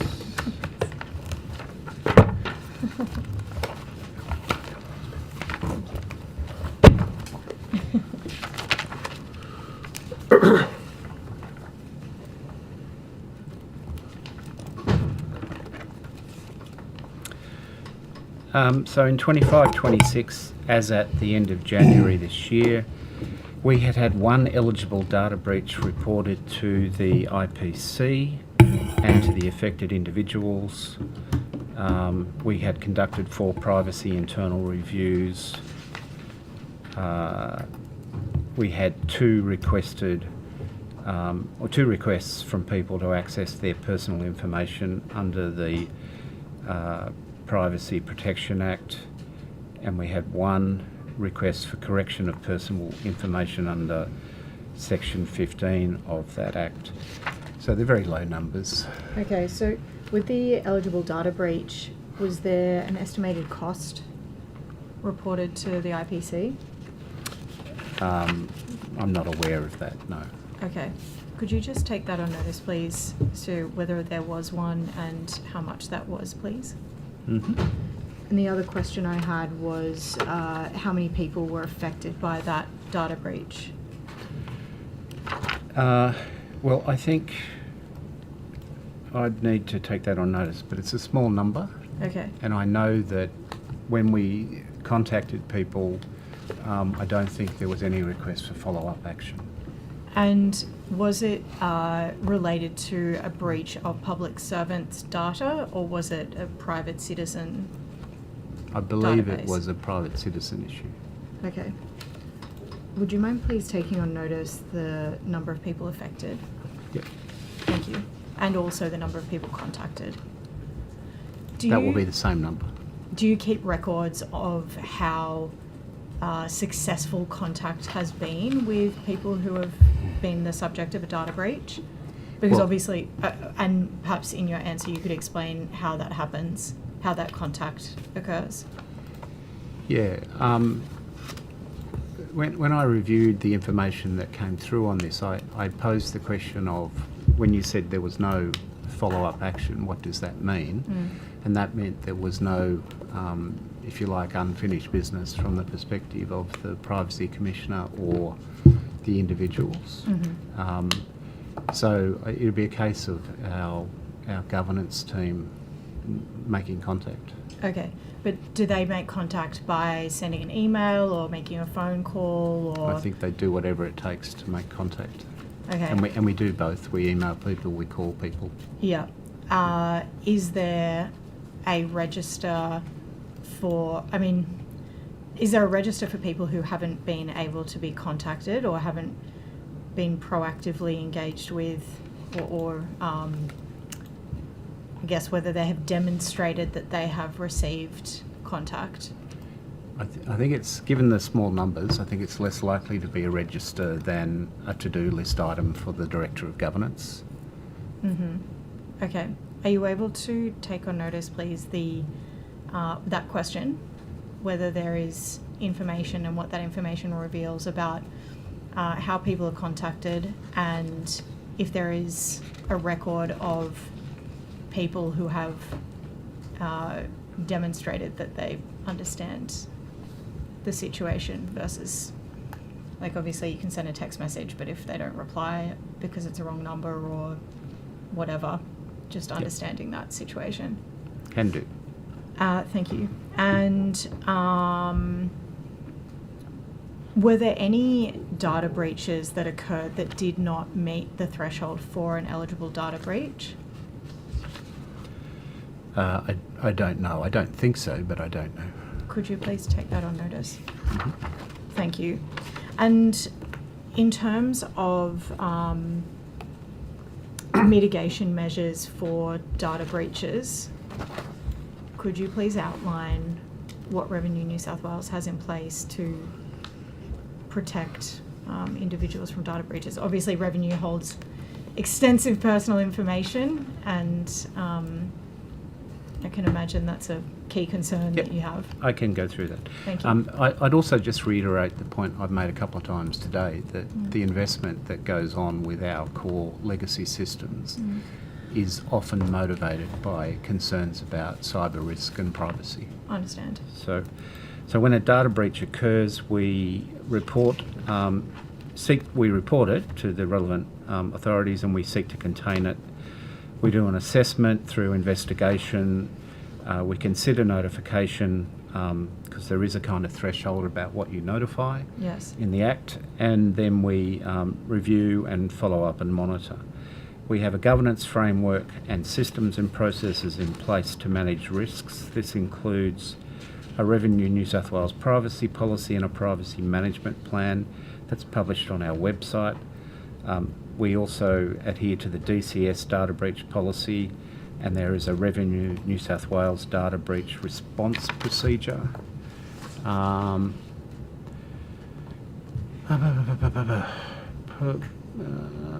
Yeah, and then we'll follow up. We'll conduct privacy threshold assessments. We'll conduct privacy impact assessments, and we'll do privacy risk reviews as applicable to see if the matter is potentially systemic. We have privacy collection notices and privacy statements when they're applicable embedded in our customer-facing products, and DCS requires us to have staff complete mandatory privacy training. We have a designated privacy page on a Revenue New South Wales SharePoint site, which provides awareness and resources for us to grow capability within the organisation. Thank you. And just to clarify, with data breaches that don't meet the standard of a notifiable data breach, do you keep a record of those incidents? I would think so. That's why I was able to give you the numbers at the start. Yeah, okay.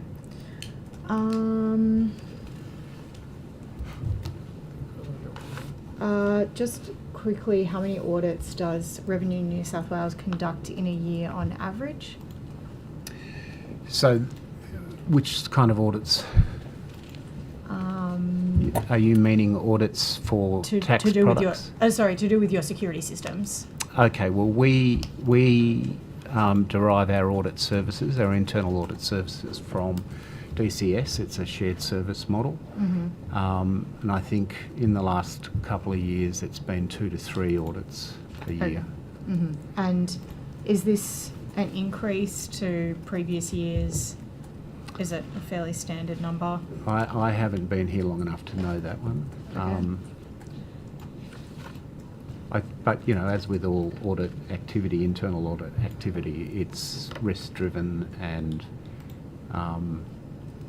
we actually don't make the call. It's made by the internal audit risk function within the department. Okay, so they make a call and then liaise with DCS to progress that process? Well, DCS has a risk function. Yeah. And they would make that call, and then they would speak to the business. Okay. Okay, so DCS would make the determination. That's right. Okay. External to us. Got it. Thank you. So does that mean that staff in Revenue New South Wales are conducting those audits, or it's DCS staff that will? It'll be DCS's internal audit team, or they may have a partner from a panel of suppliers. Okay. Thank you. Thank you. Ms. Fairley? No, Ms. Boyd. Ms. Boyd? Thank you. I want to take you to something very different now. So there was a High Court ruling on the 15th of October in relation to G Global around foreign stamp duty and land tax surcharges. So I assume that's you, Mr. Mintz. So effectively, my understanding is that they were something that only New South Wales, out of all of the states, decided was probably inoperative, and had issued refunds to eligible foreign purchasers prior to the decision being handed down. When the decision was handed down, turns out they are constitutionally valid. So I guess the question is, how much did we return that we didn't need to? Is that in the notes? I'm not sure if the amount's in the notes.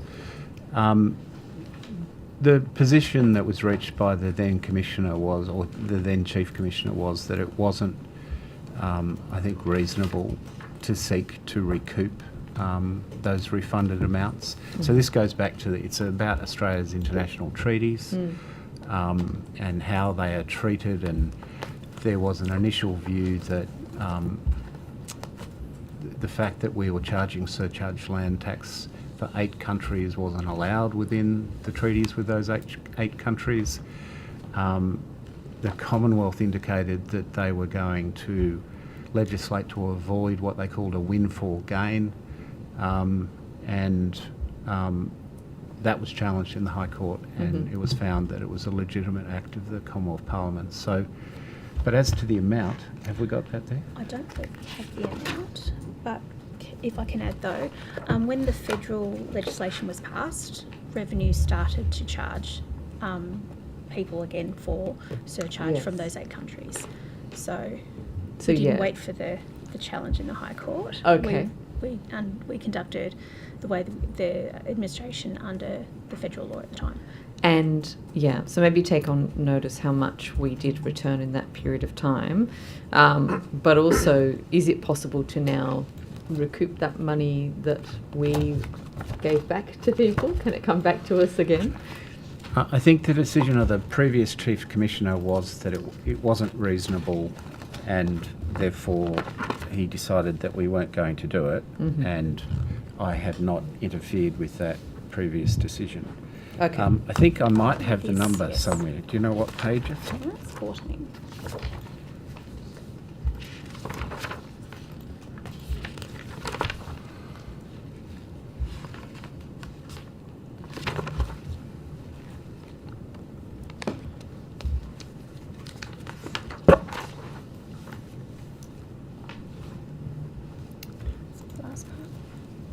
It's on the last page. Of course it would be on the last page.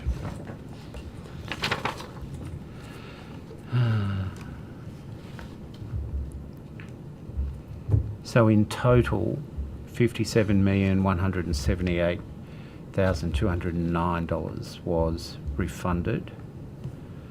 That was 341 people for surcharge, purchase the duty, 1,311 for surcharge land tax. So $57 million that we handed back that we didn't need to. Yep. That's unfortunate. There's a lot of good places that $57 million could go. Can I ask, speaking of amounts that we don't collect, but this one by reason of policy, I guess, I was told in the Treasury estimates that we are missing out on around $380 million, I think, by not collecting payroll tax from private schools or from non-government schools. Are you able to tell me how much we don't collect in land tax from non-government schools? I don't know. I might be able to, but I can't today. So I'll take it on notice. That would be great. Also, if there's been any analysis done of how much we are losing out on from not collecting land tax from churches and from church-run institutions because they are classified as charitable organisations. If a data source exists, it's more likely to exist within Treasury than with us. Okay. So I think I'd have to take that on notice. I don't think it's an automatic thing. I'd have to look at the data. Okay. All right. And just going back on, just wanted to check. So when we're talking about unclaimed money, we did talk about the total value. No, we haven't. Sorry. Can you tell me what the total value of money currently held in unclaimed money is? I think I can. Well, I can tell you what has been received this financial year, which is 73.25 million. So that's up to the 31st of January. So that's received into the funds? Yes.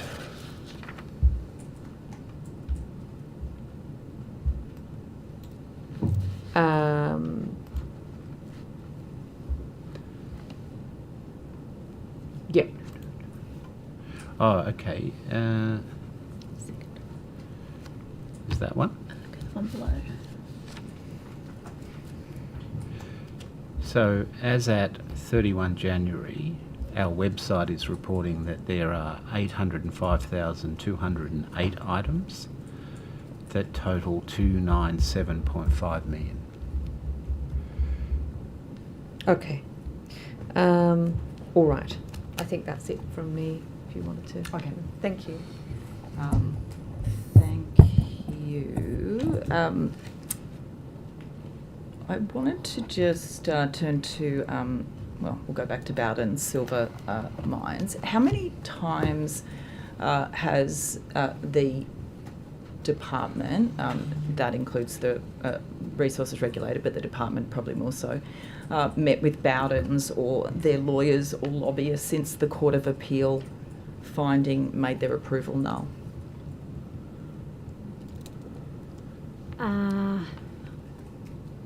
If you're talking about the whole of New South Wales Resources and the regulator, all staff, I'd have to take that on notice. What about yourself, Ms. Beattie?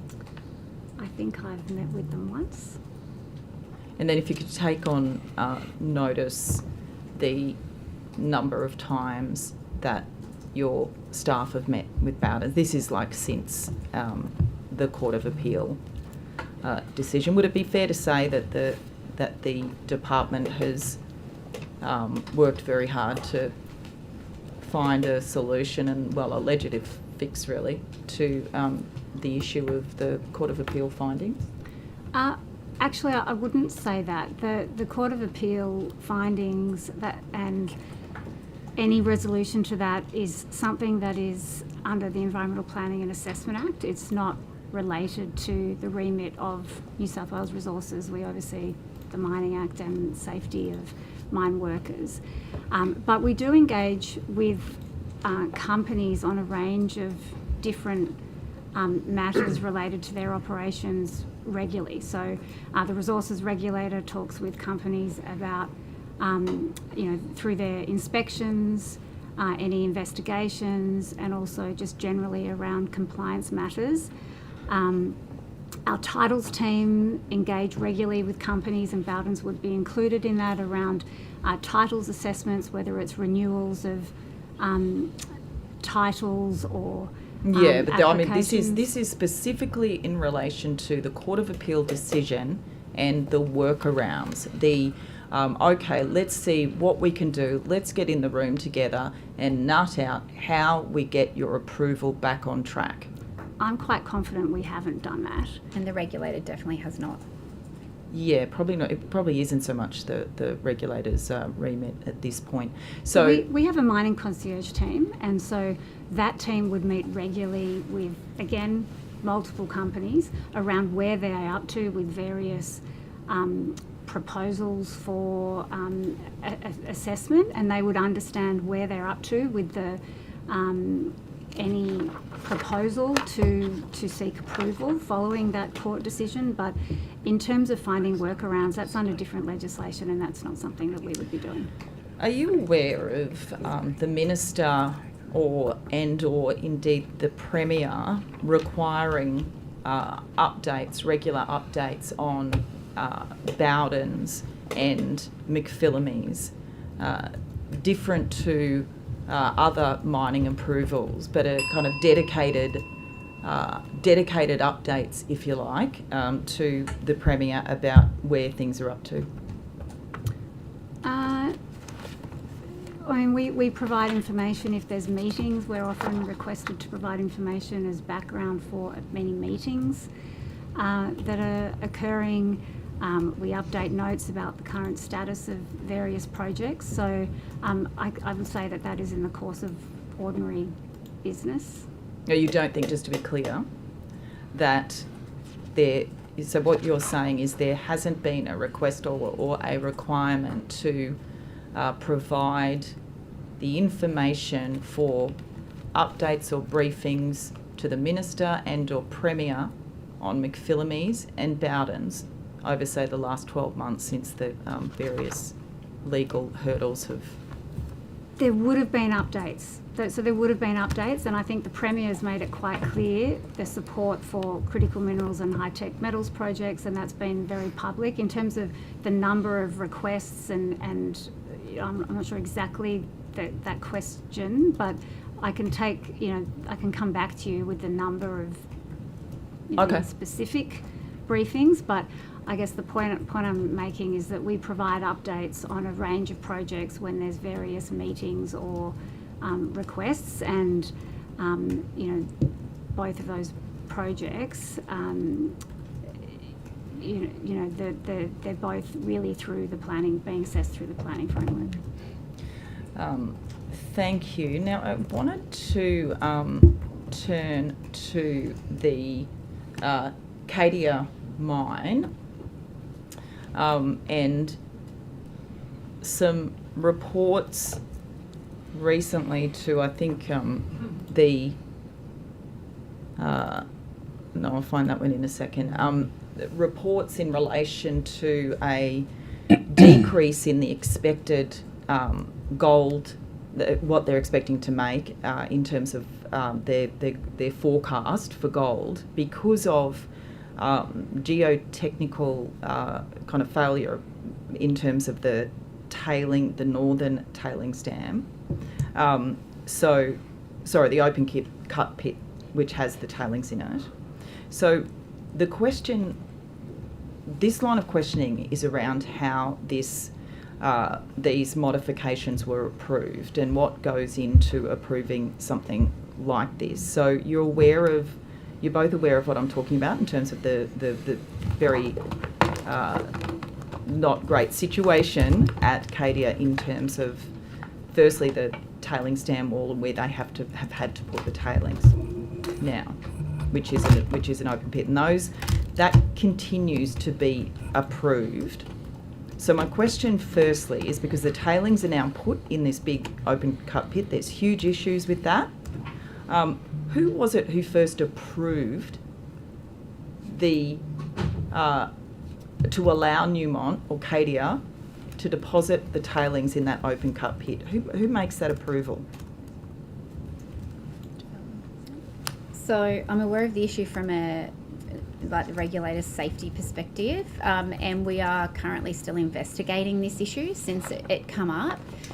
So I'm aware of the strata issues they're experiencing related to the mining methodology that they utilised and the impact that is having on mining. Our concern is safety and obviously environmental from the Mining Act perspective. So our inspectors have been out there very regularly and are currently looking at this issue around the tailings wall. There's no immediate safety, absolutely no immediate safety concerns. I've had team out there. However, transfer of tailings into the pit, that's approved by a modification to the development consent. So under the EP&A Act, the development consent has a series of approvals.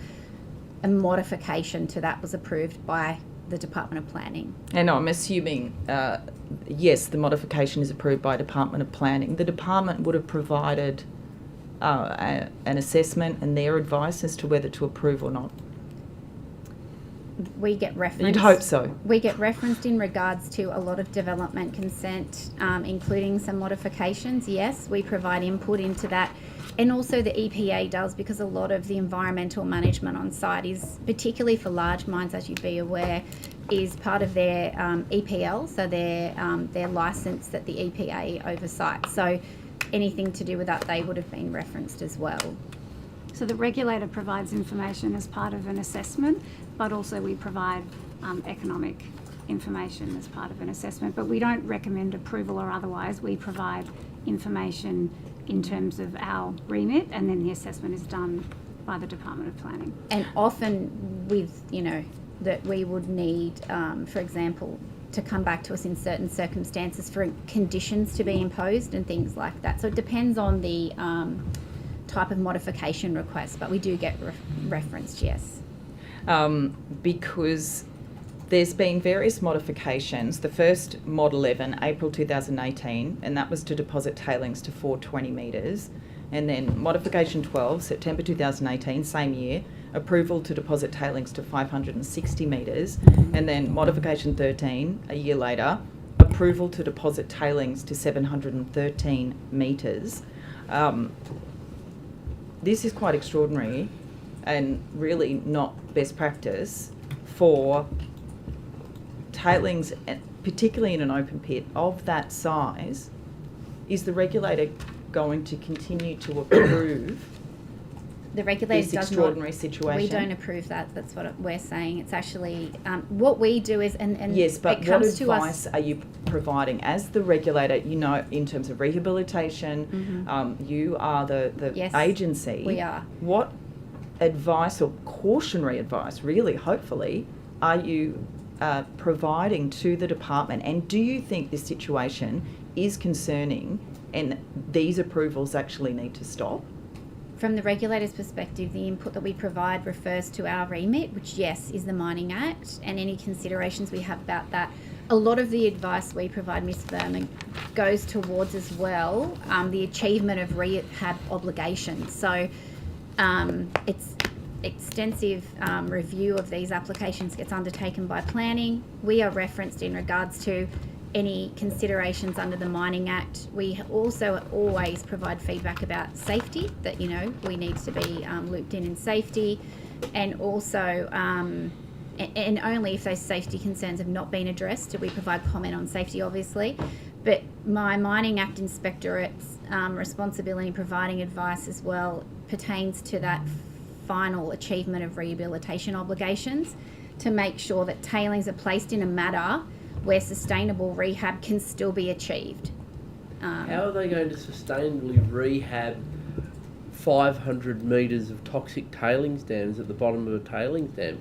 Do you honestly believe that you'll be able to sustainably rehabilitate that gigantic void full of hundreds of millions of tonnes of toxic sludge?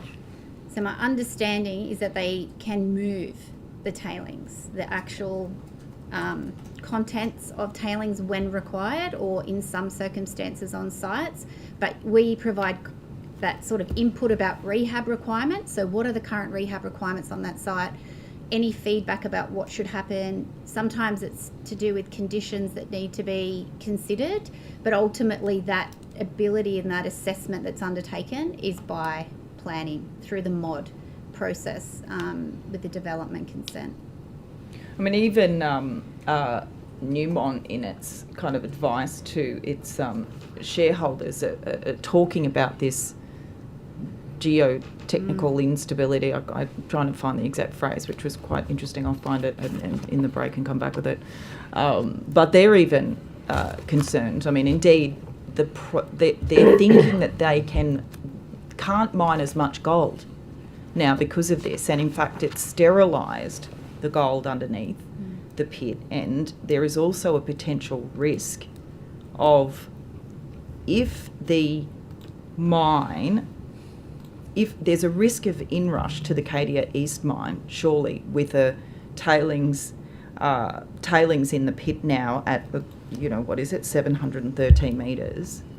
There has got to be a risk of that, and sterilising more of the ore. This is what this is what Newmont's looking at. So, Ms. Fairman, what you're saying is that those numbers you were using of 400, is that like modifications? Yeah, but they altitude. Is that altitude, like 400 metres, 500? Tailings up to. Yeah, so a couple hundred metres of tailings. Yeah, that's a lot, isn't it? So there's no current safety concern. The regulator is very present in regards to this matter, and we're investigating, you know, the most recent developments. We also, again, at that Mining Act rehab element that we provide feedback in. But tailings dam rehab's basically designed to ensure the final land uses are met, and we have very strict capping and geotechnical requirements that we track through the life of the mine. I do understand why a newish company has come in as well, which is, I'm sure, the concerns you're referring to.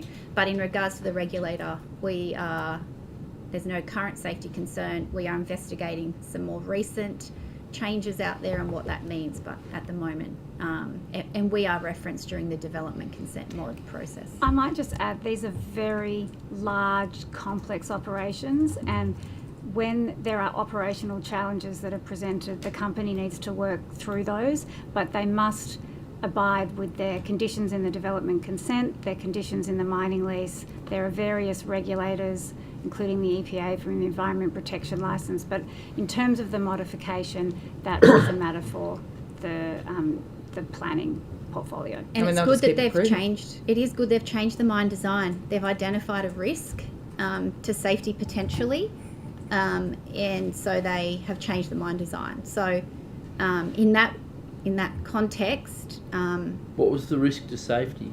well, the risk to safety was the mining methodology that they were using and the way that the tailings dam was, where it was located with proximity, is my understanding, as a non-mining engineer. But yes, my engineers. Panel caving they use, they just collapse the earth. Yes. Create a little earthquake. Okay. The opposition. Thank you. Is Is Revenue what time New is it? South Wales doing any work to model taxes that are yet to be legislated? I think I would have to say that advice that we have in connection with discussions with Treasury about possible matters are cabinet in confidence because they relate to the budget process potentially. So in terms of the way that you're that you could be modelling those things, is it to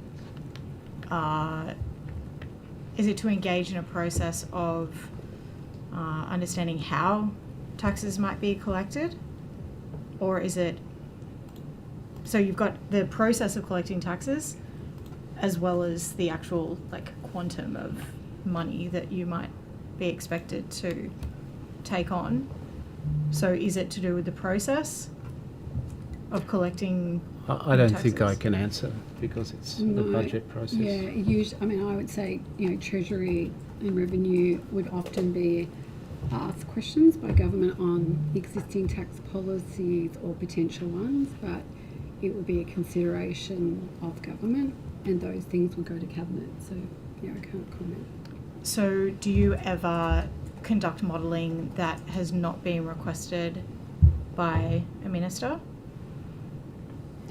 We don't in Revenue. Okay. So it has to be, so a minister has to direct an activity or request information about something particular. Revenue is an organisation whose sole purpose is to follow the law as interpreted by the courts to collect revenue. That's what we do. We would not be in a lead position on any consideration of different approaches to taxation, but we may be called in for our advice in respect of process. Mm-hmm. So I don't think it is cabinet in confidence to answer if you have modelled things that the minister has asked that are not currently in place. My experience across 30 years is that it is, and I once made an error when I first joined the Commonwealth Public Service after some time in the private sector, where I disclosed that a matter was scheduled for a cabinet meeting in 6 weeks' time, and I still remember the rebuke. So, fair enough. I found the term I was looking for, and Good. the You've got 2.5 minutes. Yes, geotechnical standoff is the language that was used, and in their kind of report on their resources, Cadia resources decreased by 8.5 million ounces, which is 44%. To 11 million ounces, primarily driven by 5.7 million ounces of net negative revisions related to a geotechnical standoff from the in-pit tailings facility. Again, it's just extraordinary that this has happened. I mean, I don't care about Cadia's, dropping in the amount of gold they're mining, but it does suggest that the approvals process has certainly to blame. How on earth has this happened? And what that also means is ultimately risks, doesn't it, to groundwater, to the environment, if there is this geotechnical standoff. The groundwater, I know the EPA are working closely. It's already with us, happening. Yeah. Yes, on this site. And again, the approval of the modification is a question for planning. We have no current environmental from the Mining Act perspective or safety concerns, We're still investigating, and we are always monitoring. You have no safety concerns at all? Not in the way that the actual decision that's been made and is in play now is a good safety outcome. It's a good safety outcome. They're changing the way that they're operating the mine, and it's a mine design type of an issue, is my understanding. Sounds like it. Is it your position that the tailings will be retrieved out of the pit ultimately for the pit to be rehabilitated, or those tailings that are going in there, is that where they will be? Like I'm not sure on this site, because that's part of the development consent. What we will consider is whether there are any aspects in regards to the ongoing rehabilitation of the site that are affected. Generally, sometimes those types of void, depends again on the site and the geology and all of those sorts of things, but sometimes those types of void are used to store certain products or byproducts, but that is all done through the development consent process. We regulate to the development consent. So whatever is in that development consent for final landform, we make sure that that is stable, and we work with the EPA because this site would have an EPL, so Environmental Protection Licence. So there are a number of those types of considerations that they regulate as well. Chair, could I possibly just clarify Yes, an Mr. answer Means. I gave to Ms Boyd? When I quoted those numbers of unclaimed money that was showing up on our website, that was unclaimed money for people who we considered to be New South Wales residents, based on the last updated address we have for them. Thank you, Mr. Mins. All right, thanks everyone. We'll have a 15-minute break. Be back at 3:45.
Are we back on?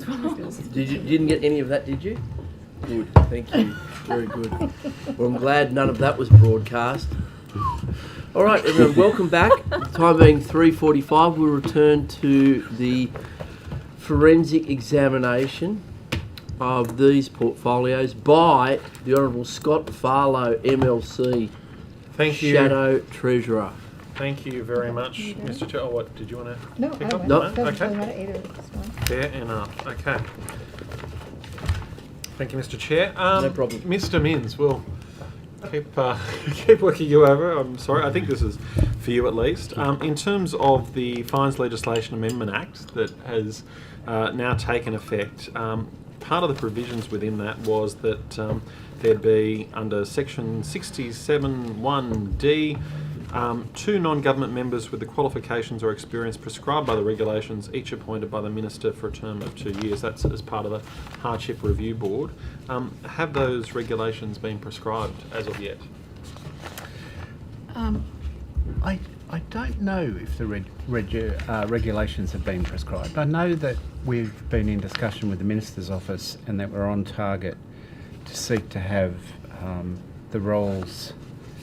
Is it filled by the end of March or is it advertised? Advertised by the end of March. Okay. But I think if the regulations are not yet complete, they're in train.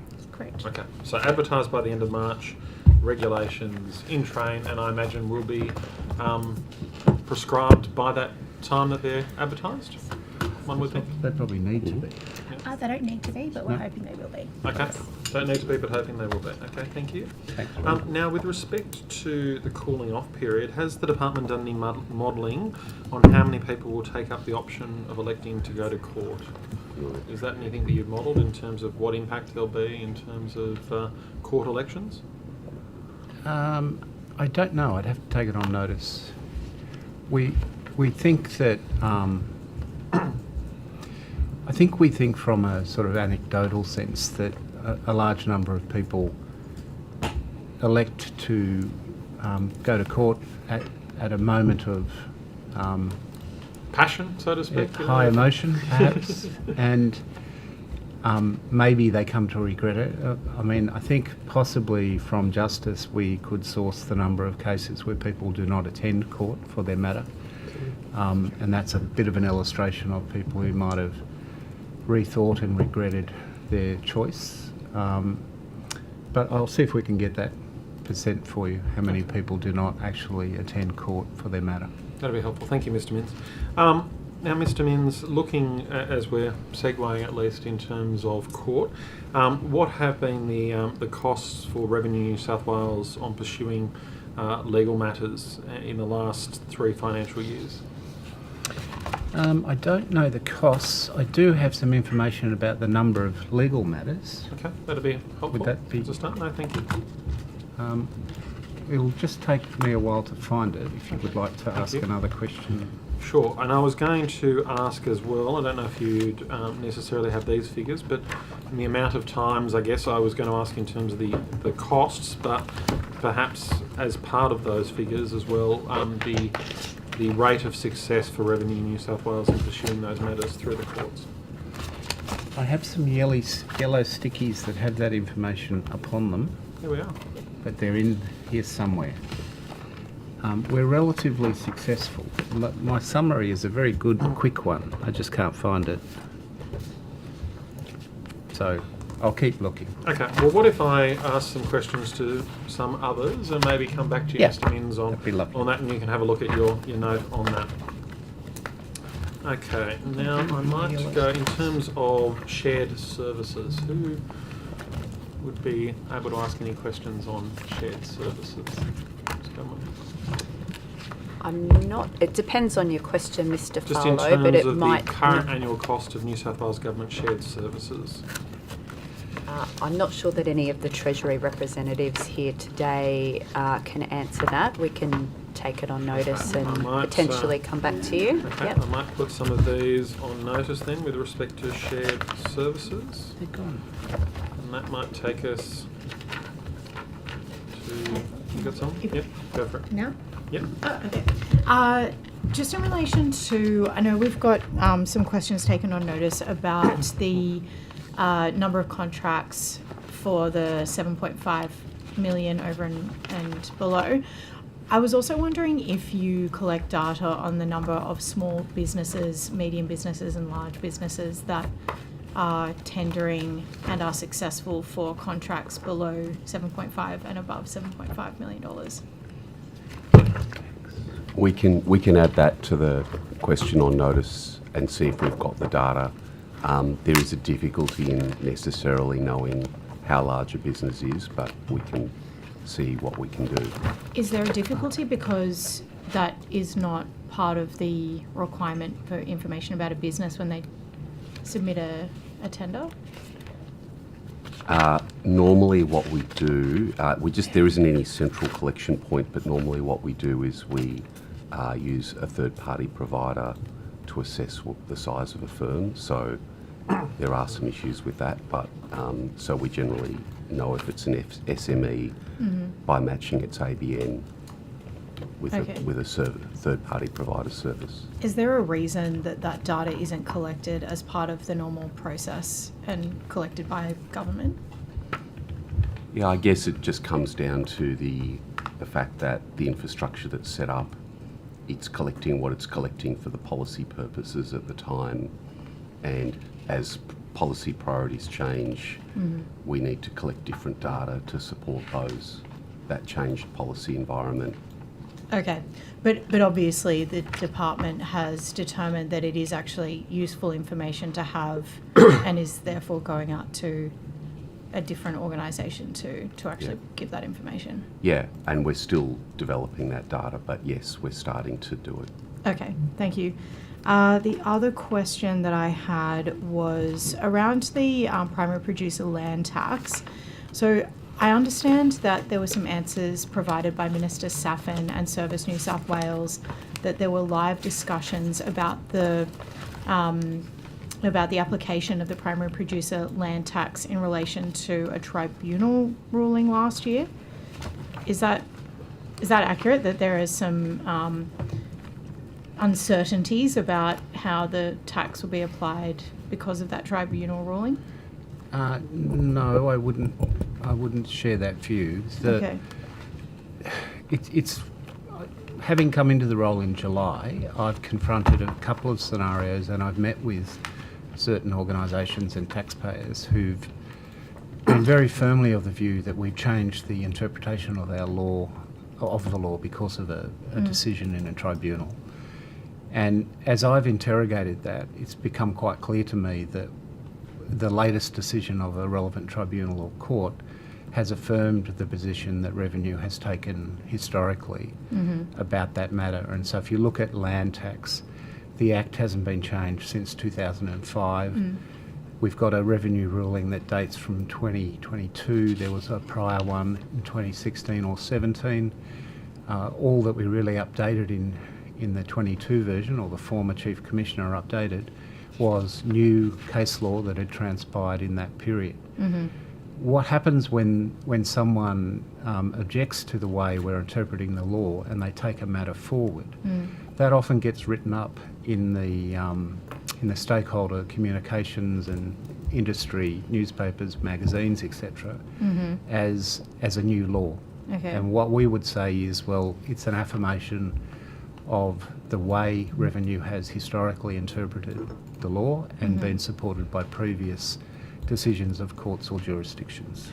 So it seemed as though Service New South Wales implied that the consequences of the tribunal decision were not fully understood.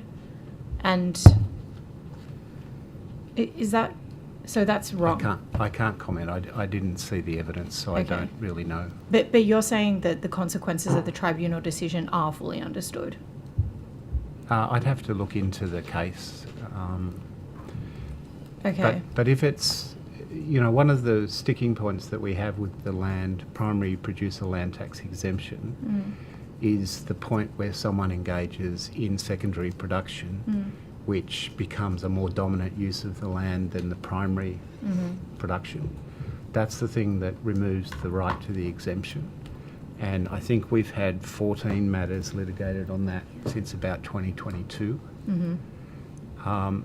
Now, there's two ways of looking at that. We know that if someone receives a 5-year audit and they're found to have been claiming the exemption inappropriately, we know that that is a sort of significant, challenging life event for a taxpayer, be they a private person or a company.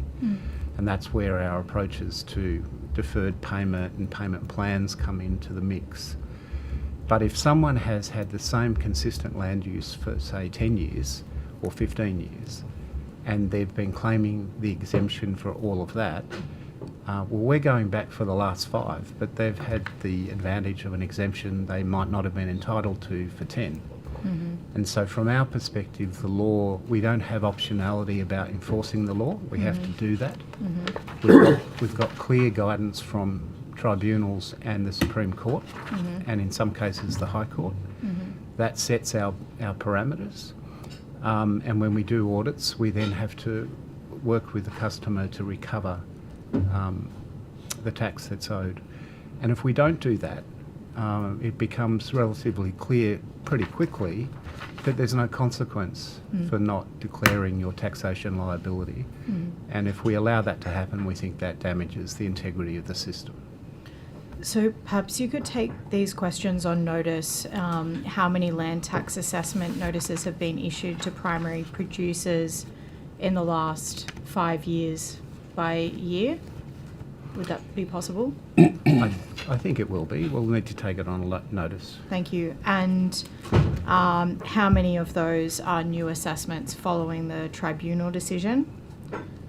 And then also what is to be able to answer that one, Ms. Munro, I'd need to know which tribunal decision you're referring to. I will see if I can find out the details of that before the end of the day.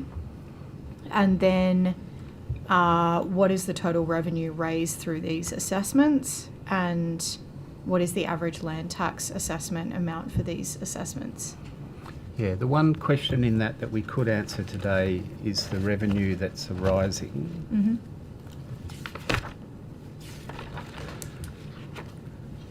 So you're talking land tax generally, or the primary producer's land primary tax? producer? Yeah, okay. thank you. I don't think I have. I don't think I have the gross number, but that's not for assessments. No, I'd have to take it all on notice, I think. Okay. And just to clarify, has the Land Tax Act been changed to freeze indexation? My understanding is that there's a requirement in the Act to that requires the Treasurer to conduct a review. Have I got that right? Yeah. By 30th of June 2027. Okay. So, okay. I have found my yellow stickies. Oh, excellent. Very good. Let's go back to your yellow stickers while you're still on the clock, Mr. Means.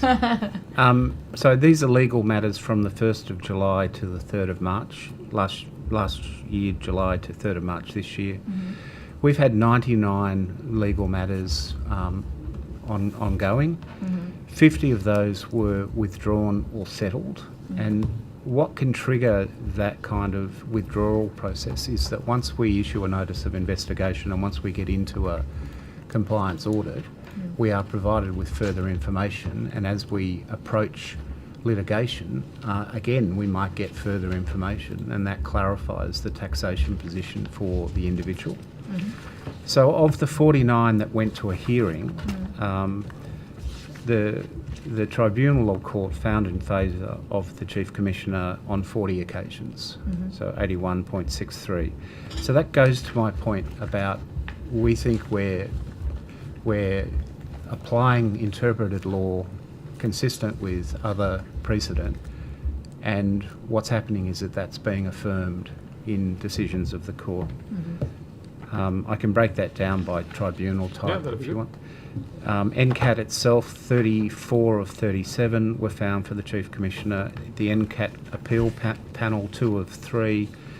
The Supreme Court, 3 of 8. And the Court of Appeal, 1 of 1, which I think is Uber. Uber. Yeah. Thank you very much, Mr. Minns.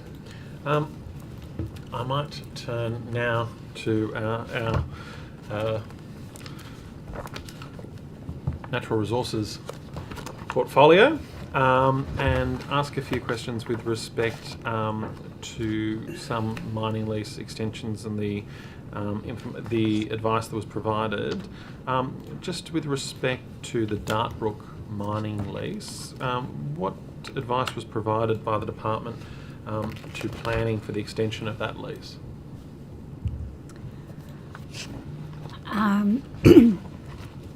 Look, I'd have to take the specifics of that on notice. I guess just referring to my answer from earlier, when there is a planning application, the Department of Planning engages across government for various bits of information, and the role that we provide at New South Wales Resources is we provide data on the geology, so I guess the prospectivity of the area proposed. We provide economic information, and the resources regulator provides information that should be considered as part of the assessment in terms of the rehabilitation of the operation or the proposal, as well as anything related to worker safety. But in terms of the specifics for that Dartbrook modification, I don't have that material with me today.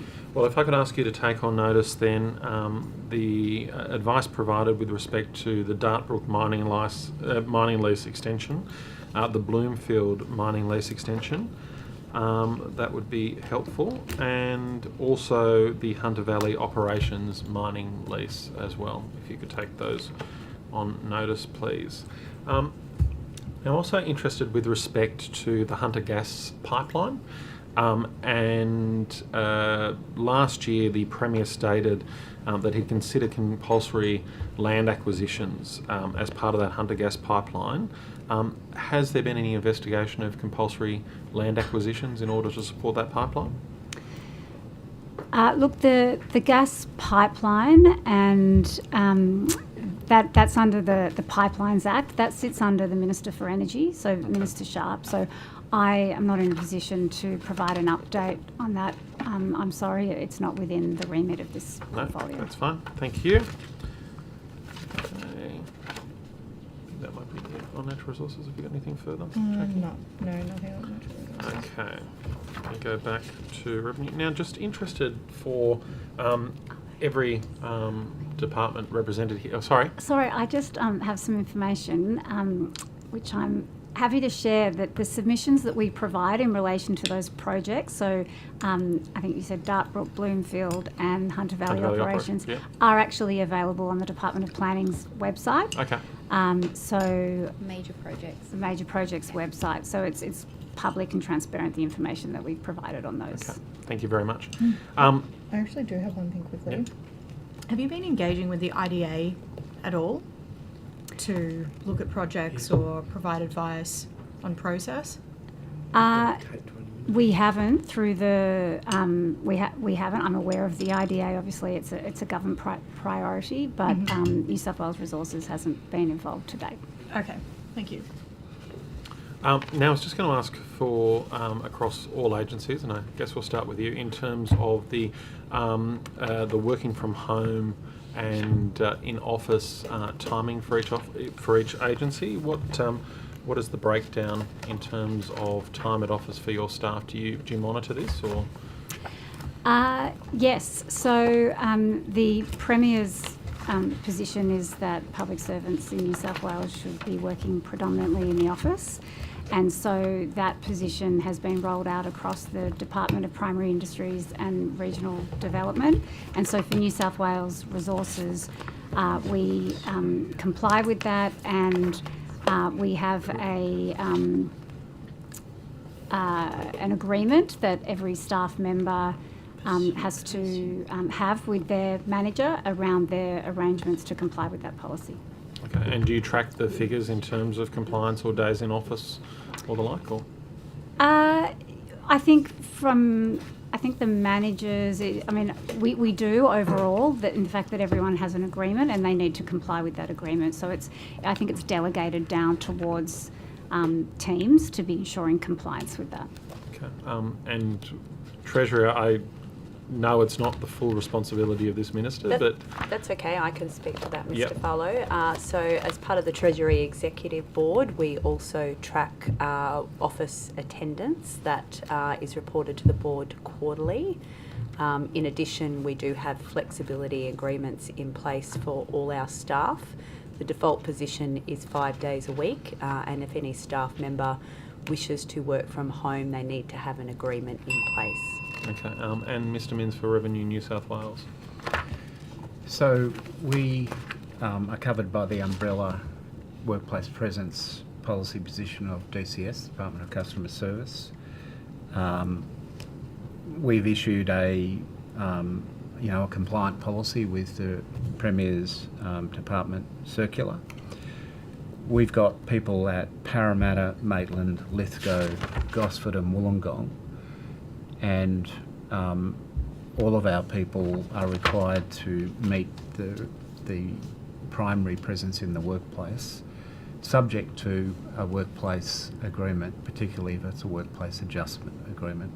So someone might have a family situation which requires a workplace adjustment, and that can have an effect on their attendance in the office. But otherwise we comply with the policy. Thank you, Mr. Minns. Thank you, Chair. Ms.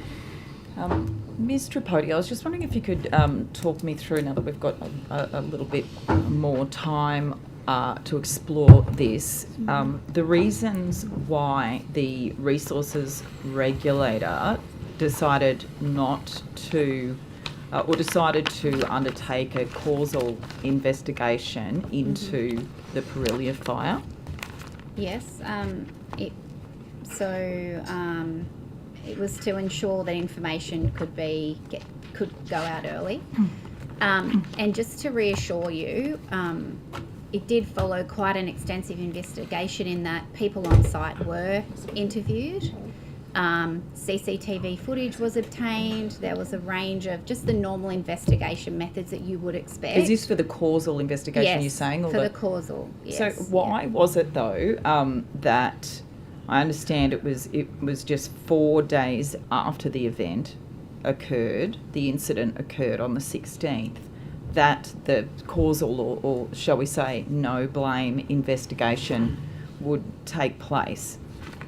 Why had, in that short amount of time, did the resources regulator think that Parillia there was no blame? I mean, when you look at the detail, for example, around the detail behind the causal investigation report, it says on the day before the fire, approximately 34 cubic metres of chemical had been applied, 2 tonnes, a number that should have raised immediate red flags. That volume represented just a fraction of the estimated need, but was still 10 times more than what is typically permitted in operations across New South Wales and New South Wales, Queensland coal industries. I mean, the report, it's extraordinary what they did. So why did the resources regulator decide to just completely exonerate Parillia as a company? Yeah, they're not completely exonerated. I would not say that in any way, shape or form. In fact, the point of the causal is to get that information about that risk out quickly, because we know other companies use it, which, as the Minister indicated earlier, she's approved that be, the legislation reform that requires that we would license that, which would mean we'd get a little bit more control over it. But the other thing to note is that we have 2 inspectors who were on site and were there the whole time monitoring what was happening. This type of event where... Do you mean after the event when you say monitoring what was happening? Or monitoring what was happening. Before, it wasn't a short event. This is the issue. Sometimes these types of ignition occur, and then there's a period of time where it looks like it's been put out or it's under control. So there can be some graduated type of events, is my understanding, which is why it does take a little bit of time to understand what is happening. But there was an immediate removal of staff from there. There was notification of the regulator. There was notification of the controller, which at the time's local area command. And the regulator, in fact, pushed back on numerous sort of requests to re-enter the mine because we didn't have enough confidence that it was safe to do so. And we require that the mine undertake significant risk assessment work that we then review from a technical standpoint before people are allowed to re-enter the mine. So those types of event, particularly where you've got my understanding on advice from my team, technical experts, when you've got that sort of a ignition event, it's not just there's a fire and then it's put out and then that's it. It can take some time to get understanding of whether it is out and what are the implications of it. But as the people were evacuated immediately, and we were heavily involved after that point. There were so many preventable failures, as this report says, project riddled with preventable failures. And I've already read out, I mean, they even had the wrong mapping for the void. They were assessing and they thought it was somewhere else.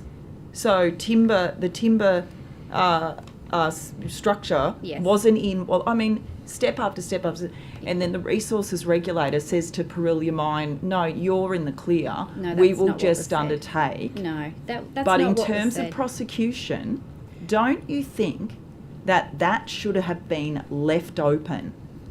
The avenue for potential prosecution. This was reckless behaviour by this mine that put the lives of workers on the line, and they've gotten away with it because the resources regulator continues to let companies like Parillia get away with this reckless behaviour. I completely disagree with that. It's absolutely not correct.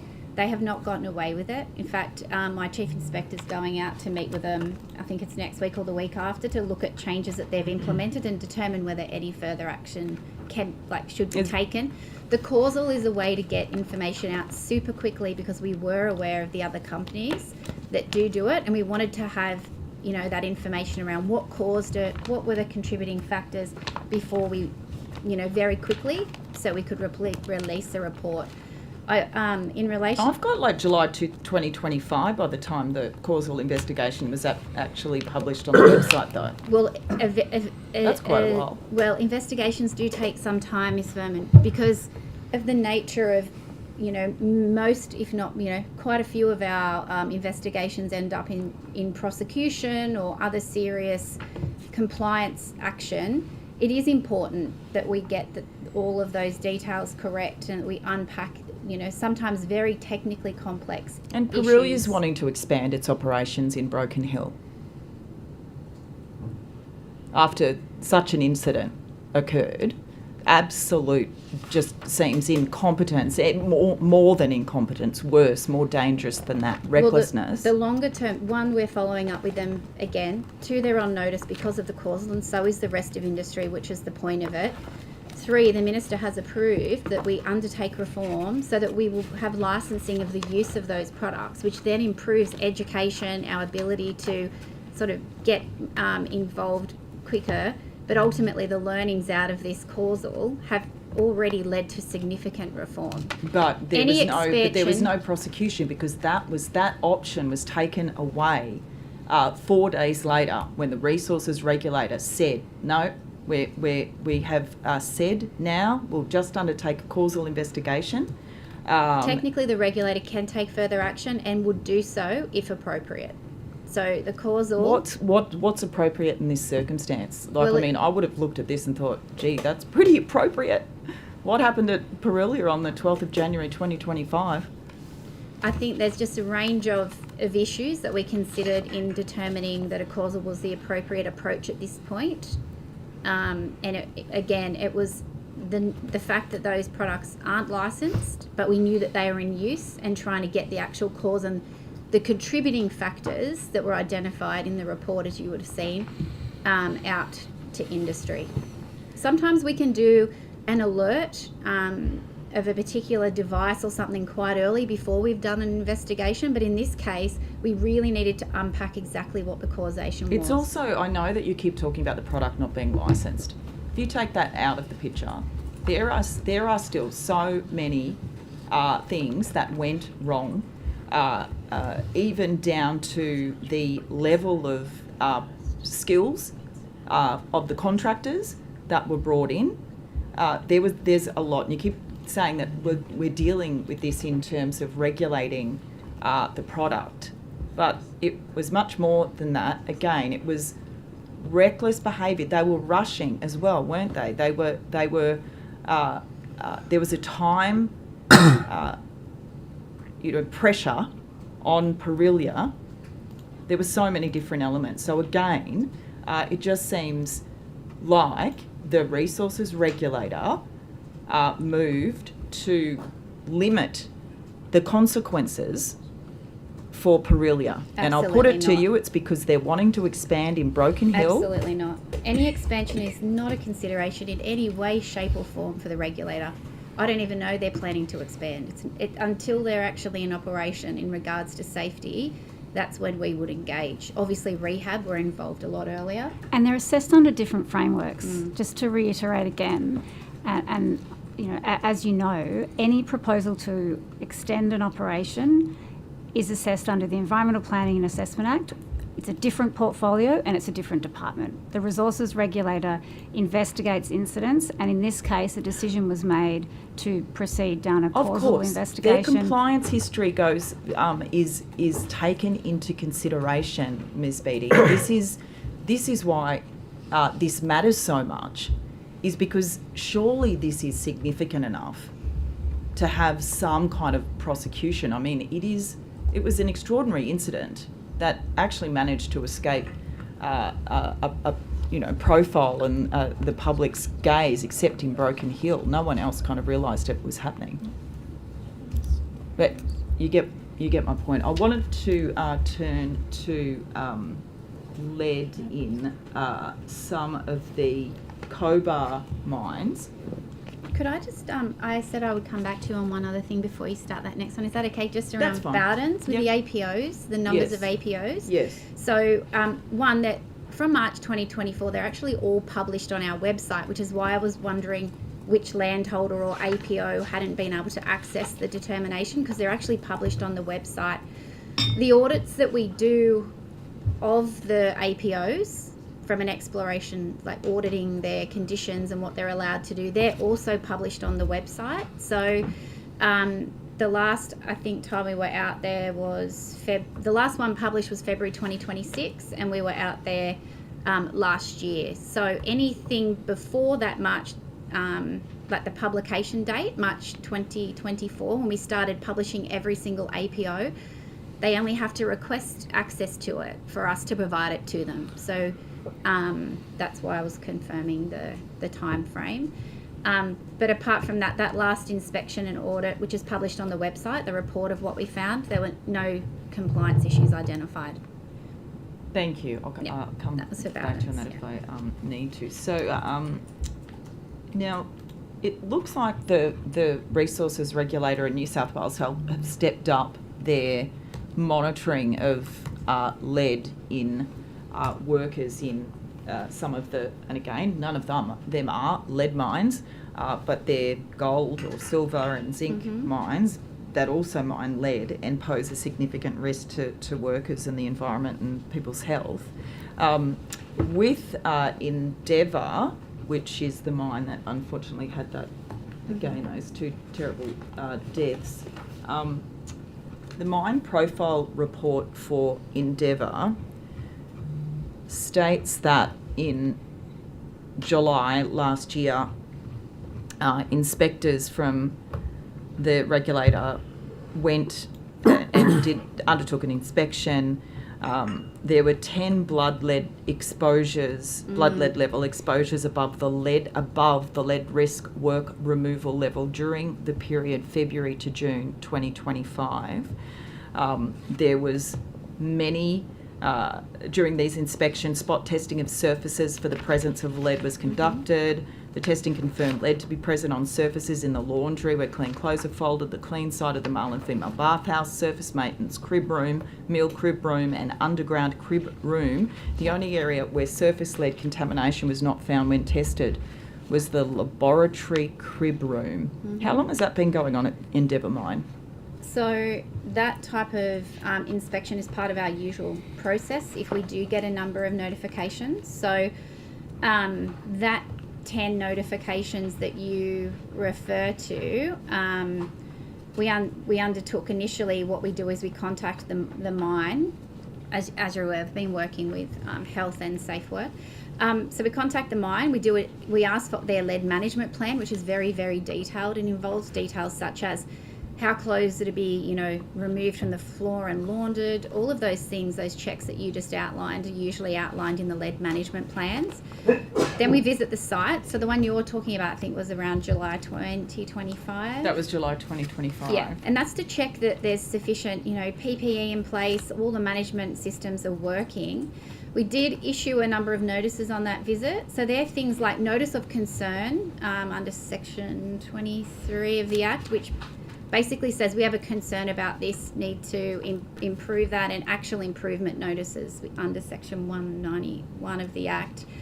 And it's things like ensuring training around PPE fitting, training for bearded workers, right down to wire baskets that when they're moving the clothes that people are wearing across the area, that the baskets that they're using to move the laundry need to be solid so that nothing can drop out, because that's where you get that sort of while we were checking the floors and things. We also then ensure we follow up the blood lead levels. So if we've got 10 notifications, we'll follow each of those through the process until they drop back off. Through via the mines or with the worker directly? It's, I think, health worker directly, us through the mines, but we get confirmation from health and their records that they've dropped back down. So it is quite collaborative with health. Because I've got another one, which is COBA. This one is this is Endeavour as well. Yeah. June 2025. Mm.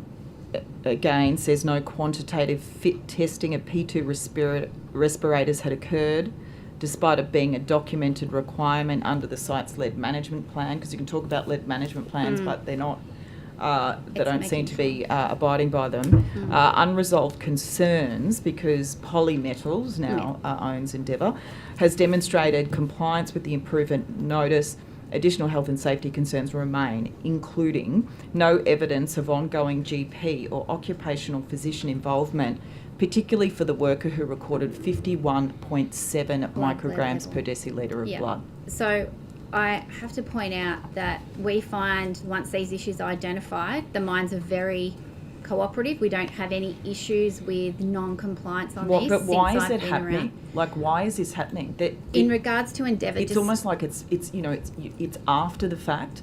Like, it's I know the prevention resources first. regulator, the government, right? When they're asked about lead, when they're asked about the potential for Bowdens, the spin, the PR answer is that lead, it's very well regulated through the resources regulator. Then you look at all of this in terms of the resources regulator's interaction with all the mines that mine lead, and you've got this kind of litany of workers still being having a high blood level. Why aren't the mines able to mine the lead safely enough to protect the workers in the first place? So we check their lead management plans. They have to have those mitigations in the first place. But they're the not. other thing to note But they're is not. the notifications are the framework for alert and protecting the workers actually working. No, but they're not, because your inspectors are going there, Ms. Tripodi, and your inspectors who are doing a good job documenting it, are saying numerous issues. This is less than a year ago. And they're followed up though as well. And I think the other thing to note, which is anecdotal, but I have noticed a little bit of a pattern, is that this mine had only recently restarted. So what we do find is there's a lot of dust and settling and things like that, which is why we have such a focus on mines in this situation. So that email that you would have got there notifying other issues means that we flag it for then another revisit and a follow-up. Yes. And if appropriate, Agreed. fines, prosecutions, whatever else. So what this shows in terms of the mine report, it shows, for example, that there was an inspection in for February and March, right? So it's blood lead level monitoring during February and March at the mine reported elevated blood levels in excess of the removal level by 5 workers, right? This was in March. The lead management action strategy lead management plan found to be suitable and compliant. No further investigation, site visit warranted, provided the actions implemented by the site prove effective. That was 5. Yeah. And then I'm saying in July there's 10. They may not be this, number one, they may not be the same workers, not that that's relevant. No, I There's mean the mine, people, not the workers. Yeah, so we follow up. So although it says there no further action required on that actual incident because it's been mitigated, what we do is we monitor the blood lead level reports, but we also, as part of our planned tenure audits, we visit all of the sites. We have a health team that have hygienists and, psychosocial experts, and they're the people that then go out and work to ensure that there's, better prevention, ideally, that the lead management plan is detailed enough, and when these blood lead levels reports come back that they, we've had, that people have been removed, and we track them ongoing now as well to make sure that they drop off the list. So where you say it's gone from 5 to 10, we absolutely would have been monitoring that and going back out, even though that initial incident sounds like it was closed out. We have ongoing engagement with industry about lead, also with New South Wales Health, and creating joint brochures, education type products to ensure that where possible this is absolutely avoided. I mean, this is your resources regulator working with New South Wales Health. This was just April last year because of non-compliance under the Work Health and Safety Act. The same mine that had those unfortunate deaths, it does seem as though it's just not getting any better. It is getting better, and I think the fact that people we will always avoid where you can, obviously, that is those mitigations, PPE, training, signage, all those other process things that we're checking, absolutely front of mind. But where we do have those increased levels notified, particularly more than one, we are very involved in the work site, particularly with site inspections. Thank you. Thank you. Mr. Buckingham, thank you. Mr. Farlow. Ms. Campbell, I think this one might come to you.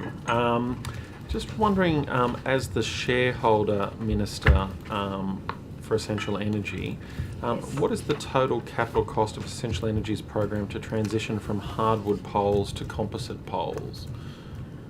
I don't think I would have that specific information. Okay. It may be in their annual report. It may also be in their statement of corporate intent, both of which are published documents, but I can take that on notice. Okay. Yep. I think these might be a series of on-notice questions. Okay, I'll answer as best I can. I will. Sorry? You think about issuing a prospectus? No prospectus. No. But interested in whether Treasury has done any assessment in the cost of transitioning to higher cost composite poles and their impact potentially on energy prices at all. Is that something that Treasury would have done? Treasury would not have done that modelling. Department of Energy may have, and obviously Essential as a commercial business would have looked at that from a business perspective. Okay. I think we might put the rest of these on notice because I suspect I might get some similar responses. Okay. That the information may not be on hand or may not be within Treasury's purview, but I will put those on notice perhaps as the best way to be able to ask those. Do you have anything further? No, I'm good. Okay, that's it for us, Mr. Chair. You're done. Ms. Fairman wants to continue. Ms. Fairman. I will continue a little bit, sorry guys. That's right, no worries. Your prerogative. Was there also an incident at Perilia, Ms. Tripodi again, on the 5th of January? I've got here that the resources regulator, last year, 2025, so a week before the underground fire, I've got here that the resources regulator was investigating an incident where an inrush of water occurred underground at the Southern Operations mine. A worker was injured, was treated at the local hospital when an inrush of water occurred, which rose to approximately 1/2 metre because of a rock fall behind an earth barrier. Has that investigation occurred?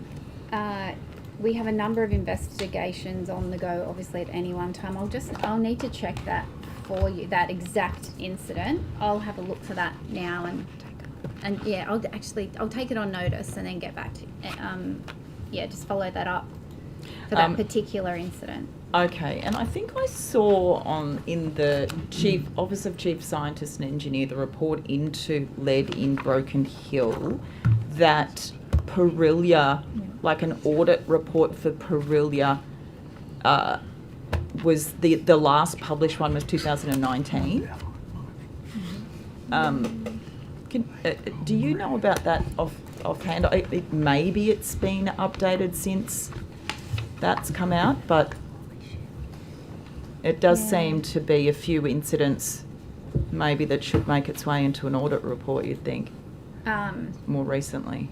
It depends what he's referring to in regards to audit, but I think I'll take that on notice. I can check that for you. Okay, so just getting back to the notification of lead, when lead levels in mine workers get to a certain point, do they need to notify the regulator or Safe Work or New South Wales Health? So, absolutely, the mine is obligated to notify the regulator, and we have different reporting levels. I think you are aware of those levels. I think we've run through those before, but New South Wales Health also notifies the regulator above 5 microunits micrograms per decilitre. Yes. Yeah. So I always muck up the acronym. Yeah, unfortunately, I know it too well now. Yes. So anything above 5, New South Wales Health records and notifies. So we get notified of those. The mine is obligated to report to us slightly higher than that. I think it's 5 and over for women of childbearing age. And then I'll just find those for you. I've got them here. And then for non-women of childbearing age, there's other levels between 20 and 30.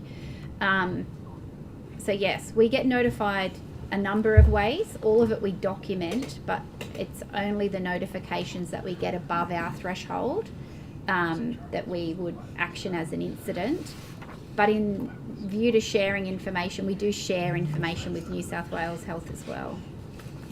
And so the lead levels in Peak Gold Mine and Endeavour, there seems to be some problems with lead management in both of those mines. The last reports I've seen. When you say that there's good monitoring, problems there's good lead mean management. Workers getting lead poisoning, frankly. That's what problems are. We do have some occurrences in those 2 mines, yes. And so what changes is the regulator making to ensure that workers don't get poisoned by lead? We are... Because, I'm assuming that the department thinks that silver, zinc and lead and gold can be mined without putting workers at risk. I might just jump in. But can they? Because if they can, then why isn't that happening? And if it can't be mined without putting workers at risk, it's best to just acknowledge that, isn't it? If I can just jump in here, there are thousands of workers working at metals mines across the state, but the reality is mining is a very high risk operation. There are exposures for mining workers, and that is why we have such a rigorous framework and regulatory framework to try and minimise. So everyone, and I think the industry, would say they take safety as their number one priority as well, and it's everyone's objective that there is zero exposure to lead and no elevated levels. But we have a framework in place so that with regular monitoring, where it is identified that a worker has been exposed and the levels are beyond the blood levels that are considered appropriate for and within the regulatory framework, we have a series of controls in place to remove them from that exposure for a period of time with regular monitoring, regular testing, and they are not entering back into the workplace until it is safe to do so. Well, increased reporting too is occurring because we are doing such a significant level of education. Let me I'd just like to respond to Ms. Beattie. And why is the Minerals Council then so averse to increasing industry health and safety representatives for metalliferous mine workers? They've actively lobbied against this, compared to the coal mine sector, which has very strong union representation. Why is it that the Minerals Council has been lobbying, and why don't they have those safety reps in place if you're saying that things are 100% safe? There's been a deliberate resistance.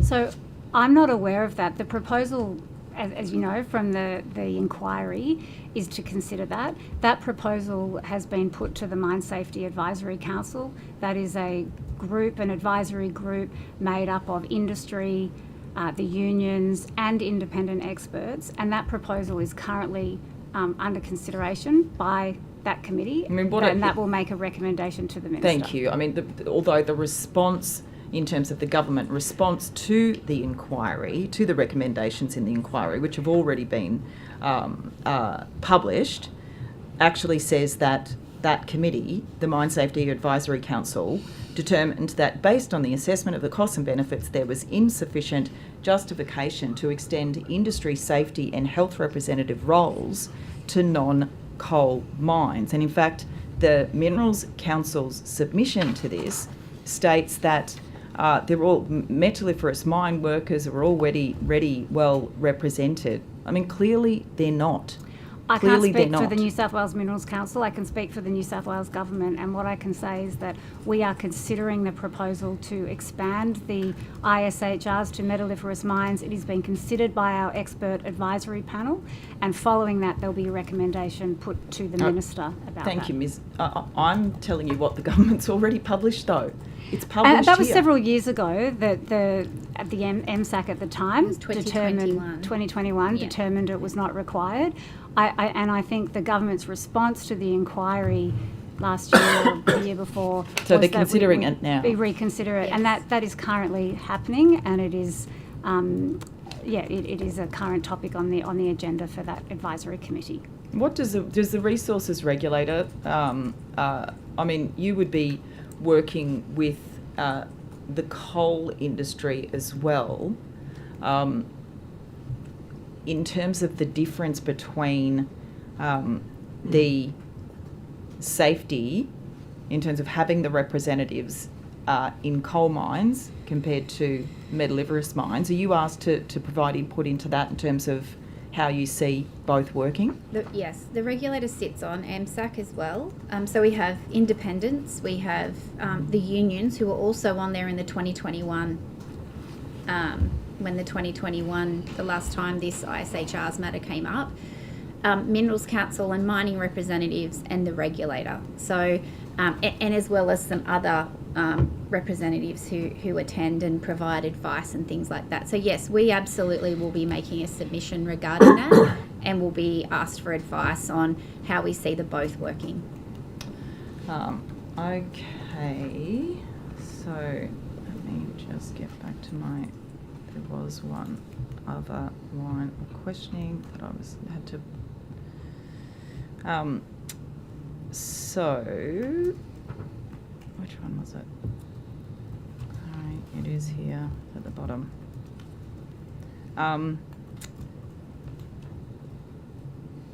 The audit into no. The legal implications, has New South Wales Resources being asked to consider the legal implications of applications for new release areas for coal exploration in relation to obligations around state, federal climate change laws, and you're aware that there's an application at the moment for what is essentially a new release area for Moolarben, I believe. Wilpinjong, sorry. So the Wilpinjong application, that is an application under the operational allocation framework for coal exploration. That is a specific framework which is about exploration adjacent to existing operations. Even when it goes into areas that technically aren't subject to an existing, they're not part of the existing release area for coal. I mean, this does, if you map it out and you look at the map, it will go beyond what even John Barilaro was said to be okay for coal mining. They're two separate frameworks. So the strategic release framework is about the release of areas for new greenfield exploration mining.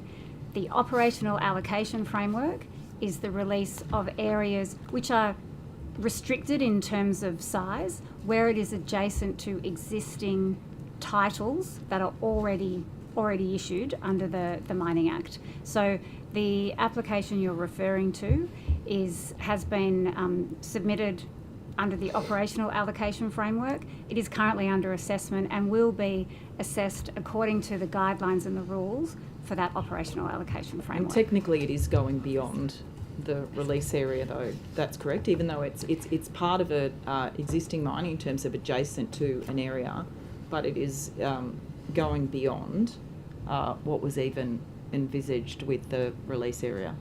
Is that correct? Have you seen the... In terms of the map, I don't have the map in front of me, but it is being submitted and is being assessed under the operational allocation framework. I believe it complies in terms of the application being received, but it needs to be assessed, and that is occurring at the moment. Okay, I can put the rest on notice, Chair. Thank you. You've had enough. Never enough. Yeah, all right, you can quarter to five. All right, well, thank you. Chair, if I yes, may you indulge may, the committee Ms. for Campbell. just a few more moments. I just have a couple of questions that I can come back to Mr. Farlow on, just to help you direct your questions. In terms of shared services costs, I'm told that is a matter for the Department of Customer Service, not for Treasury. So you may wish to ask some questions of them.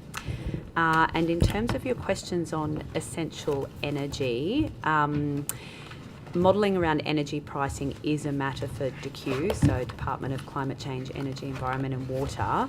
But Essential Energy have done work on the costs of converting their risk-based proactive pole replacement program. There was a report published in May last year that does look at the costs of that, and that can be found on their website. Thank you very much. No problem. And Ms. Furman, if I could just assist with the email from before, because I didn't see it at the time, around the statement of corporate compliance you were concerned about. That's an automatic notification email based on the online portal that people that want a mining, that submit us information. That's an automated email that goes out to say, we've received the part that you've issued, but it's only in draft because they haven't finished it yet. The amount of information we require from people to make a thorough assessment can sometimes mean they take 4 or 5 times to be able to finish an application. They can make adjustments or amendments. It remains in draft until they submit it. They cannot make changes to anything that is submitted to the regulator for assessment. Yeah. Thank you. Thanks for That's clarifying. okay. Thank you. Can I clarify one thing as well, Chair, if that's okay? Just in relation, Ms Munro, to your questions about the IDA, I said I hadn't been involved. Just to clarify, I haven't been involved in the current round and the assessment of any projects or the design of the recent focus, but I was initially involved in some meetings around the concept for that commitment. Okay, so can I, Chair, is it okay that I engage in some further questioning with Now? further information? Yes, certainly. Thank you. Sorry, everybody. So when you say that you've been consulted on the setting up, like the IDA processes, or? It was a steering committee across government where there were a number of representatives, and I participated in that. So I just wanted to correct the record because earlier I had said I had not been involved, and I just wanted to be accurate. Okay, but since the IDA has been set up, you haven't, or your department hasn't been involved in the any of the projects that have been assessed, or any processes related to how that expressions of interest might go out? That's correct. Okay, thank you. Thank you, everyone. Well, thank you very much, officials. We appreciate your evidence today, you answering the questions. The Secretariat will be in contact in due course with any matters taken on notice. But again, thank you for your service to the people of New South Wales and for turning up the budget estimates once again. We will see you next time, we hope. Thank you very much. Thank you, Chair. Now, colleagues, we have just